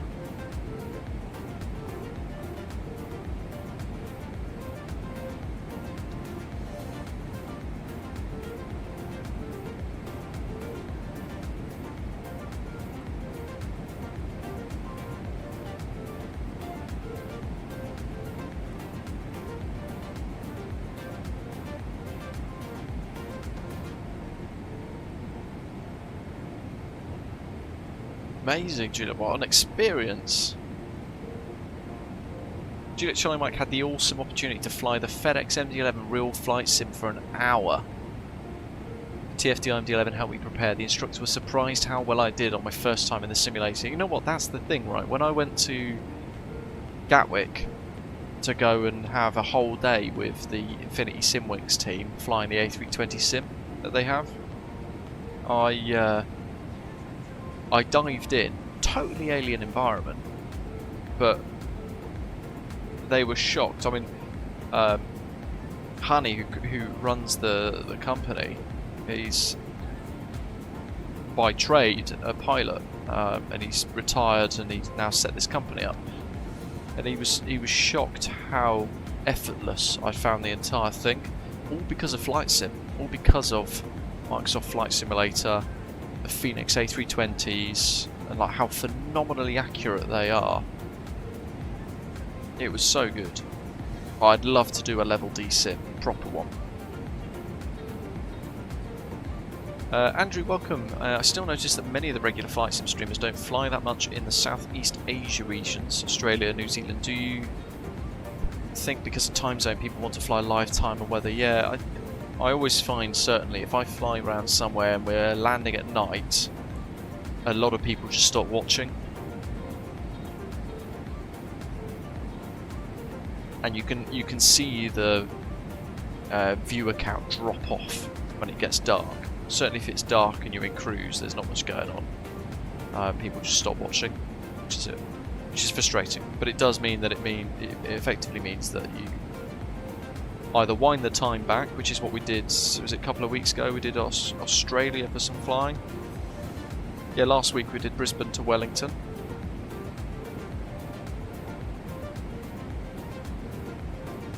And then back in June we did Perth to Port Hedland. Some FIFO ops, so we've done it twice in the last 2 months.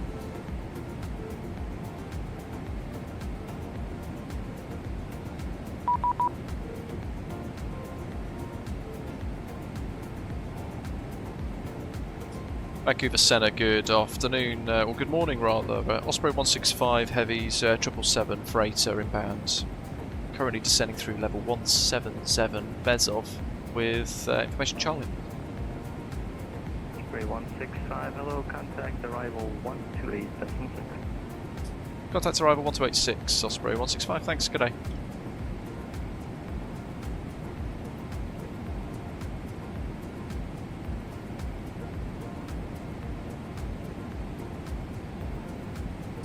Vancouver arrival, good morning, Osprey 165 Heavy, 777 Freighter. We're currently down through 16,000 with information Charlie, Bezov. Osprey 165 Heavy, Vancouver approach, hello, altimeter 3020. Expect the ILS 08 right approach, descend 6,000.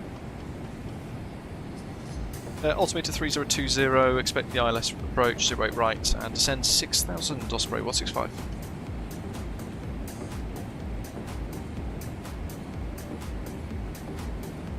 That's David. Whoop, whoop. We're giving David a real treat today, having an Osprey flying into Vancouver. You ask us every week, when are you flying to Vancouver next? We do need a good scenery for it though, that's for certain. But interestingly, now we know Gaia Simulations are making one. We're in for an absolute treat with that. Egret at 250 knots, jet aircraft. We've got a speed restriction here. No, we haven't. Ooh, cheeky monkey.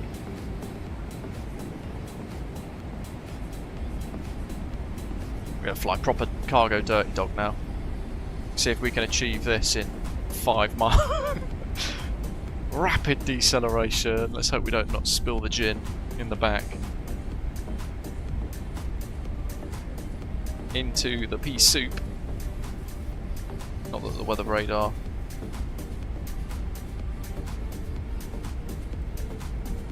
does anything in this, unfortunately. 250 knots, bosh, nailed it. Is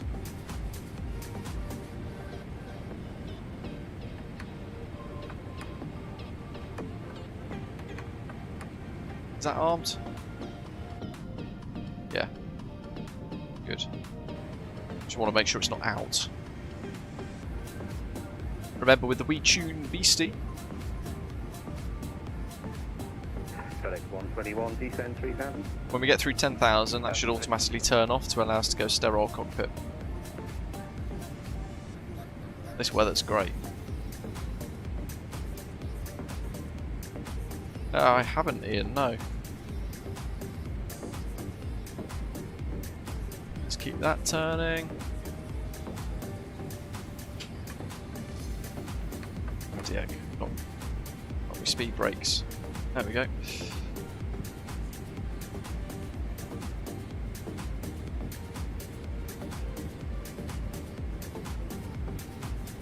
Where's my charts? Between 10 and 12, good. We're going to be at or above 8.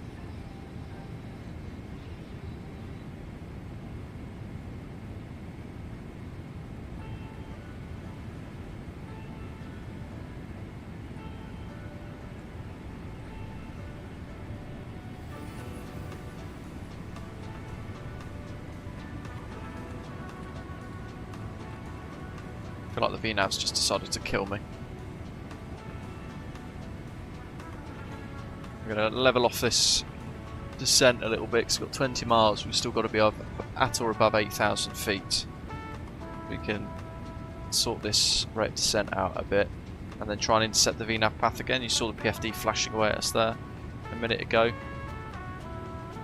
Right, landing lights, runway turn off. If you've never seen Sim GFX, let's see if it picks it up. Here we go, look. Oh, look at that! That is brilliant. I've never seen it on the 777 before.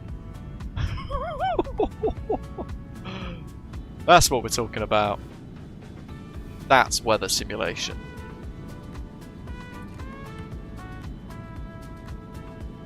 That's real life, right? That's what we see when we're flying.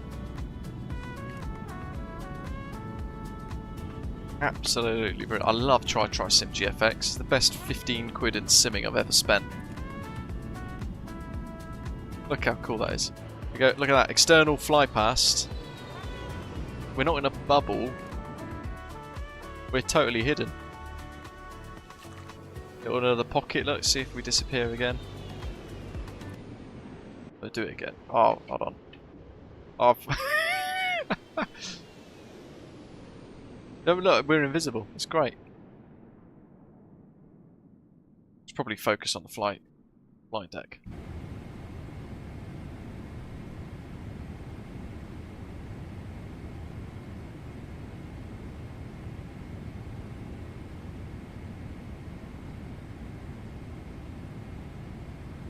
Oh, hold on a second. I'm looking at the wrong charts here. Let's go flight level change. So it's gone, okay, we're through 10,000 feet and it's gone like brilliant. that We Tune Beastie music thing has just disabled itself. Leave NAPCA heading 260. David will have 100% noticed that we've just dropped a little bit.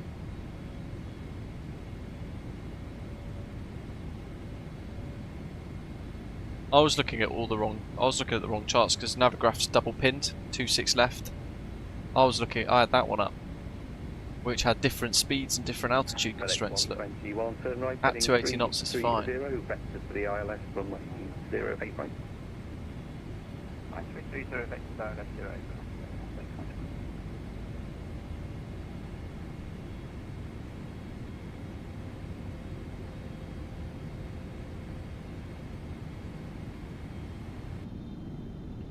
Pump. There we go.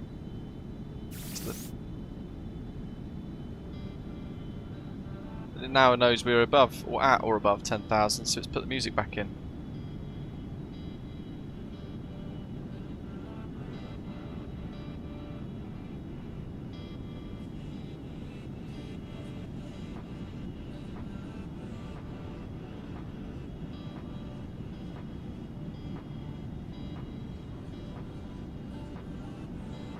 Yeah, Toronto's got one as well, hasn't it? Got a good payware scenery.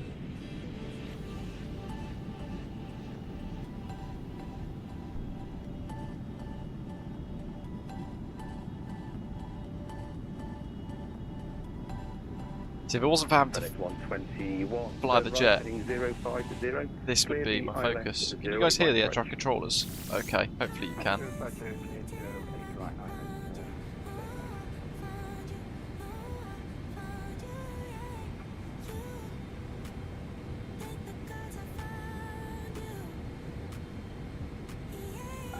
Osprey 165, descend 3000. Send 3000, Osprey 165. They're trying to catch us going into the cloud. Oh, it's going to thin out now as well, isn't it? Try one more time.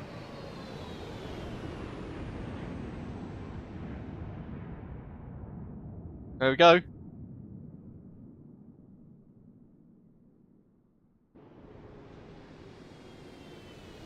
Love it. Right, let's focus on flying.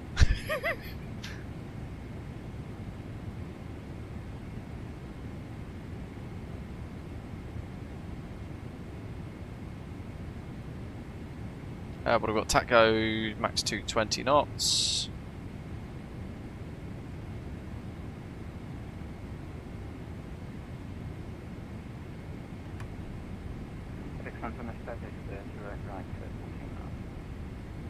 FedEx 121, winds calm, clear to land, 08 right. Look at this for a breakout. Look at that view. It's great. That's why we need good scenery here. Because it's a brilliant place to fly. Look at that backdrop.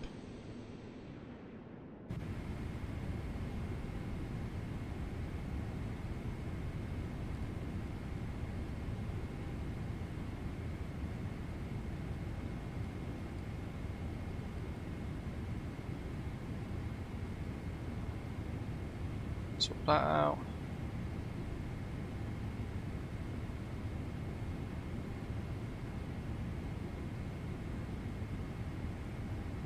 Max 210 knots is coming up, which means we need to start extending some flaps. So speed checked. Flaps 1. Now let's just go straight to flap 5.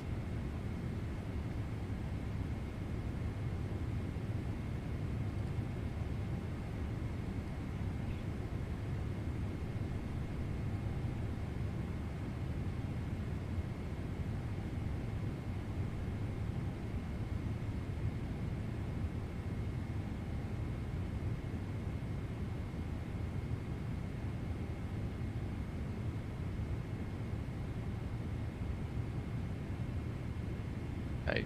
Vancouver approach, Osprey Fahrenheit heavy, flight 160, descent to Little burst of power. 110. Look at that. There's Vancouver. That's over 40 miles. Osprey 598 Heavy, Vancouver arrival hello. Altimeter How stunning that is. 3021. Look at that. Expect ILS 08 right approach. Take that for a nice little screenshot. Descending 6000. We got descent 3, didn't we? 021. Expect runway 08 right. Descend to 6000 feet. Osprey 598.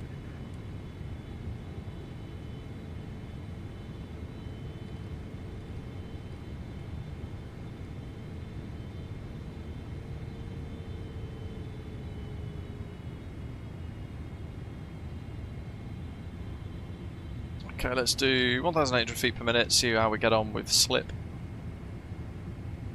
Lights, signs, icing as required. Oh yeah, the checklists, because it will shout at us. Pre-flight randomly keeps coming up there. So recall checked, notes checked, we've done all that. Missed approach is already briefed. Order break 1 is set, landing data VRFs is set. Osprey 165, leave NACMA heading 330. Leave NACMA heading 330, Osprey 165. Let's go 1500. Set 3-3, ready to go on the box. Approach altimeters set. Landing gear is going to be automated. What was I going to do? I forgot.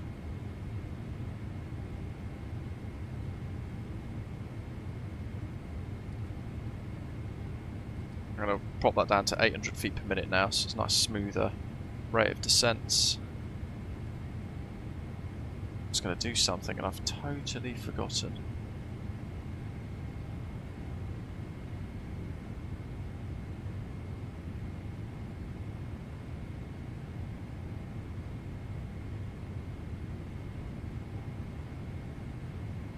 Forgot, Dave.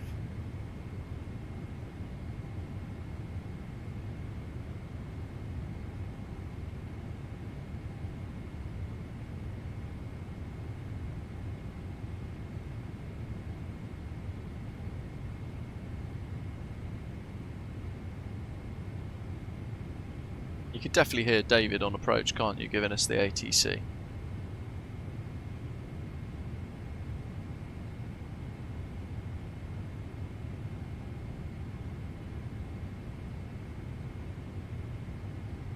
Good, thanks.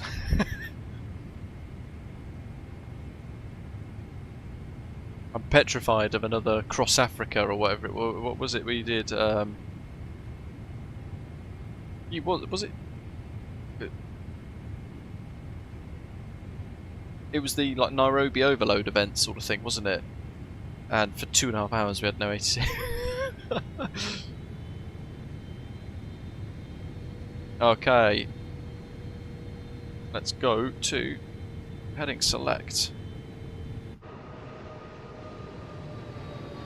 There's none right now, Andrew.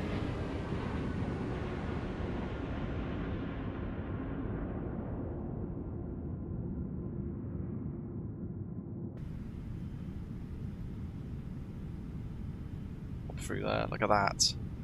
FedEx 121, there we welcome go. to Vancouver.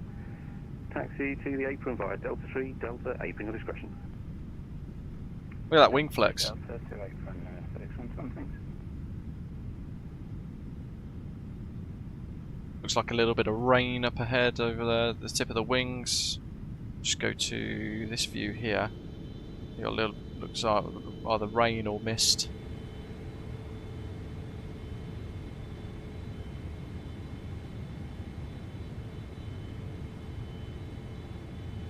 Yeah, Vancouver's a beautiful place to fly. It lacks good quality airport scenery. 165. Turn right, heading 050, cleared the ILS 08 right approach. Maintain 160 or greater to 4 DME. Turn right, 055, cleared ILS 08 right approach, maintain 160 till 5 DME, Osprey 165. Paper. Just going to go for 180 for the intercept. Approach mode's armed. Here we go. Let's get this beast on the ground. Speed checked.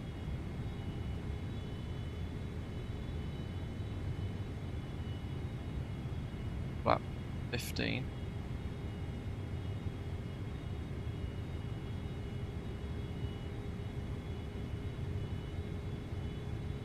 Got 17 miles.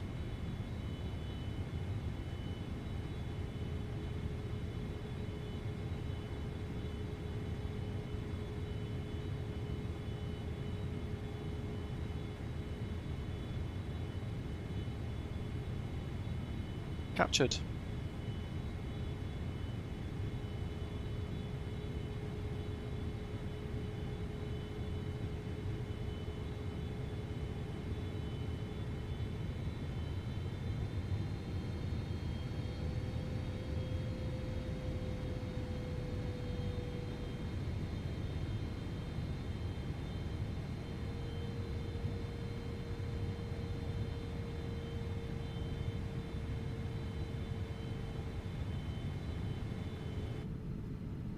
Flight slope's going to be coming out shortly. Look at that. Morning again. I'll let you. For a bit of a landscape. Legend 862 Foxtrot, Vancouver departures, hello, you are cleared to Kilo Juliet Brilliant. Alpha Charlie via the Freighter 9 departure flight plan route. Departure runway 08 right, squawk 6465. Got about 8 miles to go. Even though the Vancouver VOR is tracking. Got 9 DME to the ILS, so I'm going to go 160, that's good. We're on the glide, gear down. Start at your discretion, call taxi. We'll go.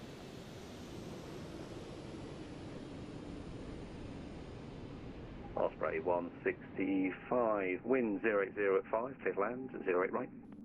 0 right, clear land, Osprey 165. 2500. Check, speed checked, flaps 25, which is right in the middle of those D10s, brilliant. Let's go full flap.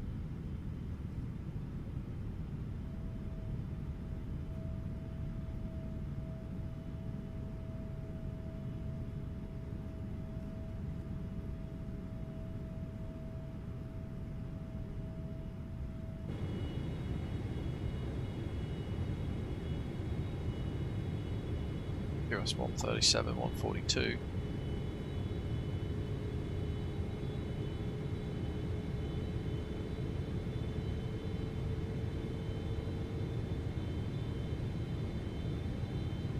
There's our fix rings that we popped in earlier. The missed approach, as a reminder, climb to 500 heading 083. Then climbing right turn to 2000 heading 113, expect vectors. So I'm going to set 2000 on our MCP, or FCP.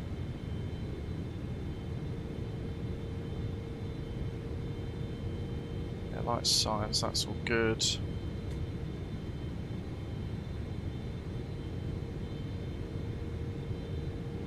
Here's down and green, flaps 30 and green, speed brakes armed. And we're clear to land.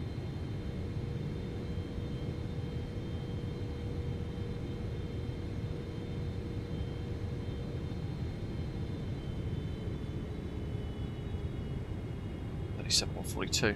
Yes.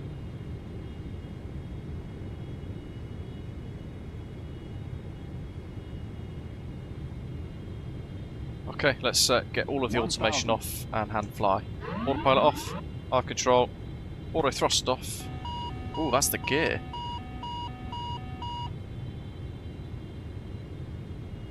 It's a different profile to what I remembered. I'll have to manually do it that way then. That's a terrible thing to happen on short final. Totally distracted me.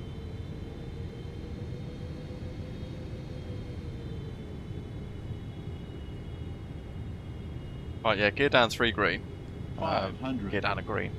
Just thought I'd double check that again.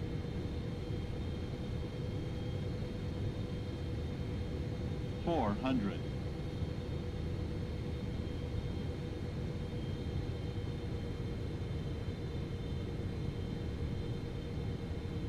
$300. Approaching minimums. Bang on the ILS, but we've got 200. 3 red, so there's obviously a discrepancy here. but we're just going visual. 100. 50. 30. 20. 10. She's a floater. Legend 862 Foxtrot, we are ready for taxi. Reverse. Legend Green. 862 Foxtrot, runway 08 right, altimeter Give me them brakes. 3021, taxi via Alpha. Look at that. Love this jet. So good. Taxi via Alpha, current ground 31, hold it short, right, and altimeter 3061, Legend 862. 70 knots. Bus past Delta 3. Manual brakes. 60 knots.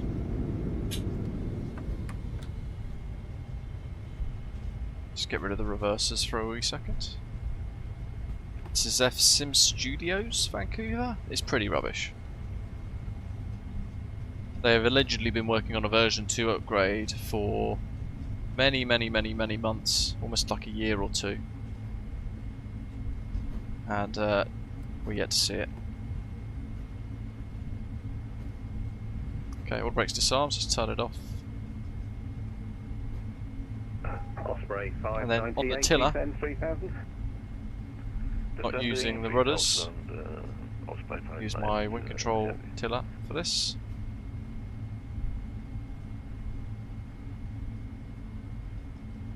Vancouver arrivals, good morning, Osprey 3363 on the GIS 1 arrivals, currently passing 17,500 feet, descending on the Star, apologies.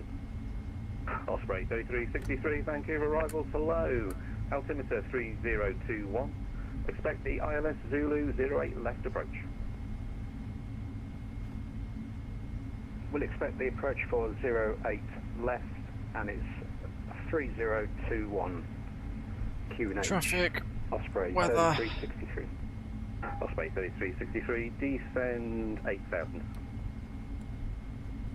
Descend 8000, Osprey 3363.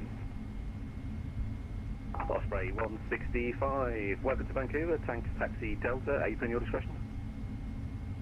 Taxi Delta to the apron, thanks to the HC Osprey 165.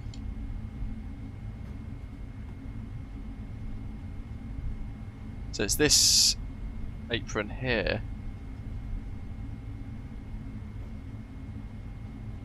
I think. We'll get some different charts up. Yeah, all of this is apron 5. Flaps up. You can only buy chase plane direct now for parallel 4-2.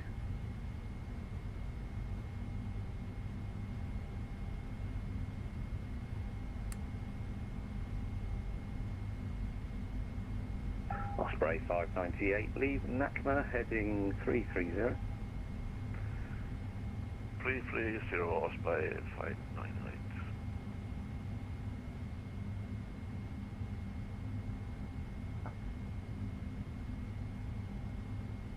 Convinced this is quite set up right.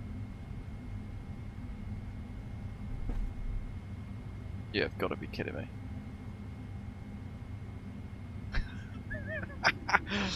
It's done me a solid, hasn't it? It doesn't even replicate what I've got on the charts, because there should be an angle going off that way towards that hangar. This is meant to be stand 502. Legend 862, Foxtrot, contact me, this frequency airborne. Right, don't look everyone. Wind I'm going to be a bit creative. 005, take a takeoff, runway 08 right.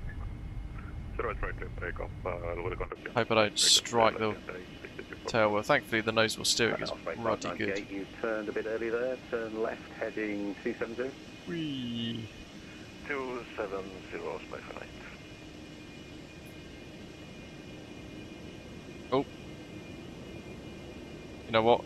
Terrible habit there crept in.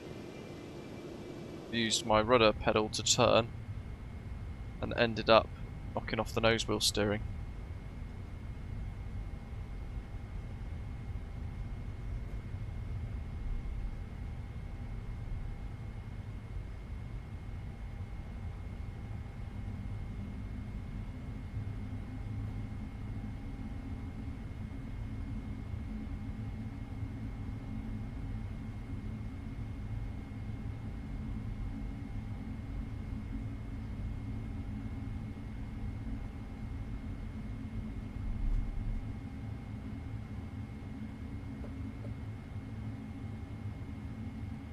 Fucked. Badly.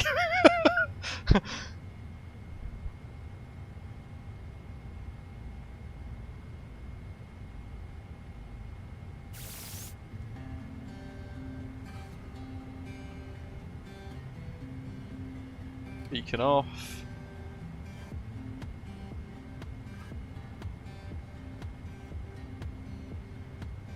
Engines are shutting down.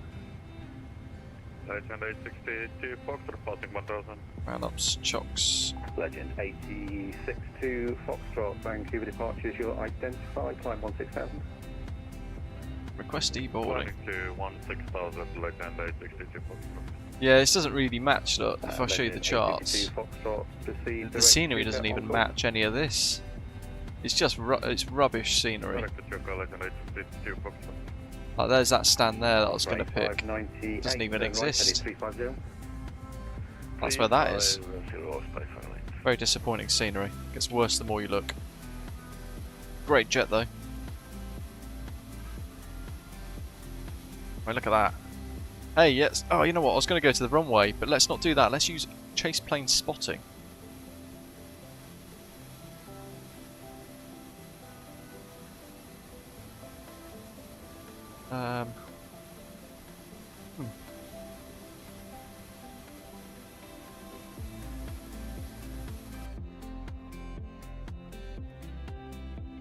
Osprey 598, turn right, heading 040, cleared the ILS 08 right approach.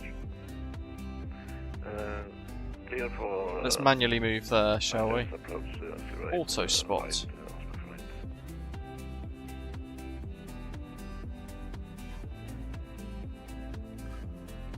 How do we...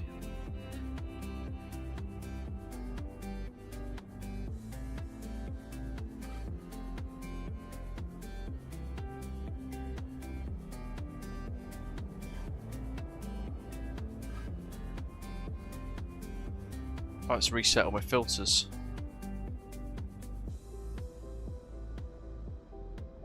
Vertical, climbing, chasing. Ah.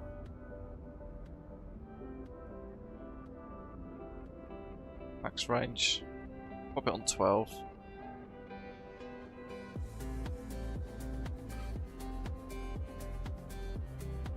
Back. Can it see air charter? He's long gone.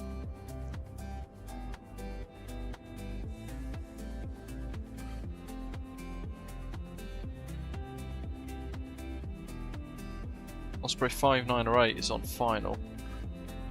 But he's kind of out range out here. Move to Cam 9 Whiskey Whiskey.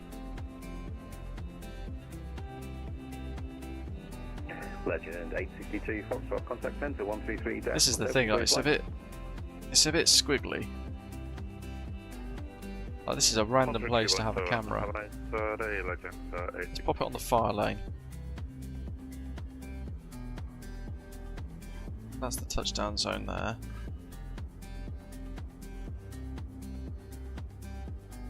Osprey 3363, descend 4000. Descend 4000, Osprey 3363. Right.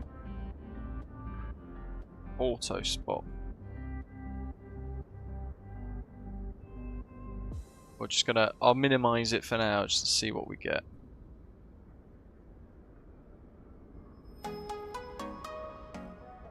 Yeah, I should probably use my second monitor really to control it. Monitor it a bit more proactively. While we wait, I shall pop Chase New Sky on, see what score we got for the touchdown. 10, beautiful. Oh, loads of profit there, 44,192. Happy with that. Vancouver approach, very good. Here, good morning, Osprey. 2472 heavy. Clouds dropping in. 14,000. Osprey 2472 heavy, Vancouver arrivals, hello, altimeter 3021. Expect the ILS. Hello, runway Chase 08 plane, where right have you gone? approach. Descend 6000. QNH3021, clear for the ILS for runway 08 right, and descend to 6000, Osprey 2472. Right, let's target Osprey MPS. 2472, negative, you're not cleared, but you can expect the ILS 08 right approach. Yeah, sorry, expect the ILS 08 right, Osprey 2472. I can Osprey 598, ditch that. 0805, clear to land, 08 right. Wesley, welcome mate. Clear to land 08 right, Osprey 778 F.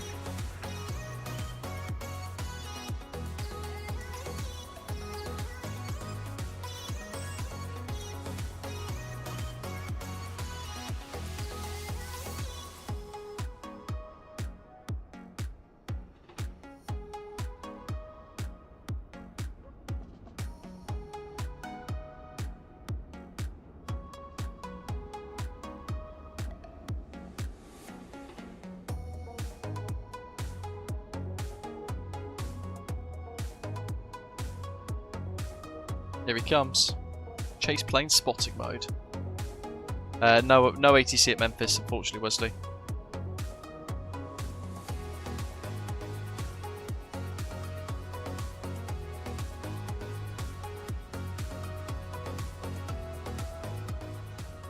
Let me turn that music down a little bit. I feel like it's mega loud.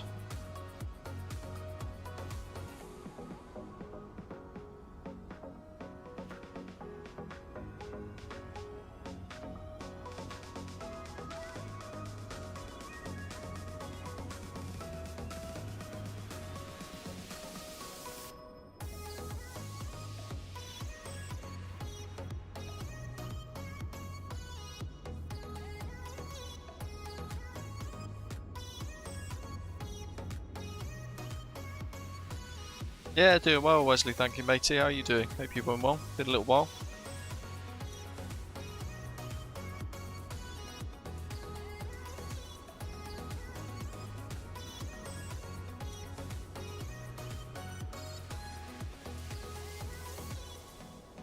So this should, because it's on Chase Plane Remote. No aircraft in view. Auto spot can't find an aircraft to follow from your current camera angle. There's one right in front of the bloody screen. What? Chase Plane's moving the camera now. Let's see if it zooms in too much, because it's already zooming in quite a bit. It should zoom out as well. Here comes Michael in the 777 freighter. I think this is loaded in as a passenger version though, but he's in the cargo. It's a freight dog today. Sounds like Inibuilds have just released their Malta scenery. Oh no, it's an Osprey World cargo. Love it. Osprey 3363, leave Nakama heading 330. Beautifully stable approach. ILS Zulu 08 left approach. Look at that. What a touchdown. Good effort, mate. Chase plane spotting, doing a good job. Vancouver CBD in the background there through the haze. 330 for the Look at that. Try Sim GFX with the water spray. Approach, Osprey 3363. Not that I think there's any water there, but hey, it looks good.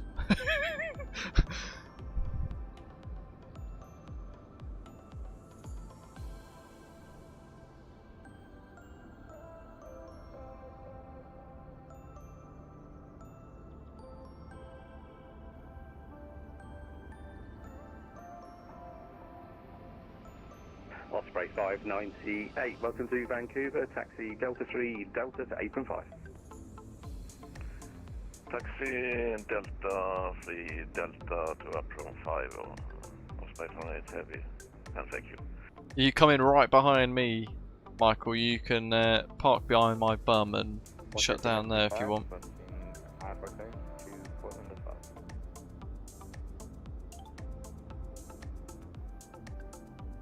Walker 5955. They haven't released it yet. 44 minutes ago they released the trailer for it. Departure, flight plan route. Departure runway 08 right, squawk 6605. Clear to Portland via the Fisher for departure 095. Flight plan around. Runway at 09 right, squawk 6605. Walker 5955, readback is correct. Push and start your discretion, call for taxi. Pushing out of my discretion, call for taxi.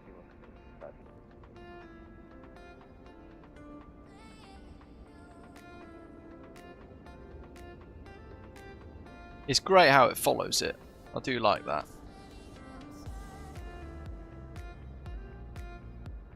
I think this is the first time using chase plane spotting live, isn't it?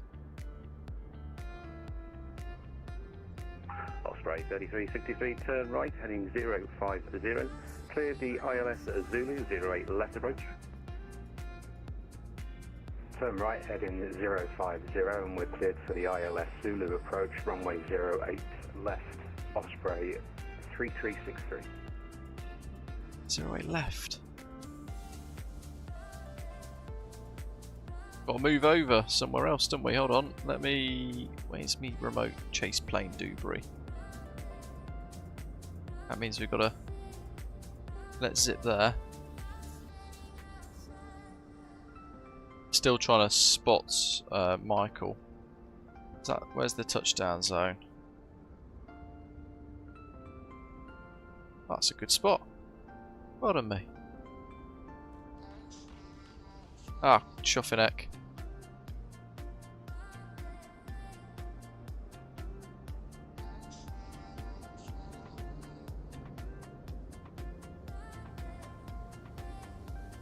Let's go right up close to see how it handles that.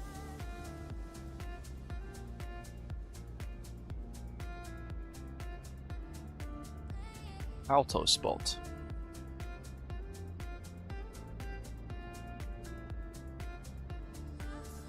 Osprey 2472's just come in range.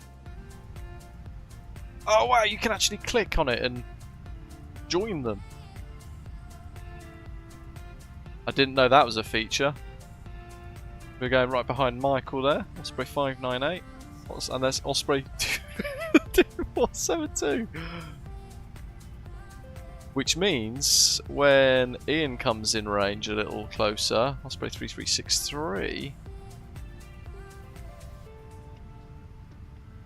we should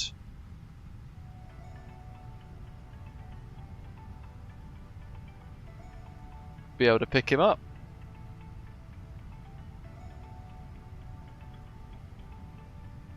Follow him on the arrival.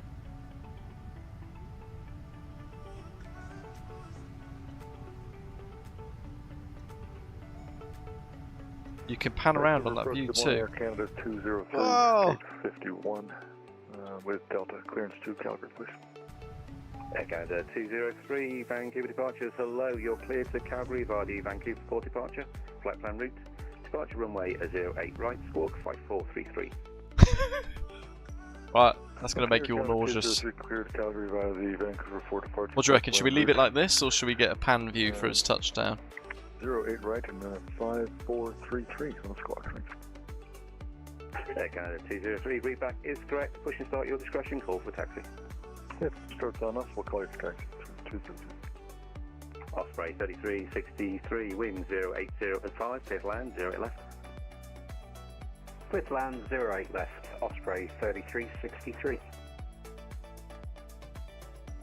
Osprey 2472, descend 3000.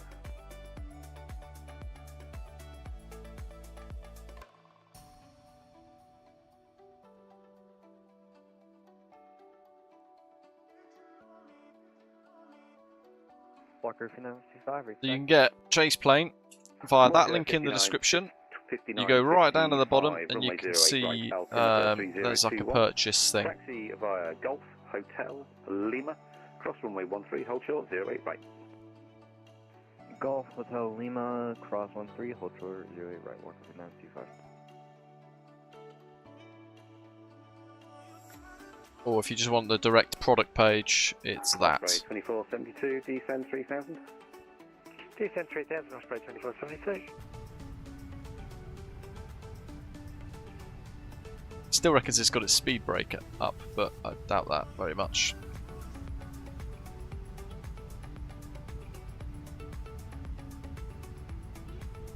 What do you reckon? Leave it tagged like this?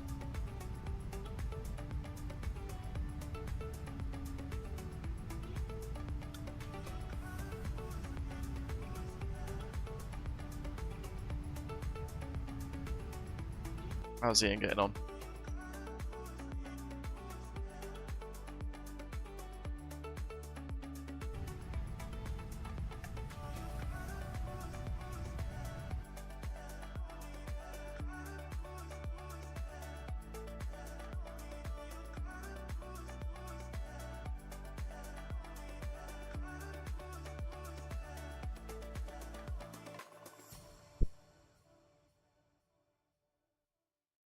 At least it's doing the landing gear properly now, though.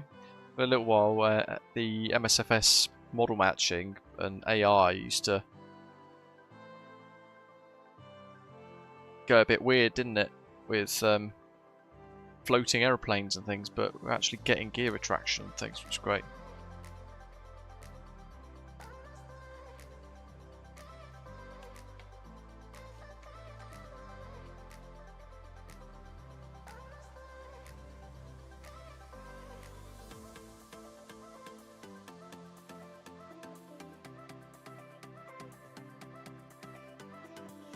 Osprey 2472, leave NACMA heading 330.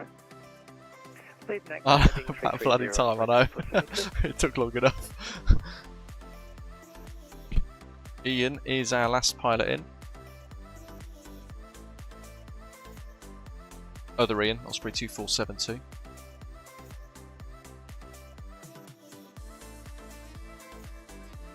Here comes Osprey 3363's touchdown. So it left Vancouver. 4.5 hours later, departing Memphis. Touchdown, look at that! That was a superb touchdown. Thanks, flying to Vancouver. And he's just got the nose wheel down as well. Snazzy.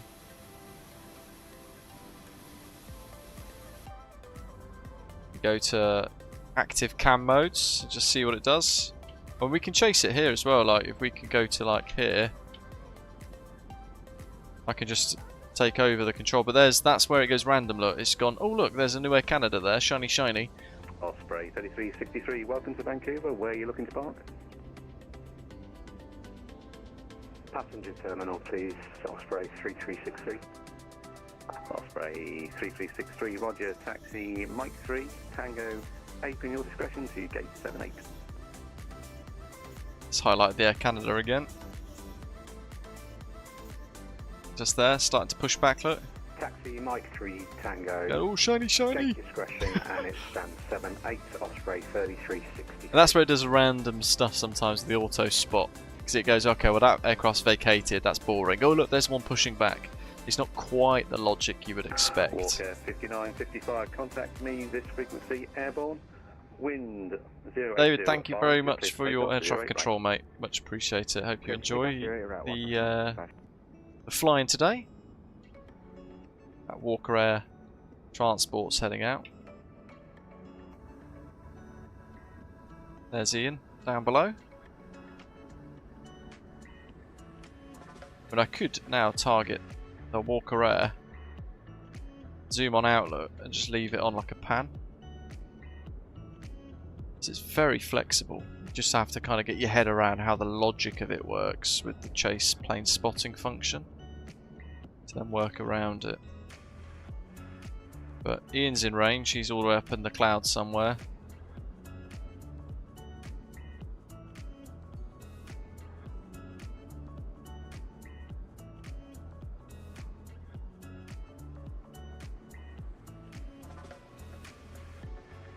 Osprey 2472, turn right, heading 050, cleared the ILS 08 right approach.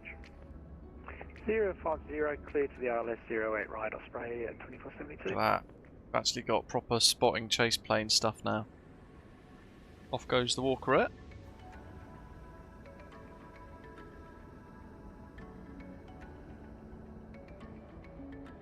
Crikey, that's a steep old departure. Destination space. Good effort, Michael. Good effort, mate. Your landing looked amazing. From us, from our view, didn't it? Turn right, direct Seattle, climb 16000. Let's follow Direct Seattle, climb 16000, 125. Ian and his MD. We don't have model matching for it. I wonder if I could force it while we watch him. While it loads. Stand by on that. Let's see what I can do.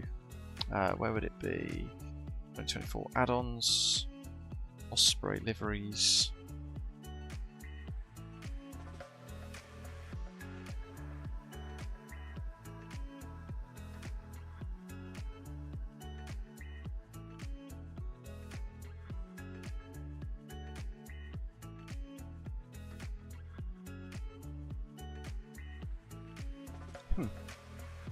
Where are my TFDI liveries gone?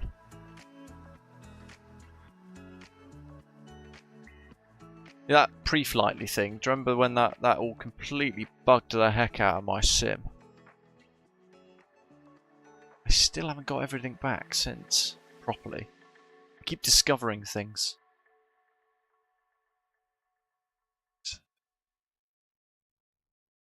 Where the heck is that?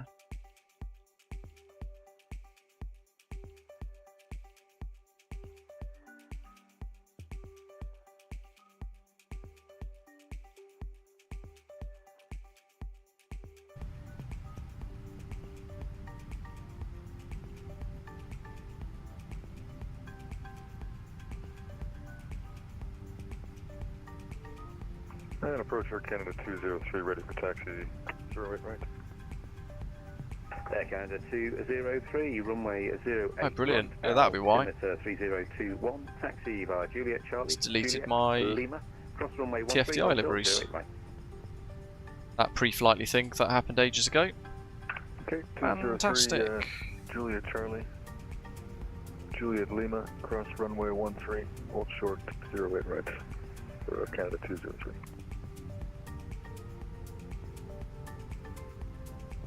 Osprey 2472, wind 080 at 5, clear to land 08 right. Clear to land 08 right, Osprey 2472.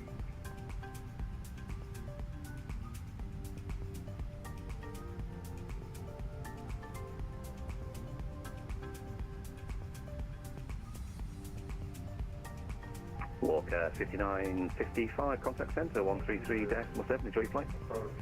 33.7. Yeah. Station call in Vancouver departures, again call sign. Yeah, brill. Oh, well that's that then. I can't get the right livery sorted out dynamically. Vancouver coach, A firm, display call sign. Oh well. At least we've noticed. Station calling your readability 2.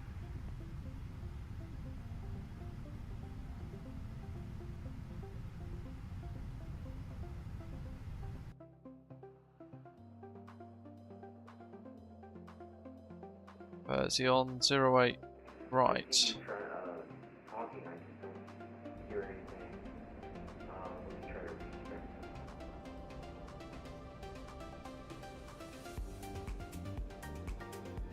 Oops. Okay. Spray 2472. Here we go. Ian's last chap in. WestJet 116, Vancouver departures. Hello, you're cleared to Calgary via the Vancouver Port departure. Flight plan Big route. thank you to everyone, wherever you are in the world, for tuning in and flying along. Welcome to our new subscribers. As always, appreciate all the support for every one of you choosing to subscribe to the channel. We're still on the track to 50,000. I really appreciate every one of you. Thanks to Willie Canuck, aka the We Tune Beastie channel, for super chatting the £5 earlier on as well. Really appreciate that. And Matt Hill for becoming a channel member at the start of today's live stream too. Big thank you to our air traffic control. Air Canada 290, Vancouver departures. Here at FSim Canada. 3 now, quite broken with a lot of background noise.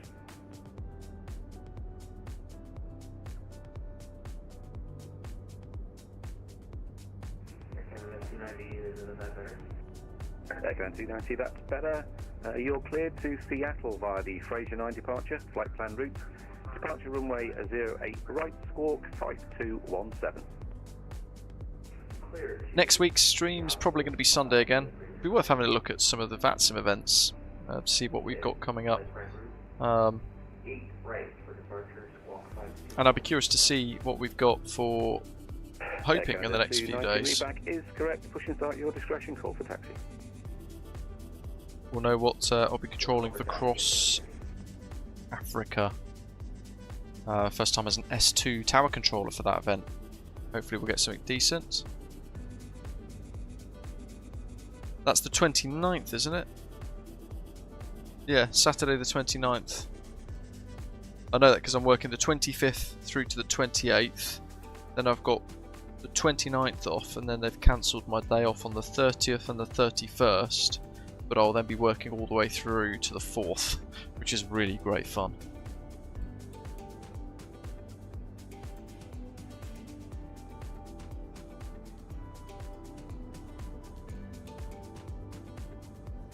It's the longest stream we've done for a while as well. What are we now? 5 hours in. Hope you've enjoyed it. Hit like before you head off. If you're sat in the background, don't forget to subscribe. Super important. And sometimes on these videos you might see hype button underneath. Certainly at the start of live streams and on some new videos. Epic touchdown, Ian. Do make sure you press that button if you see it, because that is a new way that YouTube is dealing with the algorithm. It's basically giving us a hype button.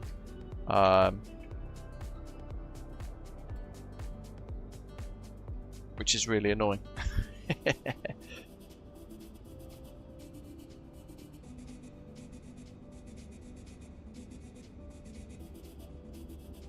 That's all of us.